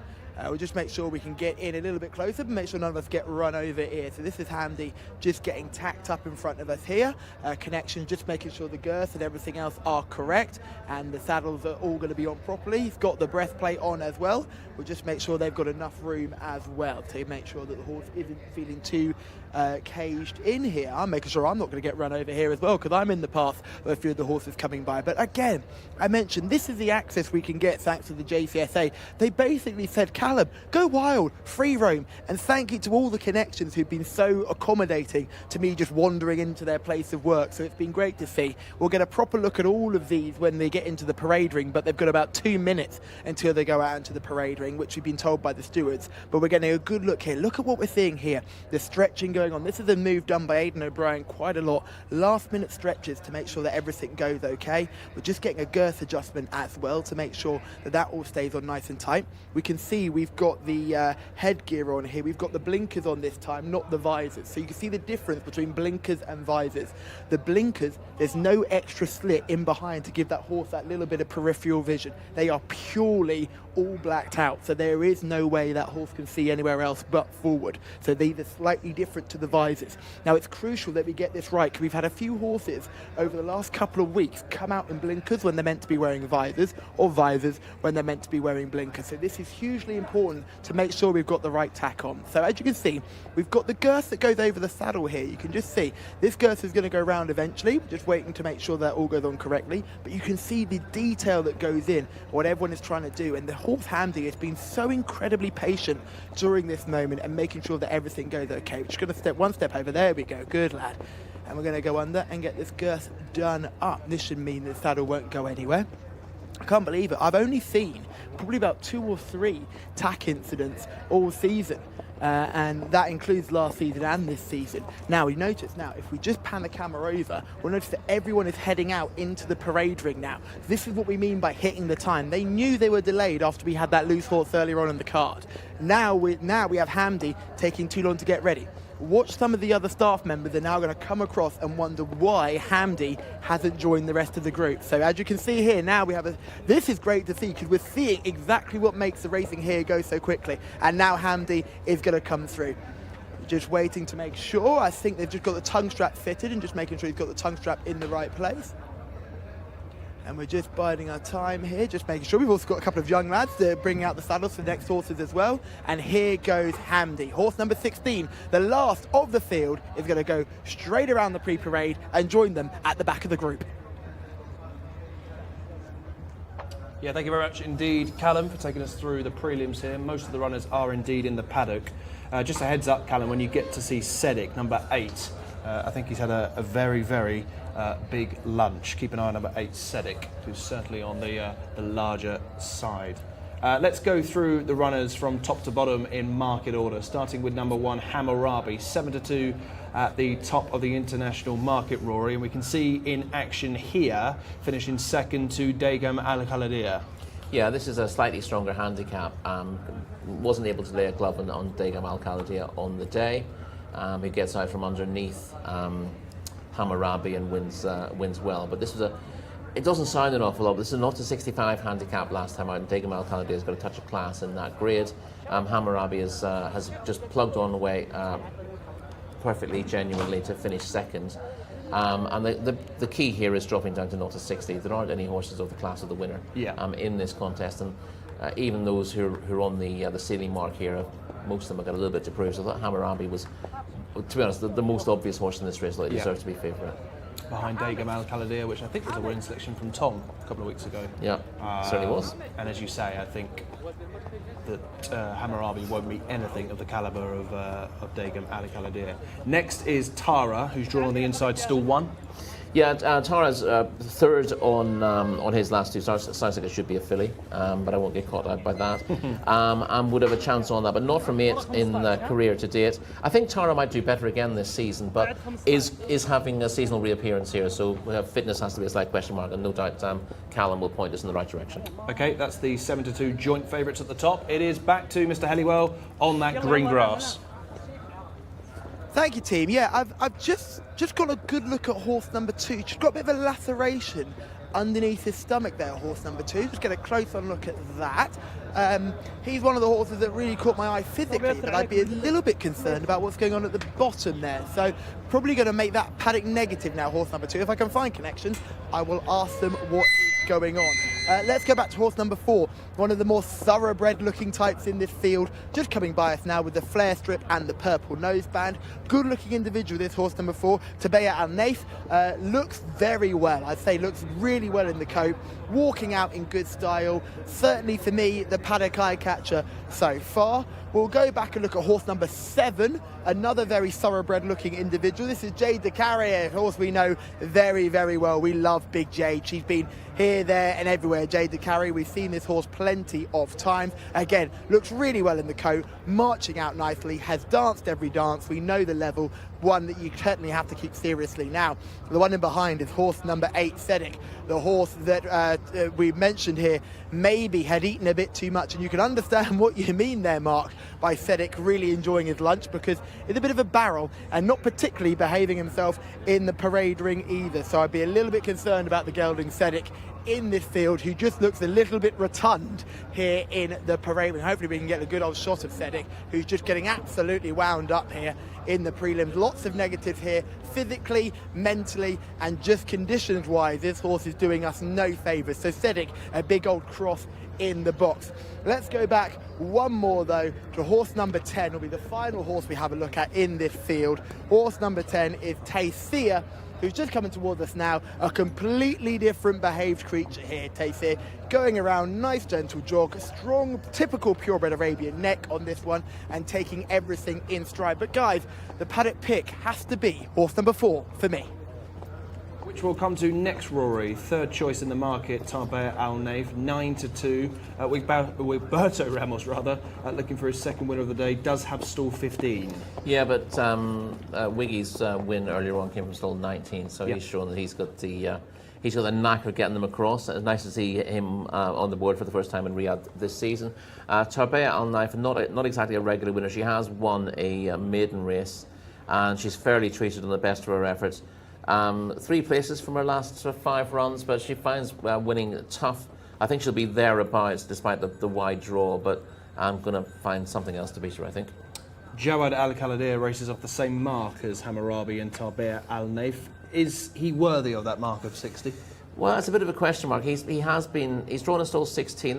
The mark's probably fair enough, actually, on balance, but he's not the easiest to win with, as you can see from a record of 0-19. Does hit the frame more often than not. stuck out in stall 16, which does ask a question of him here, but he tends to do his best running late anyway, so his draw is almost irrelevant. He'll have to be coming through horses, so he needs a bit of luck in running. Yeah. Does tend to finish strongly, and expect to see him coming from the clouds late in the day. Whether he can get going quick enough is the question with him. Cedric, number 8, drawn in stall 2 for Victor Gutierrez, is a 10-1 chance. I like Cedric. He's a bit of a law unto himself, and you heard that Callum said he's a paddock negative because he looks like he's carrying a bit of condition, but he ran last week, and he's not, that wasn't his first run of the season either. So I don't think fitness should be a concern for Cedric, and the fact that he's a bit boisterous in the parade ring is something I actually quite like sometimes. Yep. He's he is a character. He doesn't always give his running, but he's got a good strike rate compared to some of these. 3 from 21. He hit form at this time last season and ran a couple of very good races back to back. And I just wonder whether it's coming to his time of the year again. So disappointed last time out behind Hammurabi. Doesn't have a great chance on that run, but he is the kind of horse who can follow a bad run with a corker. And I'm going to take his fractiousness in the paddock as a good thing rather than a bad thing. Moving on to Najashi, who's a 12-1 shot. We'll get your thoughts in just a moment. We'll return to Callum.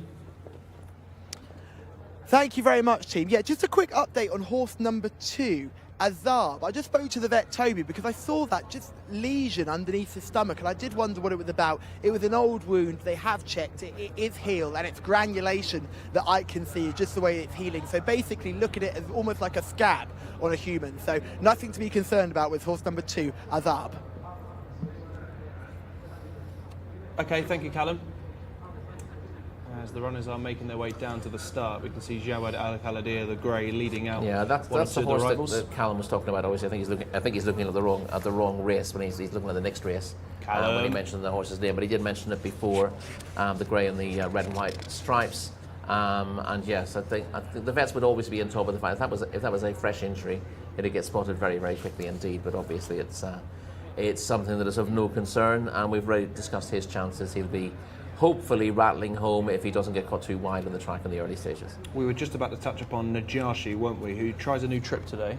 Yes, and that gives Najashi half a chance, I suppose. Been running okay, but has a bit to find with Hammurabi on that run last time out, and needs to improve a little bit for a step up to 1,600 metres. Hamdi, right down the bottom, number 16 for Thurb Altimyat, has really got a featherweight here. Yeah, gets in here of a mark of 54.5 kilos. I wouldn't like to hump that around myself, to be perfectly honest. But has a squeak on form. I don't like bottom weights in these races as a rule. Only rated 49, eligible for weaker races than this. Has run well in slightly weaker contests than this, but I think in a 0 to 60, Hamdi might just find a few too quick, and this is seasonal return as well, so fitness might be a slight issue. And the filly Hood, who is now 0 from 17, has Ziad Al-Jabrai on board today. We've seen plenty of Hood. Tends to travel okay into her races, but doesn't find an awful lot for pressure. Hence that losing streak. But yeah, could figure for a fair way here, but when push comes to shove, I think she'll give way. And Al Hassas, 16-1, will probably be doing his best work towards the finish. Yeah, not been running particularly well at the moment, but is on a fair mark on the peak of his form. To be honest, I think you can make excuses for a few of the recent runs for Al Hassas. Trying sprint trips recently. Not a type horse, I don't think. So you've got form figures 08, 909 on the last 5 starts, but I think you can actually not mark up the performances, but I think you put a line through most of those runs, either because of the unsuitability of the track or the unsuitability of the trip. And it wouldn't be a massive surprise to see Al Hassas be competitive here from stall 12. Sometimes has 1 or 2 traffic problems. Anything else at a bigger price? Shibble Nima, number 12, is certainly going backwards and is the biggest price of the lot. Yeah, has ability, Shibble Nimmer, but not been showing it recently. 1 from 21 in the career, out the back on the last 4 or 5 runs and drawn a stall 14, so not many positives there. Okay, we are approaching the 9th race here, due off at 7 o'clock local time, currently 5:27. I think we can get to selections pretty early here, Rory. What do we like in race number 9? It's better to say the three of us need a bit more of a change in fortune. Yes, indeed. It's been a tough day today, and it looked tough on paper, and it doesn't get much easier from here on in either. Tempted by Hammurabi, but I'm actually, now they've sort of been picked up as a paddock negative, I'm actually quite keen on Cedric, because actually, I do, with characters like him, I think when they start playing up, it's often a sign that they're in good form, and he's been a little quiet for a while, but he didn't look quiet in the parade ring, and I think he'll run a much better race than he has done recently. Okay, so Cedric for Rory Delaghi, who is a 9-1 chance here for Victor Gutierrez and the Al-Baha stable, a 3-time winner. Rory hoping for victory number 4 here today. I like Hammurabi right at the top, 11-4, joint top rated with 3 of these. Ran much better, as we saw in the form clip, in that 0-65 behind Dagam Al-Khaladir, who was far too good that day. Hammurabi for me, that's number 1. Cedric number 8 for Rory. They'll be breaking from stalls 5 and 2 respectively. It's back to our reporter, Callum Helliwell. Thanks, team. Yes, want to apologise for getting the horse number completely wrong. It's number 2, Jawad Al-Khaladir, the horse who had that little issue that we discussed with the vet, but all is good and perfectly able to run. Another little bit of housekeeping I'm loving. I'm getting all this information now. The trainer of Al-Shahir, horse number 3, Sham Al-Shahir. This trainer will be fined 150 riyals because, if you notice, the cap does not match the white cap that's displayed in the race card. They've got a black or navy blue cap on that one. It doesn't match the white on the race card. That is 150 riyal fine for the trainer there. My selection in this race will be horse number 4, Tabeya Al-Naif, a horse that for me looked the best in at the parade ring. 1 from 25 in the career and has finished in the money in the last 2 starts.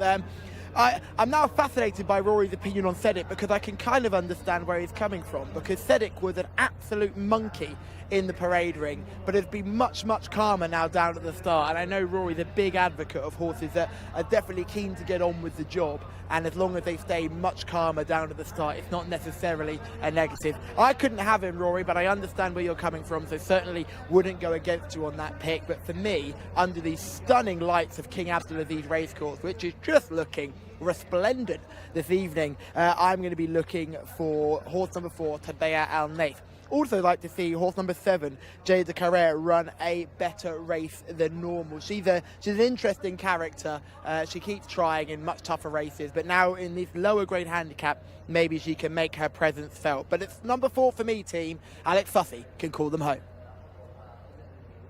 Lovely stuff, thank you, Callum. Yeah, we're about halfway through the load. The 14, Al Hassas, just moving up now, going into stall number 12. Top end of the betting, well covered by our team here. Liking a few, aren't they? Spread out for a trappy and tricky little heat. 3's the field. If you are keeping an eye on Cedric, the one that was well, divisive in terms of opinion before the off, stall 2 down on towards the inside is the draw. We've got 5 to go. Jawad Al-Khaladir moving in, stall 16, so widest of all. Marooned as well in terms of being in that position. At the 7, Jcsa Carrere going in, and that'll leave us with 3 back. Hamdi, Jcsa, and also the 4, Tabeya Al-Naif. So final couple coming, and they're going to go in as 1. They are both in, and we are ready to race.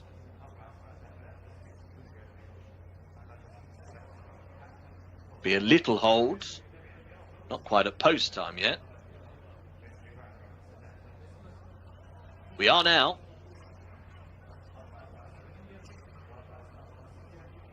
Couple of riders looking right. 1 or 2 restless.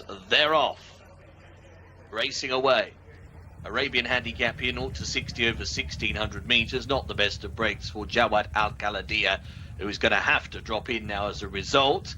Hammurabi on the inside was away alertly, just cutting back through near to that running rail. Also right up there, Jcsa Al-Khaladir is crossing on past, though, and quickly establishes the lead. Not too far from the pace is Amsiati, red jacket with the black cross belts, is racing there in between horses. Taser is on that one's outside, the grey jacket. Back on the fence is Cedric, got a nice little slot just stalking the first few.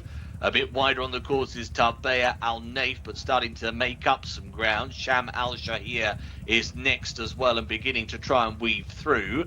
Back into midfield is Hamdi at the moment, racing in company with Hood Hood, who's also on the improve as they work out of the back straight. Tara is another runner who's not all that far from the front 3 or 4, but the leader continues to skip clear here. It's the 9. Jcsa Al Khaladir is in front here by about 3 lengths. Giving chase is Hammurabi at the moment. Sedic in behind those and coming under pressure. Next is Sham Al Shahir. On the inside of that one as well is Tara.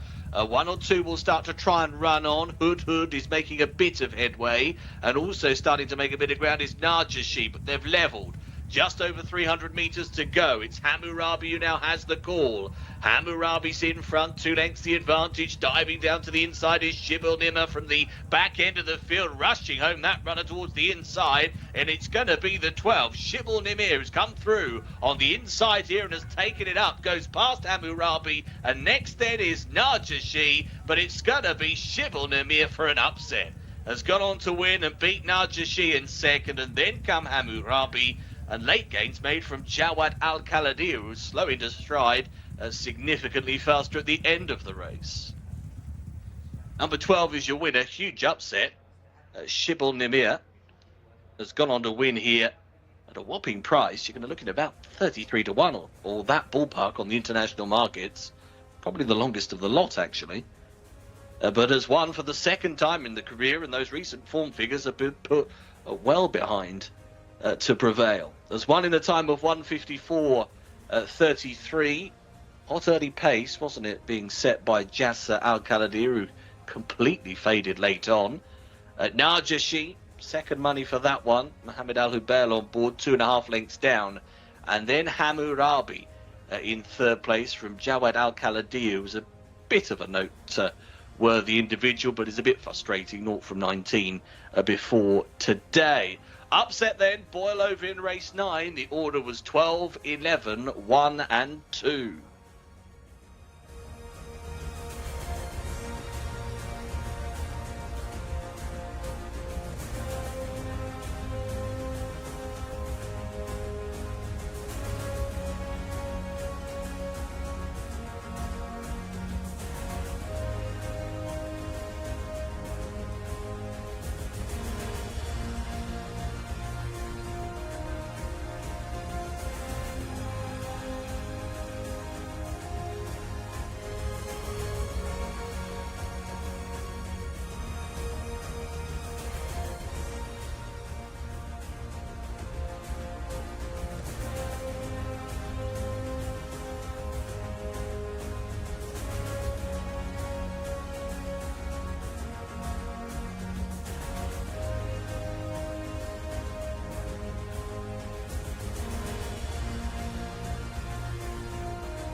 Winner for Khalid Al Memoni. He is coming guided Shibal Nimr to an absolute shock success in a race that truly was the definition of a pace collapse. Shibal Nimr took advantage and skipped up the inside rail under Khalid Al Memoni to win, and younger brother Sultan is with us as well, which is good to see the Al Memoni brothers enjoying this success. Sultan, obviously a very promising young rider who did very well over in France last season, riding a winner in an international apprentice jockeys race here. But Khalid is your winning rider. His father as well, I think I remember their father being very, very proud of all of them, because there's a few brothers that all ride and they all do a very good job. And Shibal Nimr is the latest to win. It wouldn't surprise me if there's a family connection with this one as well. It seems like a really, really beautiful moment here. Lots of very happy connections. Shibal Nimr will just be taken away straight away, making sure everyone stays safe around Shibal Nimr. And there is Khalid Al Memoni, who's done it yet again. He had a winner yesterday and he's got another winner today. He's looking at me with utter fear in his eyes. Again, he had the number cloth situation, which we should just tell the jockeys now straight up. Just make sure you don't weigh that. He's waiting. That has been given the all clear. We'll just wait till he gets his hat and everything picked up. Khalid, we'll just wait till everything gets picked up there. Congratulations, well done. Well done, well done. Thank you, shukran. Thank you, shukran. All smiles is Khalid Al-Mamoni after winning here on Shibal Nima, who we did actually mention, but not with any sort of winning chance. I don't think we can ever get to the bottom of this horse. Has come from last to first in a big race upset, Rory. Yeah, she's got a poor strike rate, but in fairness, most of these have got moderate strike rates, and he had not been running particularly well recently.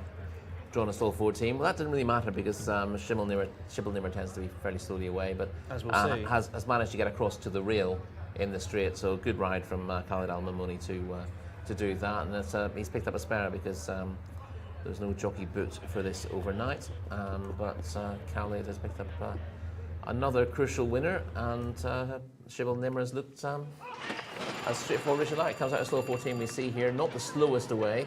The horse who finished fourth, Jawad Al-Khaladiya, really blew the start, but they were last and second last in the early stages, and I suppose that suggests that they've gone pretty hard out in front.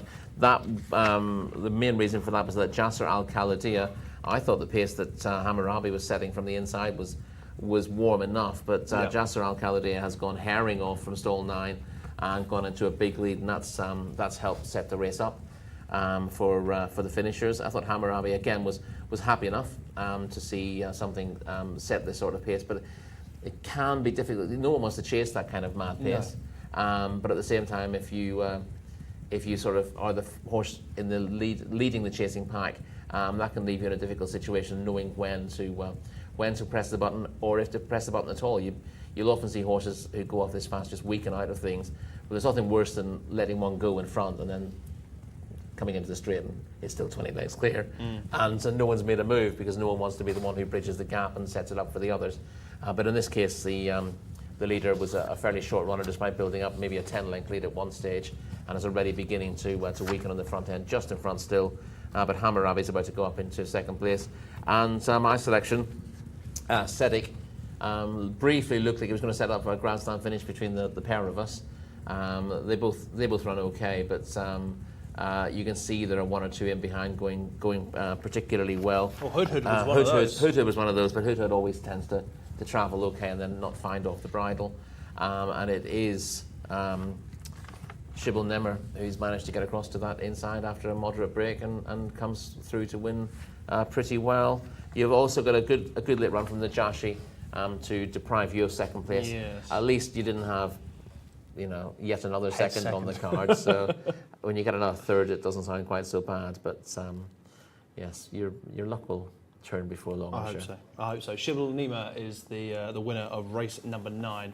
I'm not sure too many people would have got a hold of Shibal Nima there. The second of 2 purebred Arabian races coming up. This is a handicap for runners rated between 60 and 75. It's for 4-year-olds and upwards. Nice prize fund as well of 100,000 Saudi Riyal. We race over 1,600 metres here, and it's back to one of the best in the business. It's Alex Fussy. Thank you, Mark. Yeah, we've got a big old field here, haven't we? 20 of them to go again. And let's have a look at who's lining up this time. Number 1, Abha Al-Siham, that's Nawaf Al-Farouz. 2 is Azab, that's Sultan Al-Biboni doing the steering. 3, Al-Ambra, that's Ahmed Al-Zahari. The 4 is Hazim Al-Burak, Naif Al-Nazi. 5, Mount Asir, Victor Gutierrez, 5-time winner that horse, with the 6, Flawless, for Alex Moreno. We move on to the 7, which is Tendal Al-Jazra, Muhammad Al-Nasser. The 8, Shihania Al-Rayla, Faisal Al-Sanan. Number 9 is Al-Muzn, Adel Al-Faredi. The 10 is Dagwai Lotoir, Al-Masad aboard, taking off 4. 11, Kazaz, Muhammad Al-Nefsi, with the 12, Ibiat Al-Shahab, Abdulaziz Al-Faredi. 13, Joy du Montaigu, that's Al-Gharib, a £4 claim there as well, with the 14, Naya Athbar, Abdul Ella Al-Hussein. 5, Alpha Mega Rakan Al Ubaid with the 16, Java de Violet's regular runner, Usama Al Sharani. 17, Mutahed Al Khaladia, Mohammed Al Hubail, and the 18 is Haydar Hamza Sad. Couple more over the page. They are Jalmood number 19, Abdullah Al Credis, and the 20, John de Violet's Norwaf Al Mudiani. No reserves here, so 21, 22, 23, 24, the absentees. We return to Callum roaming around. Thank you, Alex. I will continue my roaming around and we'll get the first good look at Abba Al-Shaham here. Al-Shaham, who comes past us here, this gorgeous chestnut individual. Really looking forward to seeing this one take its chance. Hopefully, he can step forward from his last run and bounce back to what he showed on penultimate start, which was a winning one. A good mover, a very good mover, in fact. Just one of the better movers you'll see in a purebred Arabian race. And hopefully, he can step back forward and go to his best efforts and run a big enough race. Looking forward to seeing him in action. Let's go back to horse number 3, who I also like. This is Alhambra, the dark dapple grey here. Gorgeous looking individual here, really good looker, and a strong power packed hindquarter. This for me is a proper paddock eye catcher for Callum. I really like this type. A good looker, but carrying a bit of condition, a bit of chunk, but we still said it, carrying some chunk last time out, and that was still a selection of one of the teams, so can't discount this horse at all. Let's go back. Horse number 6 is in this field. This is Flawless, coming towards us now. A great name here with the flare strip on. Dashing grey, very tall individual. Probably the most leggy of the entire parade ring. Walking around with purpose, just a bit on his toes, a bit jig-joggy, but we've mentioned before, that's not necessarily a negative. For me, not carrying too much condition, looks in good enough shape, certainly got a little bit of muscle definition in behind as well, and hopefully this horse will run a good race, and it will be a flawless performance for Flawless. Let's go back to one more that I thought looked really well in the coat. This is Shayna Al Rayla, horse number 8, another one who just highlights to me just how well some of these purebred Arabians look. They're not the easiest to keep on track. They lose condition quickly, they can gain condition quickly, but when you get them just right, they look like Shayna Al Rayla, who's a very good looking individual too. But guys, the paddock pick has to be number 3, Alhambra, for me. Is a 7-1 chance, Alhambra, for Ahmed Al-Azhari, who has finished in the placings on the last 4 straight occasions. We'll come to Alhambra in due course. This is a handicap for horses rated between 60 and 75. We have 7 runners with the same rating of 75. Al Muzan is not one of those, Rory, number 9, who is the 5-1 favourite. Once again, another market leader for Adel Al-Faradi. Yeah, and that tends to be, part of the reason for pricing these markets up. You look at what Adele's on, and if it's a competitive race, put him in shorts. Has only won once. That came 13 months ago over 1,400 metres. Has been running with credits all starts since winning that at distances of up to 2,000 metres. This is his seasonal return. So fitness is a slight question mark there, but if he is fully fit for the return, he's got a very consistent profile and should run well under the would-be champion jockey. Who's drawn in stall 6. On the inside of Al Muzan is number 15, which is Alpha Mega. Quick thoughts on Alpha Mega? It travelled really well last week and just getting touched off and should run a good race again. So let's hear what Callum has to say about them. Thank you very much, team. Quickly joined by Naif Al-Anazi. Firstly, big eyesore on your face there. You okay? Yeah, very well. Thanks God. Some horse yesterday he kicked me, but he came in more pain. But now more better. And thanks God. I hope so. Inshallah, 2-3 days she come in more better. Inshallah. Good luck to you. That's a very good. It's a very big bruise, and hopefully you can ride a winner today. Yeah, thanks God, and thank you, my brother. Thank you. Yeah, lovely to hear from Naif. He has the third favourite here, Hazem Al Burak, who was 3rd last time. Is a dual winner over course and distance here, which does give him solid claims. Still 13 is not ideal, but not the worst draw in the race, and has been 3rd in 2 of his last 3 starts. ran on to finish ahead of Alhambra last time out. We'll see a video of that shortly, finishing third in a 0 to 85 handicap. This is obviously easier. I do like horses dropping in class in these handicaps, so Hazem Al Barak should be a fair player in this class. Abba Al Siham is the mount of Norworth Al Farouz. Will 1600 metres help this horse here, number one? Well, that is what you would hope. It was disappointing last time out, but a winner 2 starts back. The last run came in open company. I think you can pretty much put a line through that. Had been running pretty well until winning a 2,000 metre maiden on his penultimate start. That was obviously his first win to date. He stays further clearly, but they're going to go a gallop in this race over a mile with a maximum field. So stamina should come into play. He's running stall 8. Single figure stall is a positive. Nawaf Al Fayrouz on board. Definitely one to bear in mind in an open race. And Joy de Montagut is the other one that's single figures in the colours of Sedek, number 13. Yes, hopefully they'll get well, Sedek ran pretty well for a long way.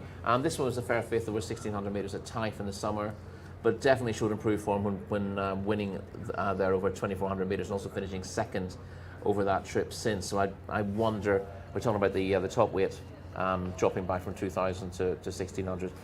I do think 1,600 is probably on the short side, all things considered, for Joy de Montagut. Okay, we've already discussed the likes of Alhambra and Hazem Al Burak, who were both seen against each other last time. Alhambra is ridden by Ahmed Al Azari today. Hazem Al Burak for Naif Al Anazi. Hazem Al Burak running past Alhambra in the footage we're about to see here. Yes, this is obviously the pair match up again, and at this stage Alhambra is in third place ahead of Hazem Al Burak. So Alhambra in the grey and yellow coming under pressure now, and the grey in the green colours with the yellow cap on the rail is Hazem Al Barak, who stays on strongly in the latter stages without ever looking to get on terms with the front two. But this is a stronger contest we were seeing, and Hazem Al Barak runs to the line to finish. They're just closing up a little bit, whereas Alhambra, who'd been up there most of the way, just faded out of things to finish fifth in the end. But they're both solid efforts. There's not a huge amount between them at these weights. Indeed. And that was behind Muazzez Al Khaladir in the same colours of Dagam Al Khaladir, which was a key form line in our previous race.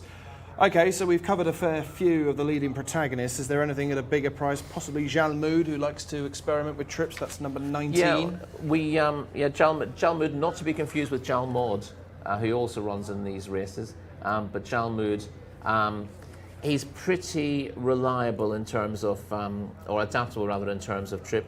Comes into this in reasonable form as well, so is effective at a range of trips.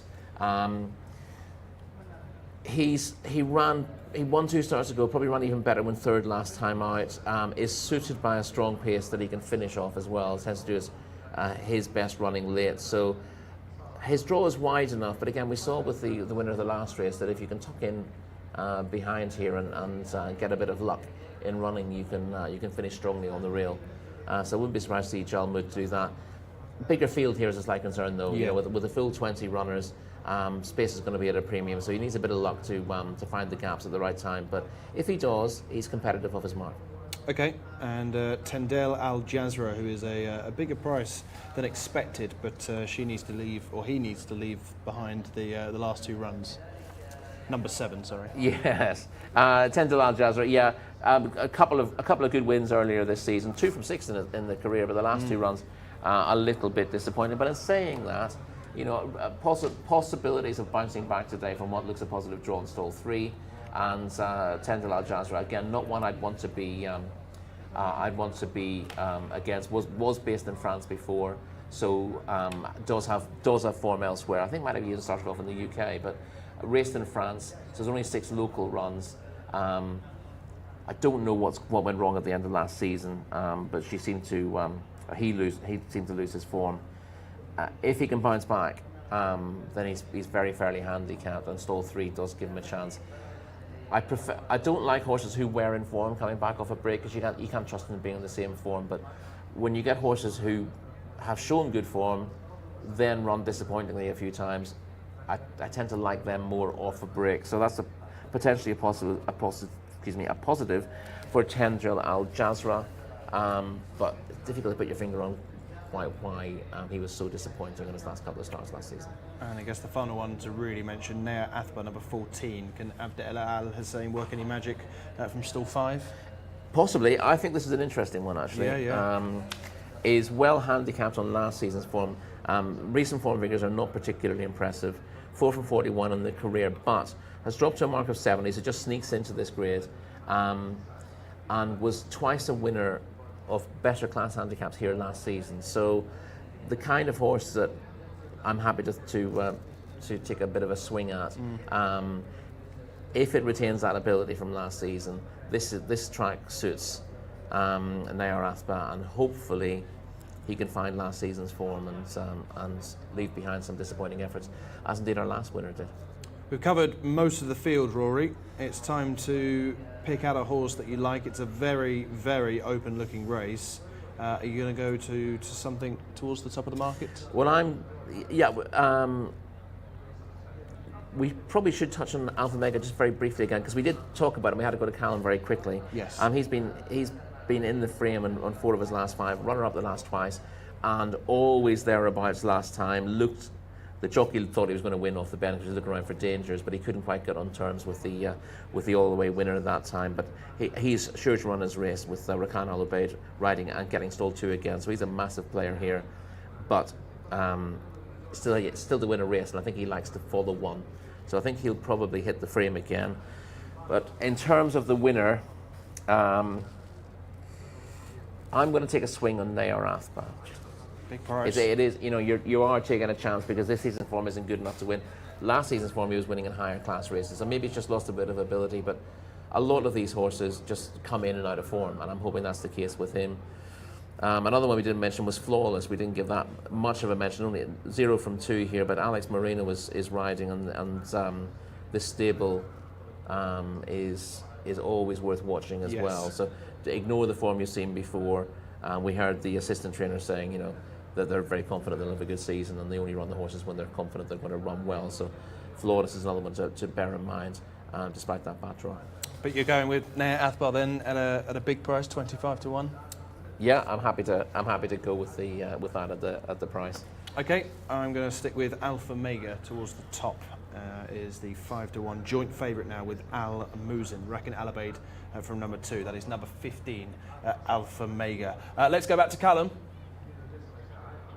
Thanks, team. Yes, Rakan Al Ubaid, one of the favourite jockeys of mine, so yeah, I think you made a very good choice there, Mark. I'm going with Alhambra, horse number 3. Looks for me the one to pick out this parade ring, and certainly doesn't seem to be running badly at the moment. This is not the strongest of contests, so hopefully this horse will have a big chance. So Alhambra is the one for me, and they are thinking about loading. They are starting loading. So Alex Fussy, it's all yours. Cheers, Callum. Yeah, we are going in. First few runners going forwards for this 10th race on today's card. Alpha Mega 9 to 2 favourite internationally, clipped in a little bit. Al Muzin 5 to 1. Hazem Al Burak at 6s, and 6s for Alhambra as well, who's been quite well supported. Nea Athbar seeing a little bit of money now, unsurprisingly, with Rory's added interest. 22's that one. Currently at. Next one to go forwards will be Alpha Mega, moving into stall number 2. Has gone in no problems at all, straight in.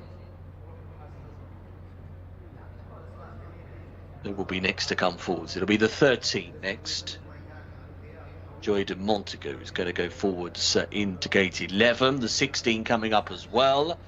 Java de Violettes, we see plenty of that individual during the season. Gone into gate 12. Should say the favourite Alpha Mega, as we said, stall 2, and Al Muzin gate 6. So they are quite nearby to each other in terms of their starting positions today. Tendale Al Jazra moving up to stall number 3. Alhambra going in gate 10. That's the one that caught Callum's eye. Abha Al Siham is coming up as well. It'll be gate 8 for that runner. The 4 is on the way. Hazem Al Burak to stall 13. Got 5 to go.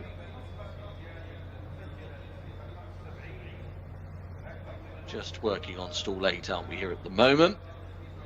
Alpar Al-Hissam, who's just also at the right angle, is now. That's better. In that one goes. Shahania Al-Rayla moving up to stall number 7. The 14 is poised. Naya Athbar. There is Al-Muzan in shot. Stall number 6. So coming up is the 11. Kazaz out wide in 18. They've both just taken their places. Standing by.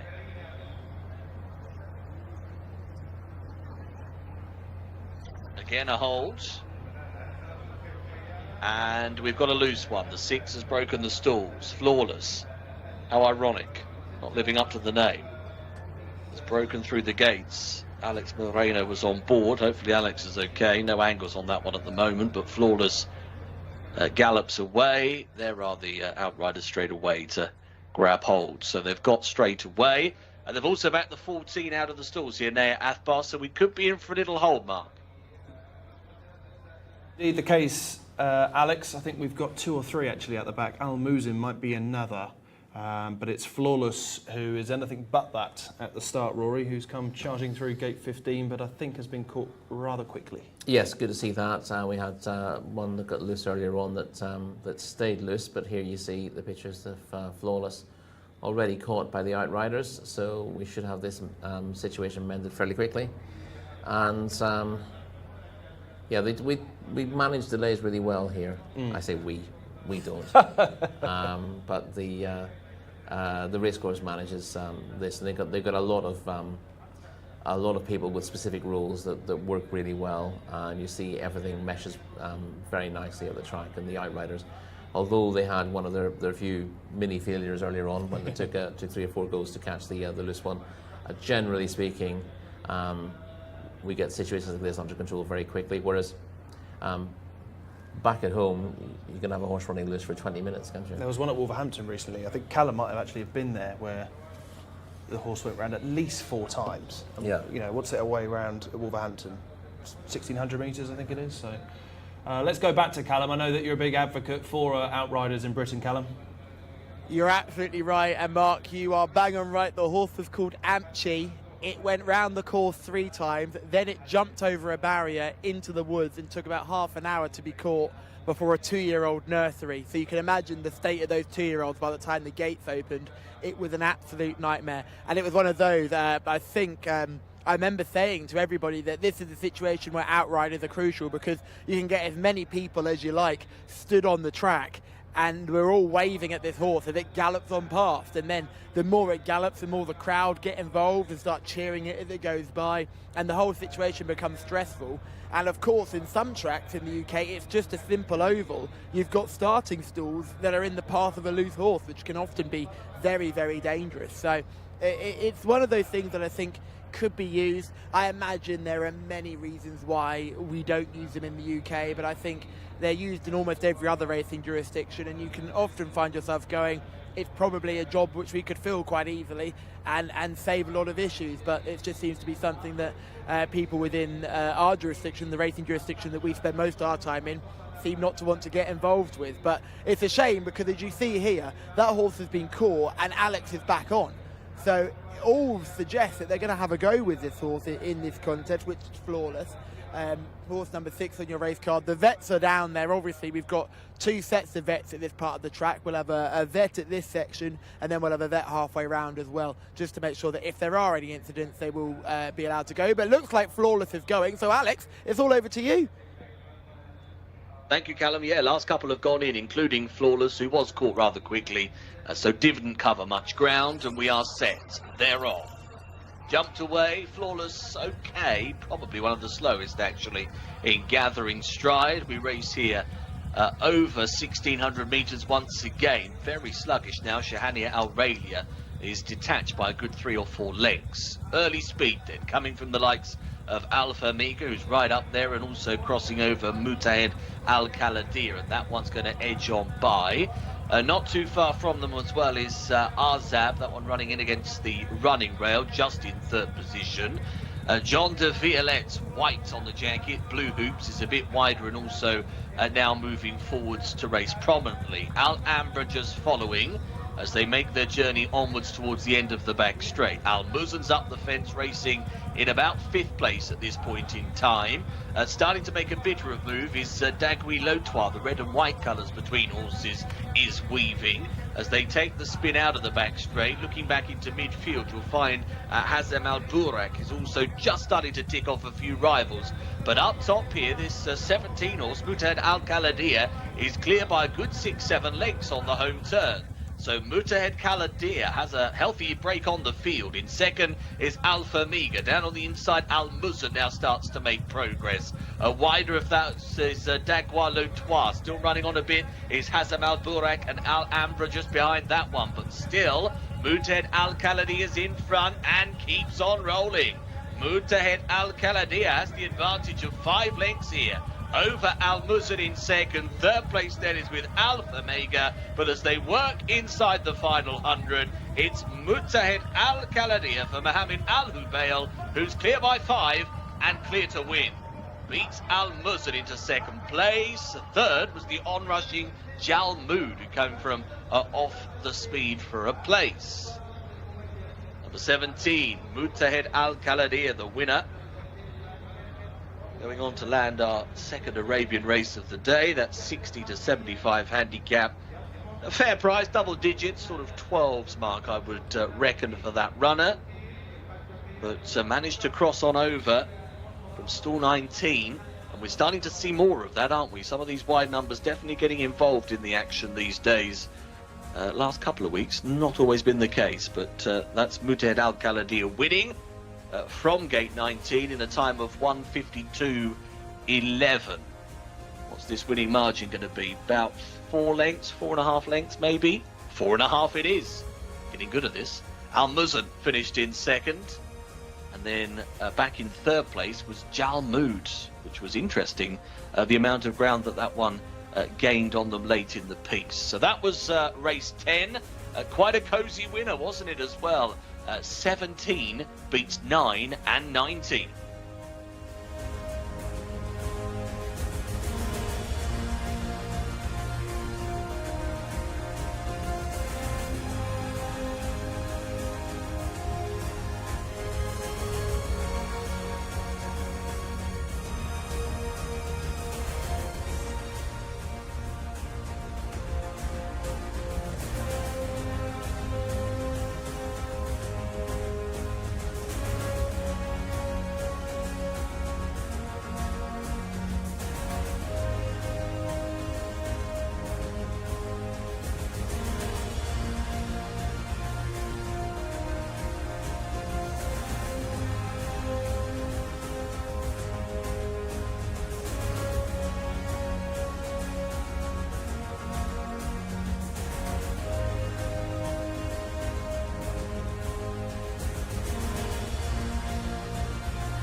We've got a very, very comfortable winner in the shape of Mutahad Al Kaladia, horse number 17, dots up in our most recent contest, and although drawn out in stall 19, came across early and just wasn't for catching. I thought Al Muzen was going to get there for a while under a very confident looking Adel Al Faradi, but there was no way they could get close. It's good to see this horse, Mutahad Al Kaladia, got a mane for a Head and Shoulders advert there, absolutely gorgeous mane.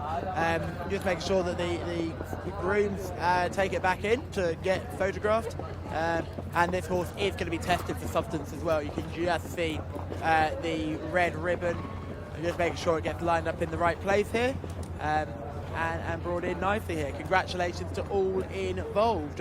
A stunning maiden tail here combination, an interesting looking type here, Mutahad Al Kaladia, and a winner, and a very comfortable winner indeed. Second last time out, wasn't completely unfound in the market. Some people were quite keen on this one's chances and has done very well under Mohammed Al Hubail, who always comes up with a winner, giving us the one finger salute there as well. Horse has got the cross nose band on too, probably to try and give Mohammed just a little bit more control, but didn't really need it. Just let this horse roll along in in front and be comfortable enough to win, and never really looked in any particular danger. I mean, there was the point where you thought this horse was going to struggle maybe right at the top of the bend, but it just found more and more for pressure, and with a very comfortable winner in the end. We'll wait for Mohammed to get weighed in and enjoy his moment, really.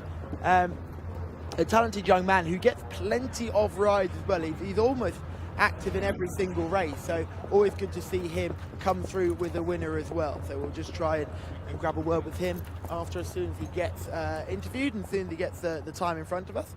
And a very quick word with our winning jockey, see what we could get. Mohammed, congratulations. Alhamdulillah. Alhamdulillah, indeed, congratulations. Thank you. Alhamdulillah, thank you. Great attempt, Callum. Great attempt, as our latest winner was an all-the-way winner, and comes by the name of Mutahed Al Khaladir for Mohammed Al Habail from stall 19. As Alex alluded to in the closing stages of commentary, we are seeing a lot more horses get across to the lead and stay there, Rory. Yeah, he was straight to the front, really, wasn't he, from a wide draw. And I hope that means that things are turning around. There's two horses who've been very prominent, have pretty much made all the running from wide draws today. And I think that's what we saw last season was that being drawn low was helpful, but being drawn very high was better than being drawn in no man's land in the middle. We're getting to see this again. Easy to spot the grey in the blue colours on the outside. Top right of the picture. Alpha Mega disputed the lead early on, your selection on the inside. I have to say, I thought they'd gone very fast. Maybe it's unusual for us today not to have 4 or 5 horses disputing the lead early on. So maybe they took back a little bit in behind. The winner didn't have to work terribly hard to get to the front, but got across to lead from Alpha Mega. And the order stayed like that for quite a while. Alpha Mega, who's been travelling strongly in his races, I thought once he came off the bridle coming into the bend, I thought that was a bad sign from him, given how sweetly he tends to travel, and he sort of backed out of it from that point. But yeah, no one lays a glove on the winner from this stage. Alpha Mega still chasing in second, still reasonably happy at this stage, but that picture will change fairly shortly, and you see the horses who get placed end up coming from a fair bit further back in the field. Al Muzin, who grabs second, he's in mainly white colours with yellow sleeves and a black cap, but he comes very late in the day and doesn't really appear on the scene until then.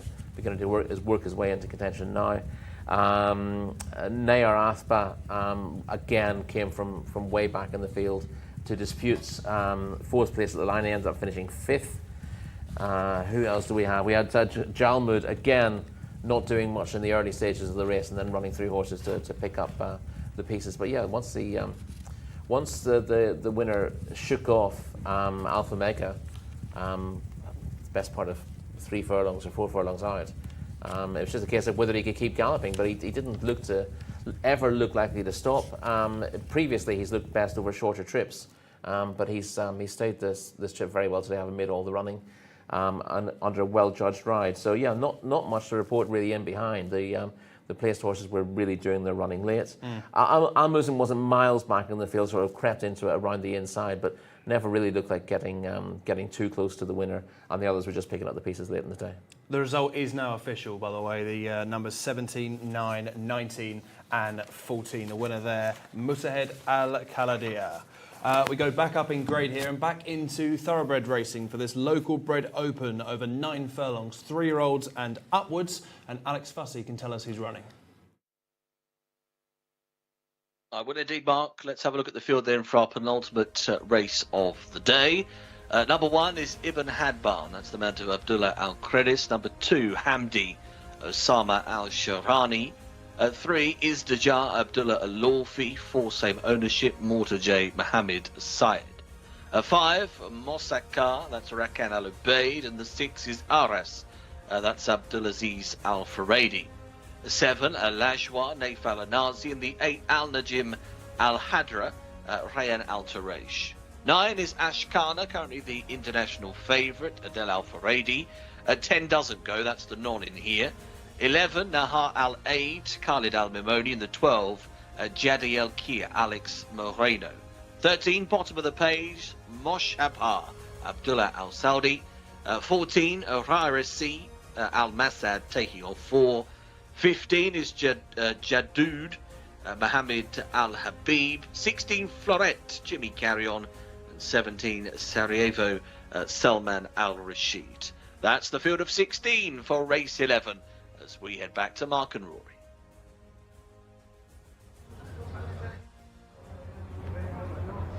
Shape of Ashkana for Adel Al Faradi. Once again had Al Mutzen, who flattered to deceive in the previous race, is right at the top again. Al Ras for Abdelaziz Al Faradi, 3-1 second choice. Izdajar, the first of the 2 red stable runners, 4-1 at the pick of Abdullah Al Lawfi. At Mortajay, the other red stable runner, 8-1. Between those is Ibn Haban for Abdullah Al Credis. As has been the case throughout the day, Rory, I guess we should start with the market leader, which is number 9, Adel Al Faradi, on start number 18, looking for victory number 2. Yeah, slightly disappointing that he's not won more than once in his career, but has largely been running well in defeat, including where it says the last time out on the race card. He's another one to come out of that 2,000 metre open contest a couple of weeks ago, where I thought he ran above himself. You know, he's rated 84. I thought he ran very well that day to get involved in the finish. And he's just about the pick of them at the weights. He's not a frequent enough winner for you to want to get too involved at that sort of price. But yeah, he's running well enough to justify being a short price with Adel Al Faradi riding, but not quite well enough for me to get excited about his chances at those odds. Well, another Al Faradi finds himself at the top of the international markets. That's Abdelaziz Al Faradi, who is aboard number 6, Aras. I'm pretty sure we've seen these colours in the winners' enclosure the past 48 hours. I guess if just completing the first furlong will do better than last time. It would, yes. He refused to race last time, so 3-1 seems a very short price. As I said, we had one that refused to race, who had a very good chance on paper in the last race, pretty much the last race this time last week with Tom. And once they decide to plant themselves in the stalls, they start doing it again. It is very rarely a fluke. Yeah. So I thought it was worrying that Aras did that. Again, he's got a rating of 84. He had been running well until his penultimate start, but refused to go out of the stalls last time out, and that was pure, I don't fancy it. So he's liable to, having got away with it once, he's liable to try it again. We'll see if Callum fancies the look of number 6, Aras, who we can see in shot now, Callum.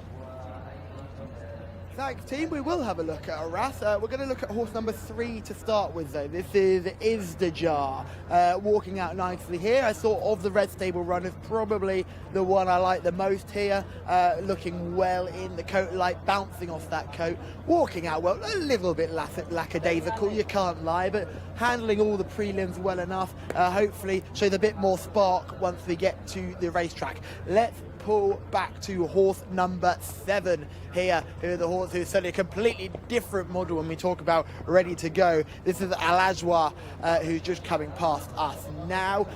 Very deliberate hindquarter movement here, not the most attractive back end, but if you're looking about a horse that's fit and ready to go, this is one. Look at the muscle definition on this, absolutely springing out the skin as well. Very well put together type, but not the best of movers. That would be the one negative for me, not the best mover. Let's go back to horse number 12, the other horse we're going to have a look at here. This is Jade Al-Kier.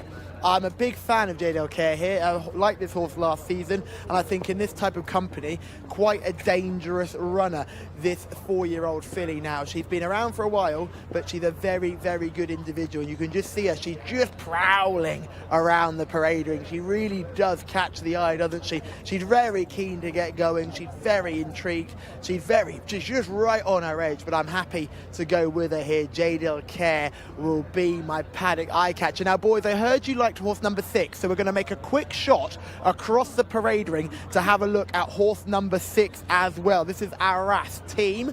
I'm just going to try and get Mustafa and my teammates to come over to have a look at horse number 6, because I know that was a late request from the team, so let's have a good look at that runner now. just coming towards us. This is the horse in the blue and black check colours that we've seen already have a winner today as well. And we talk about horses that are handling the prelims. RF is doing just that. Very comfortable in these prelims. Refused to start last time. Certainly doesn't look jig-joggy and ready to power off and start again, but I'm not seeing many negatives. However, team, I don't think Rory will be particularly excited with the horse looking so lackadaisical in the parade ring. Looking laid back because he's not nervous about where he's going to finish in the race, because he's planning just to stand still in the stalls. There's no point raising your temperature over that, is there?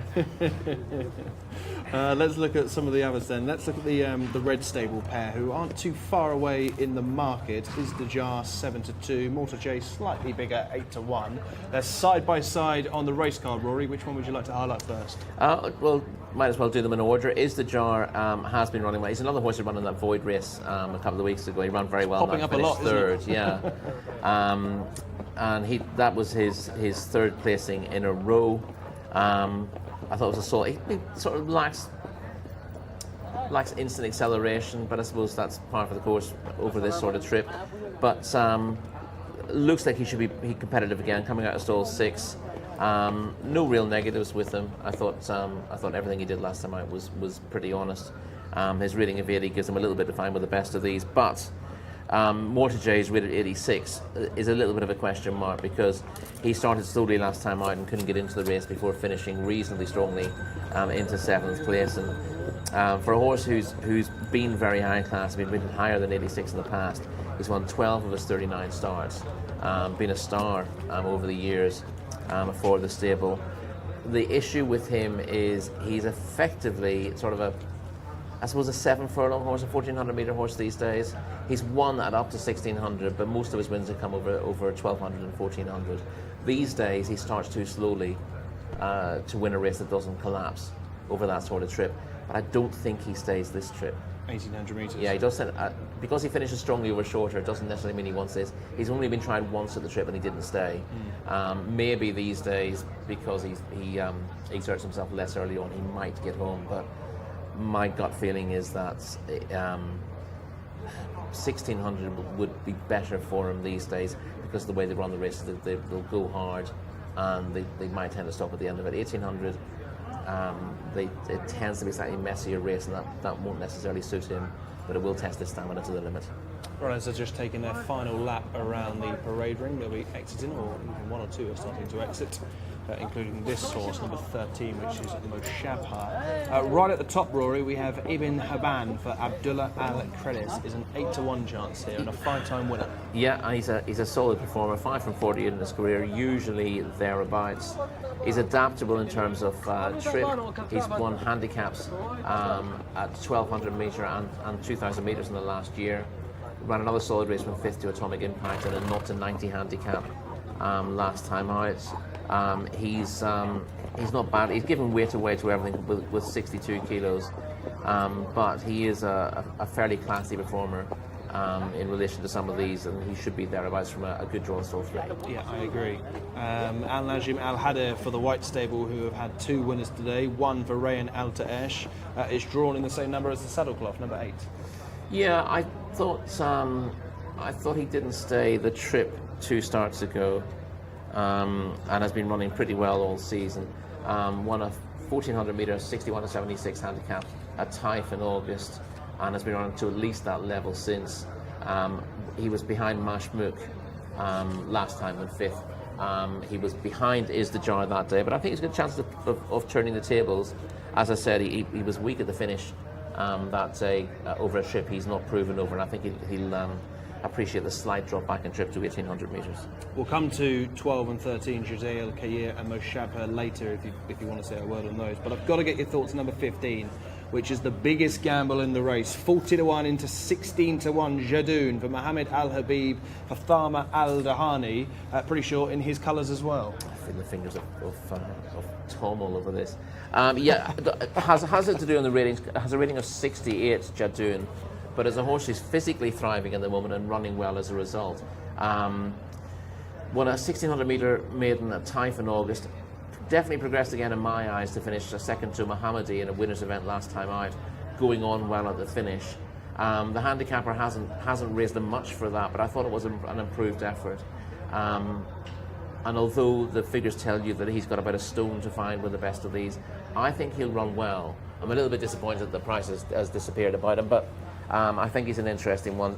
If you look at him, I'm surprised that Callum didn't rave about him. I thought he was very eye-catching in terms of his well-being physically last time, and I imagine he looks much the same today. So he was put in a little bit too big early on. I think he was 33s at one stage, 22s when I wrote my prices down, and getting shorter all the time. And the colours of Wait to Excel, who we know is one of Tom's favourite horses. Indeed, here in Saudi Arabia. One or two others I know are highlighted 12 and 13. I don't know if you want to say a word on those, or possibly number 7, a Lorja or a Lajwa. Yeah, well, Jadale Care, Callum's touched on. She looks very well in the paddock, and although she's not been running particularly well of late, it wouldn't be surprising to see her bounce back with Alex Moreno on the plate.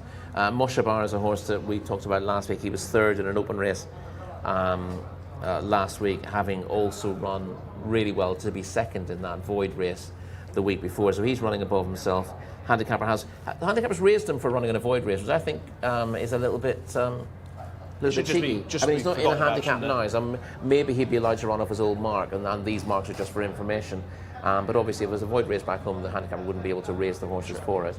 But yeah, he was fairly lowly raced a few weeks ago, but he's running well.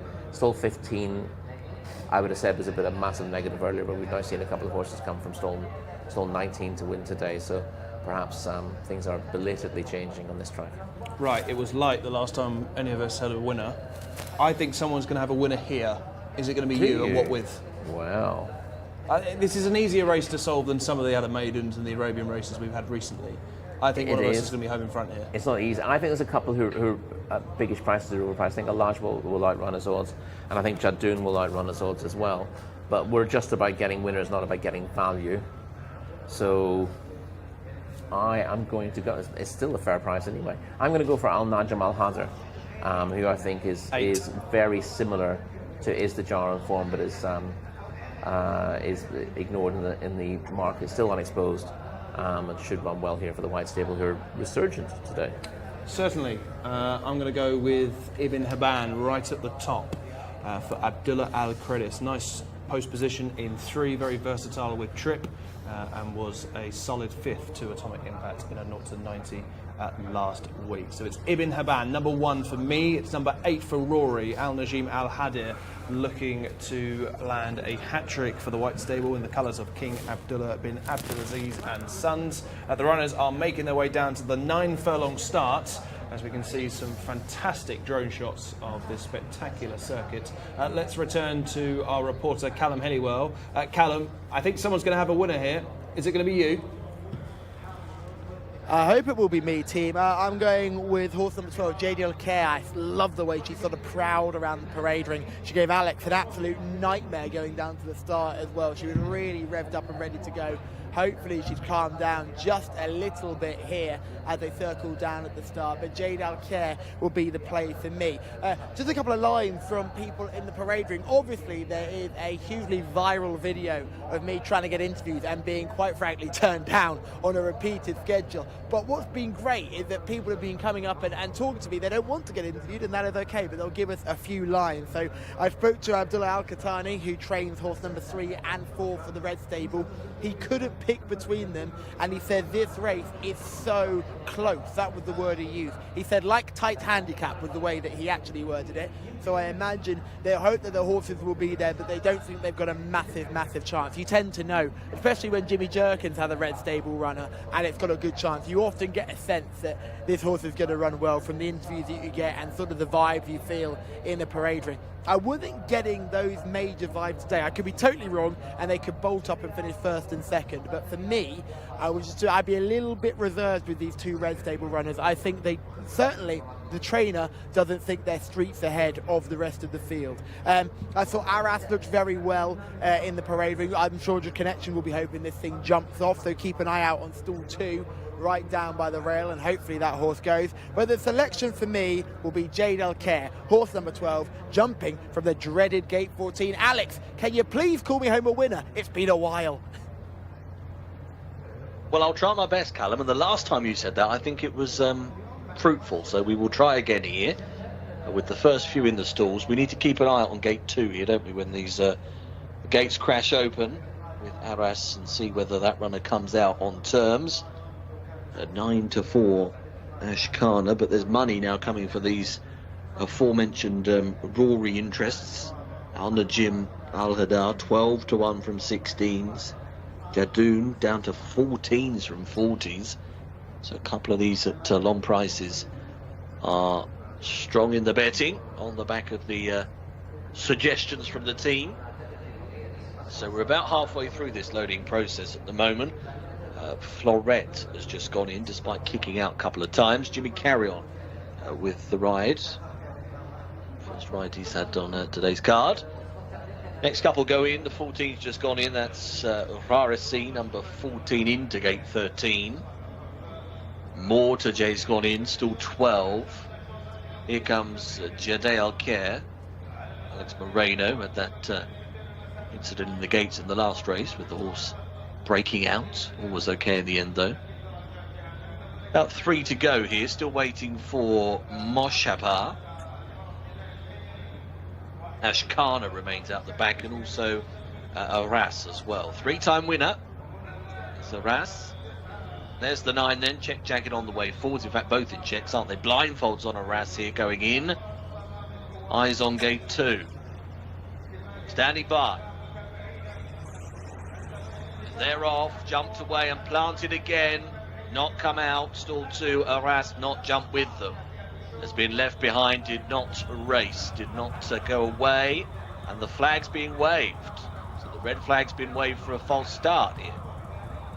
So the runners are going to ease up. So the handler out on the track raising the red flag. Starter's got the flag up, there you go. So they're going to be pulled up and come back. Now, not sure about this. It looked to me as though the horse just refused rather than there being any sense of a false start, but who knows? I'm not as up to speed with the rulings of all of that. I think it's time for the gents to unpick this one. Just looked like a refuse to race for me, gents, not a false start in any sense. I think it's one of those where we actually need to see it back, because you're right, all our eyes were really on stall 2 to see whether Arras would emerge. He didn't, and as a result we weren't exactly looking at the rest of them. I don't know if you saw anything more, Rory, but one thing we do know is that Arras certainly has repeated the dose from last time. Absolutely, as I said, when they do that once, they'll do it again. It tends to become a pattern. Here Right, we go. Right, let's see if we can see anything untoward. So Arras is stall 2, nearest to us. That one definitely doesn't emerge. We've got it slowed down. Oh, I think some of the gates don't open. Look at stall 9. Stall 9 doesn't open properly, so yeah. That will be the case. I think it's Hamdi in stall 9. Osama Al-Shirani has clearly not come on terms. You can see the rider, Jadoon, Mohammed Al-Habib, is already glancing around just to see that. And unlike the Void, we had a Void race obviously a couple of weeks ago where the starter signaled for a full start, but the flagman didn't manage to stop the field. That's it again, because we're looking at stall 9 this time. Stall 9, yeah. As soon as it turns to the head on, you'll see stall 9 is one of a few perhaps that doesn't break on terms with the rest. Yeah, there's no chance stall 9 and Hamdi have a clear start, and you can see at this point the starter's already got the red flag raised. Yes. And indeed the starter on the track would have done so as well. So I don't think it's anything to do with Arras. I mean, he's going to be given a third opportunity to come out, but I think that's very much down to Hamdi not opening correctly. I wonder whether all the runners need to get back behind the stalls and for them to make sure that they test them before they try again. Yeah, exactly. It's going to be a little bit of a delay now, because obviously a few of them have run a few furlongs. Now the rule at home used to be the rule still is if you pass the post after a full start, you're withdrawn. But I think all of these are pulled up in time. Well, Arras now becomes a good thing if he breaks out. Well, I wonder. The question is what happens when a horse refuses at a full start. Nothing's really happened officially, I guess. Nothing's happened, yeah. So the starter could ask for the horse to be withdrawn because he refused to jump with him. But the argument could be, well, it was a full start and he was too clever to go with them. So it'd be interesting to see. I'm sure he will be given his chance again, but Whether he fancies it anymore a second time around is massively open to debate. I can't imagine Alex is going to be too impressed. He's got to have his tea shortly. We've had a few delays here today. Hopefully we don't get anything too late in the last. But the runners are starting to get back to the 1800 metre start here. Pleased to report that, as you said, they didn't go too far. But well, they'll have to test the stalls as well. They've got to test the stalls. So yeah, I mean they might be doing it out of vision now. We're not sure, of course. Yeah. I wonder if it's had any real changes in the market. Ashkana is still. I wouldn't have thought so. I think the market would have closed and. Well, I guess the big drifter could be Arras, but. Yeah, I don't think we really see markets properly being reformed here as yet, and I suspect that the betting might just be suspended and not reopened. Yeah, I think you're right. I think you're right. Time will tell. Time will certainly tell as they're starting to circle once again. Not too sure whether they've tested the starting stalls. I was actually in France recently where they had this trouble at Le Mans. I think it took them 4 or 5 times to get a start underway. Hopefully it's not the same here in Riyadh. But anyway, I guess to fill a bit of time, Rory, we can just repeat our explanations for selections. Al-Najim Al-Hada, who was drawn next door to Hamdi in 9, got away okay, obviously in a race that now didn't happen. Just remind us why you're with the number 8 here. Got a little bit lit up as well with that false start, which is a concern with the second one. But I thought Al-Najim Al-Hada has been running very well. Won 3 starts ago, good 4th and penultimate start, and although behind is Dajar last time out, that was over 2,000 metres on his first try at that trip, and I don't think he quite stayed it. So cutting back slightly in trip will be a plus. And I thought on paper he had a very similar chance to Izdajar, but he's about 3 or 4 times the price. It does now make me like Ibn Haban, because Ibn Haban might well complete 2,000 metres by the time it hits the line, because they've already covered the best part of a furlong and a half, albeit with a breather. Ibn Haban will remain my selection from stall 3. 15-2 is Izdajar. It's bound to affect them to some degree, and definitely some more than others, to have a false start, have to go back again. Some horses are really tightly wound and ready to go, and when it doesn't work out first time, then they can lose that impetus. And others, who might be half asleep and tend to miss the kick first time around, might just be a little bit buzzed up by the fact that they've started a race and now they're going back to do it again. So it makes it a bit more unpredictable, and to be honest, it's been unpredictable enough today. Certainly. We'll get a final word with Callum. Callum, if you're there, Jadeh Al-Khayyar has been supported. Al-Najim Al-Hada now 12-1 for Rory, and Jadeh Al-Khayyar 10-1 from 14-1. Yeah, we've got doubts here, lads. I totally understand the support. I'm fully to blame for the support as well. Jadeh Al-Khayyar looked magnificent in the parade ring, but if there was one horse that covered more ground than anybody else in that first false start, it was Jadeh Al-Khayyar.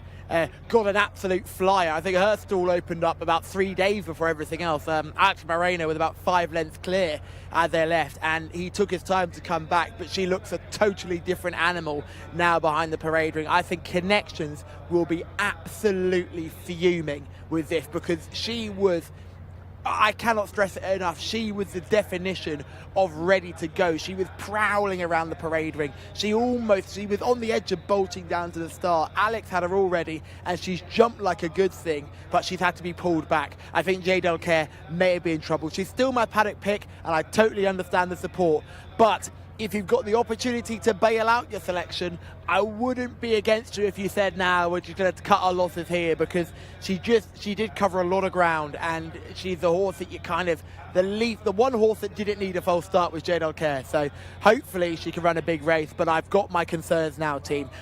All eyes still on stall 2. Will Arras go at the 3rd time of asking? Thanks, Callum. Yeah, we'll have another look, won't we? Keep an eye out for stall 2. It was rather an unusual situation, obviously keeping an eye on the inside position, and then things going awry elsewhere. I did wonder whether the 9 stall there, Hamdi, sort of almost preempted it a bit. It looked as though sort of forced it open, so it sort of shut back on the horse itself. So a bit of an interesting one.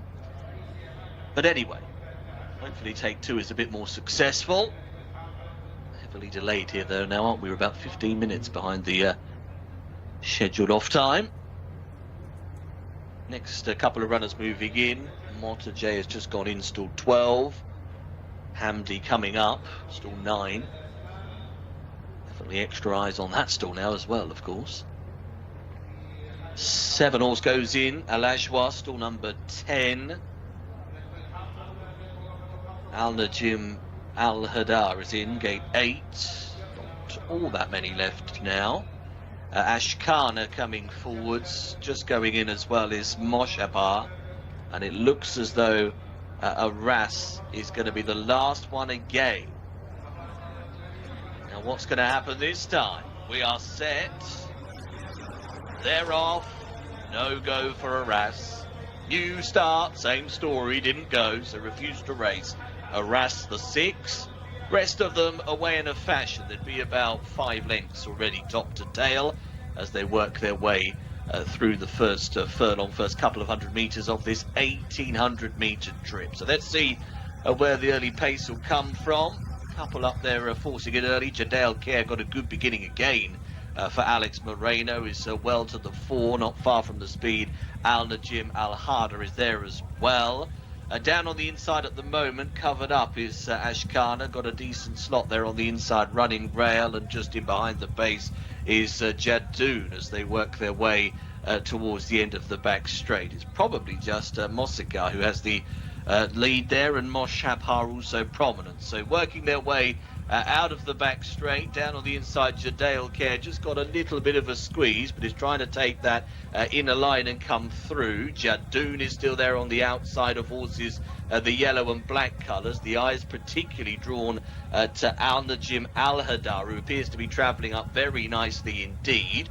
Izdajar not too far from them now, starting to try and make a bit of ground as they work towards the top of the home run. Ibn Hadban is also starting to rock and roll down the outside, but it's Al-Najim Al-Hadar on the inside, leading up here with Jaddoon as they level for the line. These two have about 300 metres left to go. Izdajar is running on well up the inside rail from off the pace and is the strongest closer. Ibn Hadban still running on as well. This is going to change late on here. It's Al-Najim Al-Hadar who's been collared.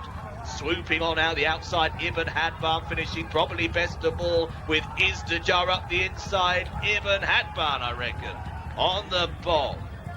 From Izdajar in second place, the two of them battling all the way to the line.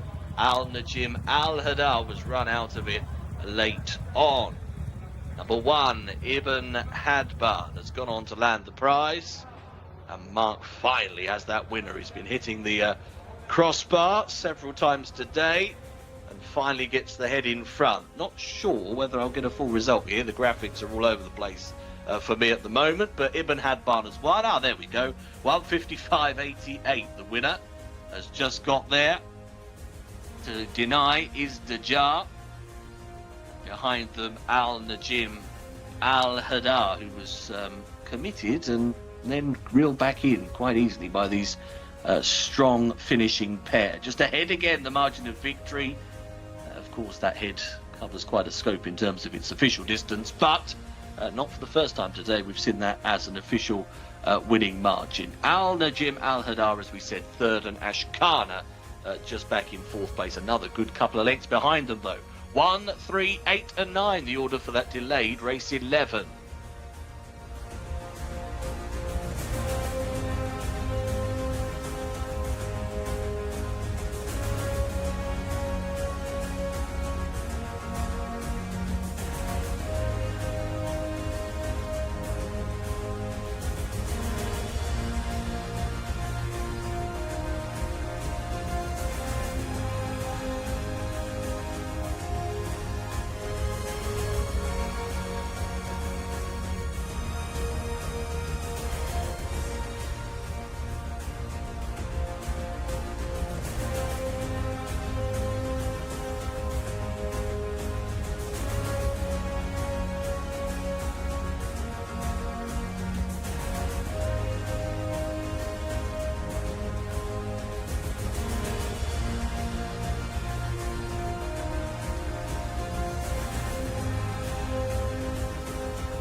kilos between them in the ratings. There was 1.5 kilos between them in the race, and there was a head between them at the finish as Ibn Habdan gets up to beat Izdajar in the shadows of the post in this penultimate contest on the card, this local bred open. And Mark Francis would have been willing this horse home from the studio, getting it up in the dying strides underneath Abdullah Al Kredis, who still claims the 1 kilo as well. So you know that 1 kilo would have meant everything. A head only separating, and well done. A last to first victory. A very, very impressive ride in a race that turned violently in the final strides as Al Najm Al Hadar again folded late.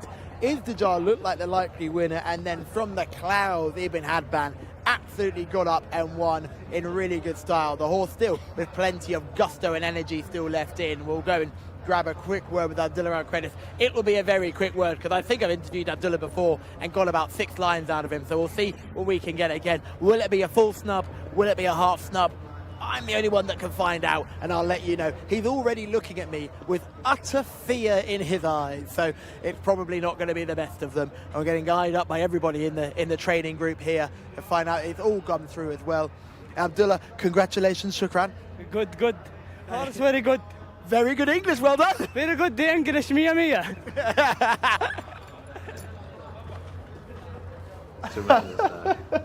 Great to hear from Abdullah Al Kredis, who's victorious here on Ibn Habban. A few words to Callum Helliwell there, and another very exciting finish here, Rory.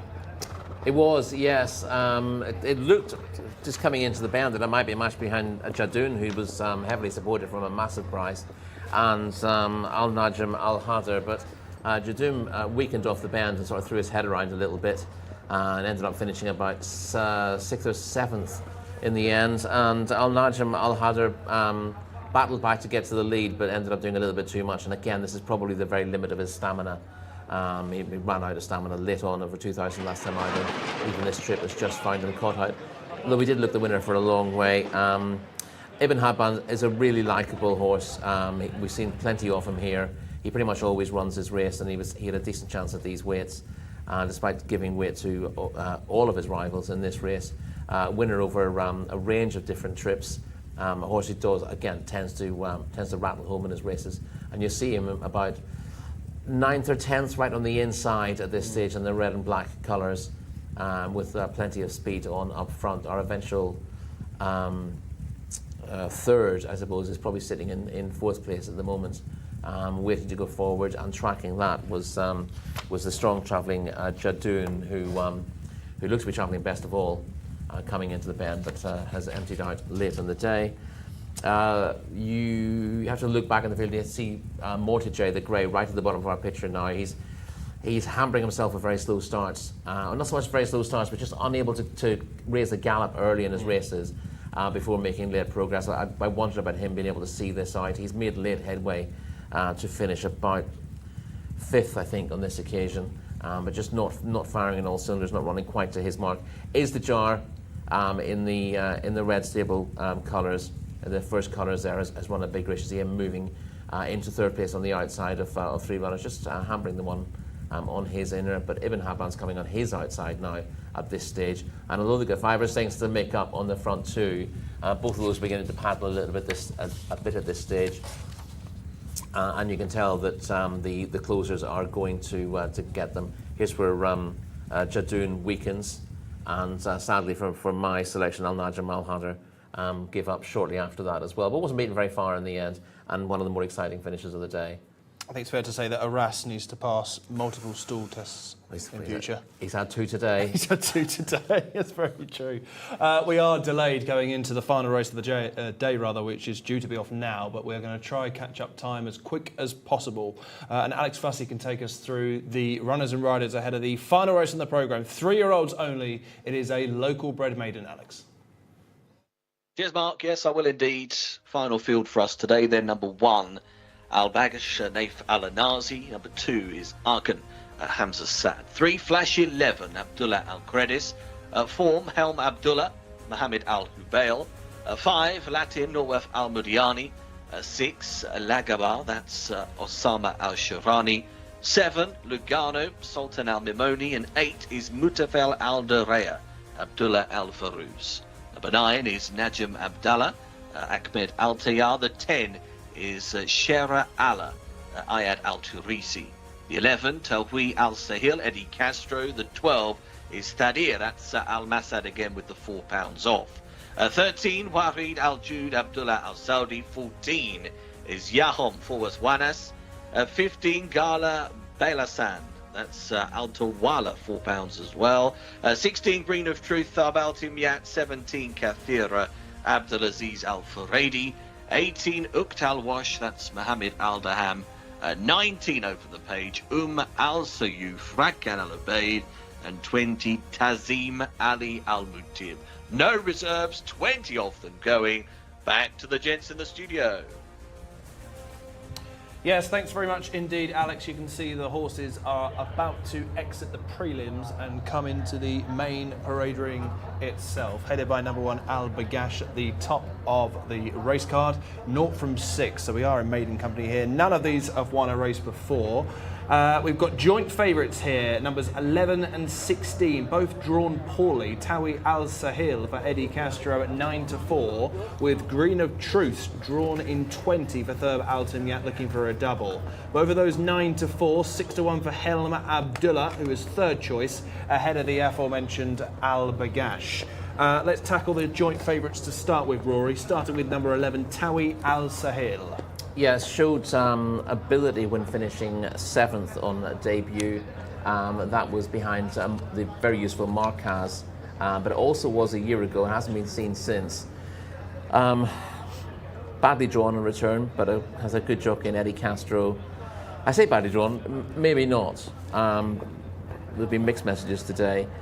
I think the key here is that Tawi Al Sahil has been found a very weak maiden, and might be able to win this with normal improvement from debut, but it's still a concern that the horse has been off the track for a year, and we're not entirely sure why, but paddock inspection will help with that, and clearly if this race was in January or February, you'd be reasonably keen on his chances of stepping up, but the absence just complicates matters slightly.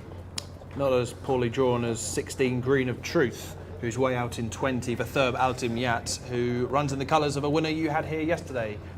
Yes, indeed. Very similar to the colours of Chris Brasher back home, but you see him on the rail in the yellow or goldish noseband, staying on really strongly to finish second on his second start. It's a big improvement from his debut. Very nice run, really eye-catching.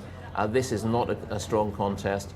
And I suppose what you would say here with Thurb Al Timyat on board is that we have two horses coming from very, very wide draws. So I'd almost say that being drawn 19 or 20 is better than being drawn 14 or 15, given how things have panned out today. And Green of Truth certainly looked above average the way he stormed home there, and it may be that the wide draw doesn't stop him.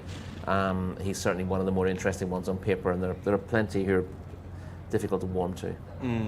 Helen Abdullah is currently third choice at 6-1. Not exactly inspiring form figures, but a very lovely post position. Number 4. Number 4, yes. Sorry. I thought that's obviously if the runner in the previous race has come out yet. This is another horse who got a quite a high rating for finishing, I think, 4th on debut at Type last year.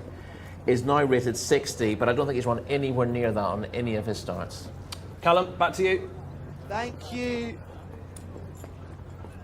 Thank you, team. Yeah, let's have a look at some of these. This is Flash 11, horse number 3 on your race card. Got that cross noseband on. I thought a well put together sort that was carrying a little condition and a strong, very positive outlook for me. A very good mover, a very good looker, and certainly fit enough to do the job today. A little on the small side because we've got some stunning taller runners coming up behind. Let's have a look at horse number 8. This is the next horse we're going to have a look at, who's coming all the way down towards us now. We talk about tall, athletic athletic types, horse number 8 is that in a nutshell. This is Mufel Aldareya, a gorgeous individual here. Only had the one start. You can see why it may have taken this horse a while to get to the track. A real good-looking, tall, rangy type. Eats up the ground as he walks as well. I'm intrigued to see how this horse gets on second start. Certainly one I had to put on my short list. You can see looks fit enough to do the job today as well, so that's not a concern for me. Fitness-wise, horse number 8 has to make the short list. We go back only a couple more to horse number 10. Horse number 10 is coming towards us right now. This is another one. This is a one for me. This is an absolutely gorgeous Shariala, who is just absolutely gorgeous. Look at this.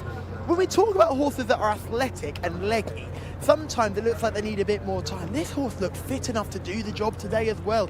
Horse number 10 is certainly making the shortlist for me. I'm a huge fan. Hopefully will run a big race. Horse number 11 straight in behind for the Red Stable is another one we'll have a quick look at too. A good looking individual as well. And we'll go all the way back now to one of the other horses in this field in a really hotly contested contest. It's horse number 18. It's horse number 18. It's horse number 18 that's coming towards us now. This is the final one we're going to look. Ook Al-Wathar is coming towards me now. A little bit warm in the hindquarters, a little bit of a smaller type, but I thought looked red hot and ready to go. Certainly not a lick of condition. Getting a little bit wound up in the parade ring though, folks. Maybe I'll be looking elsewhere. Yes, I think we're quite interested in looking elsewhere as well, Callum. We're quite happy to negate those at the top, although I do have an eye on Green of Truth. Let's speak about a few others, Rory. We've got 2 runners, both at 10 to 1. Number 1's Al Bagash and 8 Mufayal Aldareya. Starting with the 1 here. Yeah, it hasn't finished in the money in any of its starts today. It was beaten 12 lengths behind Wild Croman and not to 55 handicap 3 weeks ago. But even on that sort of modest effort, you can't rule it out. It has at least, finished ahead of midfield in a couple of races, and this is weak enough that a horse with a 53 rating, which looks about fairly accurate in terms of what he's achieved to date, is a player in this race. So I couldn't rule Al Bash out. And who was the other one? Number 8. Number 8. Oh, that's the one that Callum has mentioned. Really good looker in the parade ring. According to Callum, absolutely raved about him, but he was tailed off last of 19 on debut last season, so I didn't have anything positive to say about him on that. But clearly a late developer who might do a lot better this season, but I still have my concerns given where he finished first time out. Now, I know you do like one at a big price, and you'll certainly have a few positive comments to say about number 17, Kathira. Yeah, Kathira has run 2 interesting races, finished 10th and 11th in 2 starts to date, so have beaten about half the field, but it's worth watching those races to see exactly how Kathira shapes. Got tailed off, got mentioned in commentary how far behind it got after a furlong or so on its debut. Looked like it was almost going to pull up or finish badly tailed off. Isn't on the picture as you watch them rounding the home turn on the wide shot. But ends up running on to finish midfield and is going on really strongly at the finish. So took a while for the penny to drop, but also looked like it needed the trip and looked a stayer on that occasion. Just simply couldn't raise the gallop early on. Was then dropped to 1,200 metres for its reappearance this season. Unsurprisingly shaped in similar fashion. Got out of the stalls okay, but then got outpaced and was last after 2 furlongs. And again finished with a rattle to finish 10th or 11th. I think that horse can do an awful lot better given a stiffer test, which it gets today. You really like this, Kathira? Well, I think it's definitely an angle, yes. Callum, to you. Thank you, team. Yes, I'm with Fawaz Wanas, who's been very kind to take the time to interview here. Fawaz, you're on Yahoo in this race. That's right. My horse is a normal horse. I hope he's running very well today. You've been doing really well this season. What's kind of made you improve? What have you done differently this season to keep riding these winners? The trainer told me he loves long way. I think now he's running very well. 2,000, I think 2,000 meter. I think he's running very well, and I hope he's win.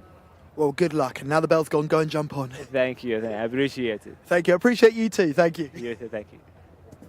Thank you. Appreciate it. Lovely to hear from Fawaz Wanas, who rides Yahoo.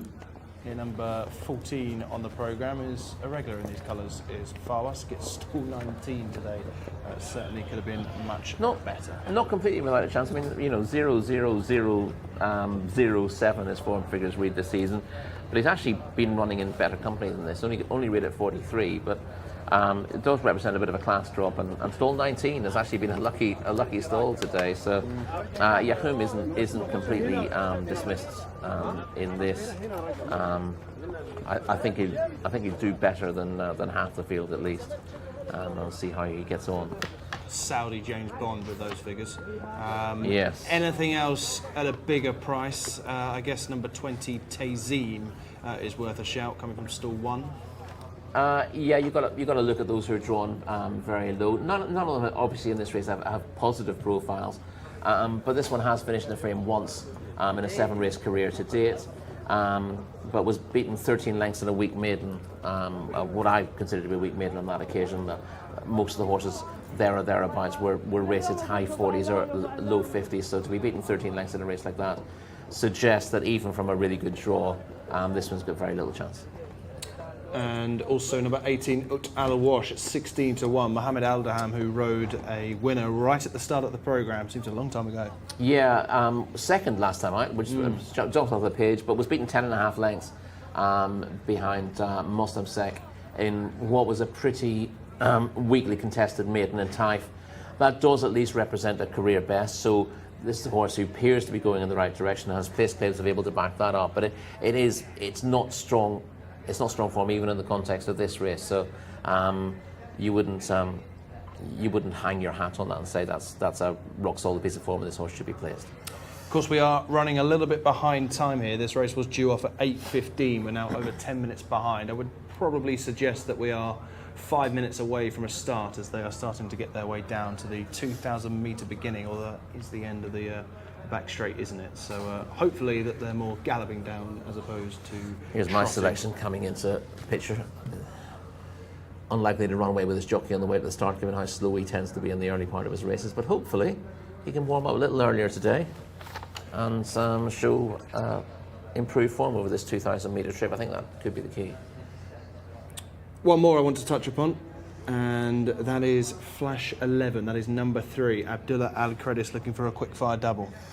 Yeah, first sign of form when midfield in a 1,600 metre maiden won by Palance here in the spring. Now, Palance is a horse we saw run really well yesterday. That was going back to the spring, but that at least showed that Flash 11 was going in the right direction. Had been well beaten in 2 starts prior to that.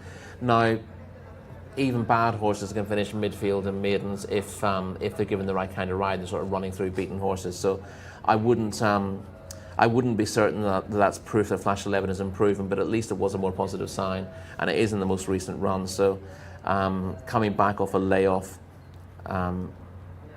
again, can't be ruled out with something positive to take from those runs. No, in most maidens we look at that and say, as even if it can reach that form, it's not going to be good enough. But in this maiden, there's a strong possibility they run into a mark of 50 will win. Okay, I think it's time to start thinking about selections. Quick update with the market. Green of Truth now clear favourite at 15-8. Tawi Al Sahil second choice at 9-4. There's then a little gap to the third pick, which is Helm Abdullah at 7-1, Mutfail Al Duraya the 8 at 9-1, Al Bagash 10s, Sharia Al 12-1 with Kathira, who's been one of the big movers in the market. Kathira 12-1. I like Green of Truth here, has now gone clear favourite in the finale. That's the obvious call on the race. Obvious one. And if it was at all well drawn, it'd be odds on, wouldn't it? Yeah, I think you're right. The way that Thurb rides most of the horses in these colours, they do tend to come from a long way back, so I wouldn't be too surprised to see Green of Truth sort of do that Tchaikovsky manoeuvre and sort of dart extremely left, but perhaps find some cover. Yeah, although Tchaikovsky trying to do that in front of all the other runners. He did go right in front, didn't he? But yeah, we saw Thurb Temiat win in these colours yesterday, coming from way off the pace, and I'd be happy if he'd have to do it again, because I don't think even if he wanted to sit up there early, this horse is capable of doing it, but hopefully he would get that patient ride that allows him to run on strongly late in the day and give us something for our endeavours. Okay, Green of Truth for me, number 16, and you quite like Kathira, number 17. That is correct. So 16 and 17 from the studio. Callum, what are you going with in the finale? Yeah, Shara Allah for me, horse number 10 coming out of stall 14 with a massive paddock eye catcher, a giant on debut. Just looking forward to seeing how this horse gets on. Probably today's not going to be the day, but if it does end up winning today, it could be quite smart. So highly unlikely to get the victory, but I just really like the way this horse walks around the parade ring. The pedigree's not going to blow anybody away. It's a very local pedigree, which isn't the strongest, but the dam has really, she's dropped a really nice one here, and I think that the horse Sharala, who I'm looking forward to seeing in the future. So horse number 10 for me. If this horse wins, we will be on the track, boys. Thank you, Callum. Yeah, just hoping. Sorry, Rory. I was going to say, just a quick note on Shara Allah, who Callum's very keen on. Is this has been sired by Borneo Boy? That's not correct. I don't know who the sire is. Borneo Boy is the dam sire. So the dam Mota Alia is by Borneo Boy, who probably isn't alive anymore. He was racing in the late 90s for Sheikh Mohammed. So yeah, it's sire unknown by a Borneo Boy mare. Gotcha. And that's Callum's selection, the 10. Yes. Okay. Difficult one to weigh up, obviously, for me. Yes. So 10 for Callum. It is 16 for me, 17 for Rory, as the final few runners are just getting themselves down to the start, of which we are now over 15 minutes delayed, but hopefully they will load up ever so quickly. So a final check of the market in the final race of the day here. Green of Truth 15 to 8, Tawi Al Sahel 9 to 4. The big mover Kathira 20s did go into 12s, just out to 14 to 1 now. I think you need to reignite some confidence in your selection, Rory. You're all over it, aren't you? This is, listen, if you're watching this race and you've had an interest, don't expect to see this horse early. I'm hoping because it's run on really well after getting badly outpaced in 2 starts, what it needs is this trip. There's always a possibility with horses like that is they don't really put themselves in the race early on, and then they're able to run through beaten horses and are flattered by it. But I'm taking the chance this is simply a stayer who hasn't had a chance to show what he can do yet. Very slowly away first time. Back to Callum quickly. Yeah, guys, just a little bit of housekeeping here. After racing, hopefully, Afsan Al-Kaladir, Talal Al-Kaladir, and a few of the other real talented purebred Arabians are going to do a bit of race course track work. I'm going to get that confirmed. If that is the case, I'll be putting that all up all over the socials, so keep an eye out on my socials and the Jcsa socials. I'd say there'll be a lot of push for some of the best purebred Arabians in the world who'll be strutting their stuff after racing.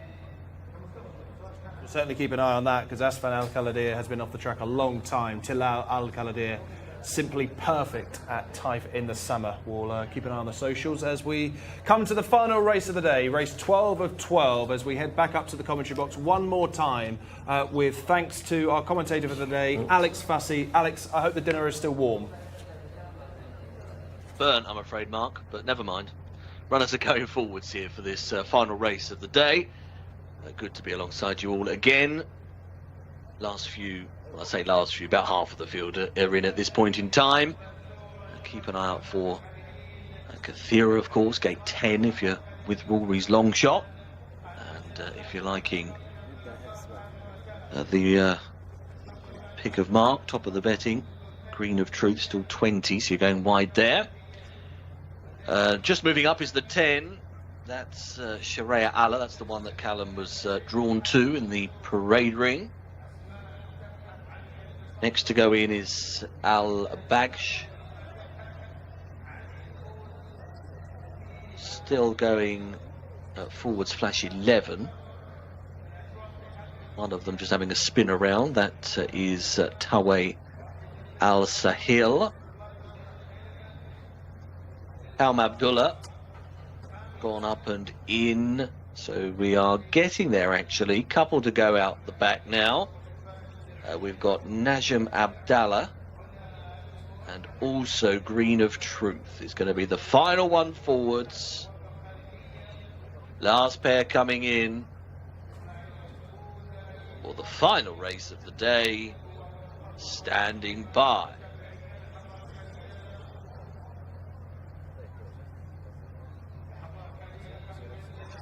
Flags up and they're off.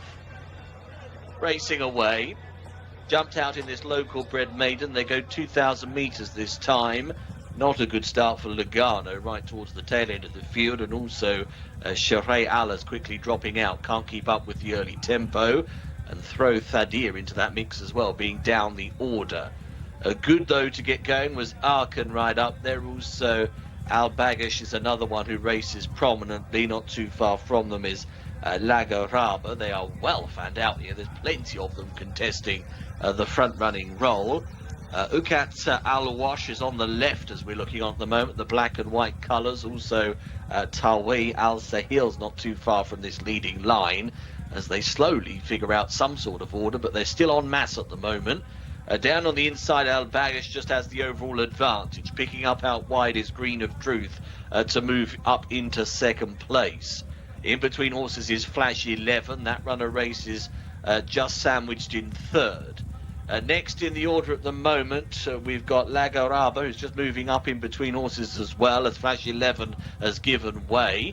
Back on that one's outside. Next in running is Mutafal Aldo Raya. Keep an eye out as well for the closing Thadir, who made a bit of a slow start, but is starting to get rocking and rolling as they come around the home turn. No show so far from Kathira as they come towards the top of the straight. So swinging on in, and this leader starting to move away, going strongly. Green of Truth has a lead of 2 lengths. The only one to stick with at the moment is Lagaraba. These pairing off. They're being followed by Al Bagash and also Tawe Al Sahil, who's running on a bit, just moved into third, that runner. But Green of Truth is pulling further away into the last 200. Green of Truth. Well, the truth is, too good. Green of Truth, easily, absolutely hacked up. Many lengths the winner, probably the easiest one of the day. Tawi Al Sahil up for second. Third place then goes the way of Lagaraba, and fourth was Mutafal Aldo Rea. Simple as you like, Green of Truth, easy as you like. A winning favourite in the finale. 16 your winner of the last, and that sums up the day really. Green of Truth, too strong as we sign over and out. Well, thank you very much indeed for Alex Fussey's involvement today. 12 races done and dusted with a winning favourite in the last. It's been a good fun day, Rory, and the White Stable's certainly on the board. Yeah, it's good to see the White Stable's back in form today, and hopefully more of that tomorrow when we've got a very good day's racing. Of which your highlight features Motterbane, who was successful in race 5. Yeah, had been banging his head against a brick wall against the mighty Lilla Doro on recent starts, but got back to form, dropped to open company here, giving weight away, and Motterbane just looked a class act in that contest. 11 1/4 lengths, I should say, the winner for our last, which was a double for Thurb Altingat. Green of Truth getting over from stall 20. Which was another winner for myself, 4 on the day, which I'm pretty pleased about. I mean, not all the biggest prices, but Ibn Haban, I guess, was a nice, fruitful winner at a price. Rakazar also was the other White Stable winner. That was in race 7. That was Abdullah Al Farouz, Rayan Al Taesh on the score sheet back in race 5. It's been a really good fun day here at King Abdulaziz Racecourse. We'll be back, of course, tomorrow for 12 more races of Meeting 51. Myself, Rory and Callum back here tomorrow. Make sure you join us.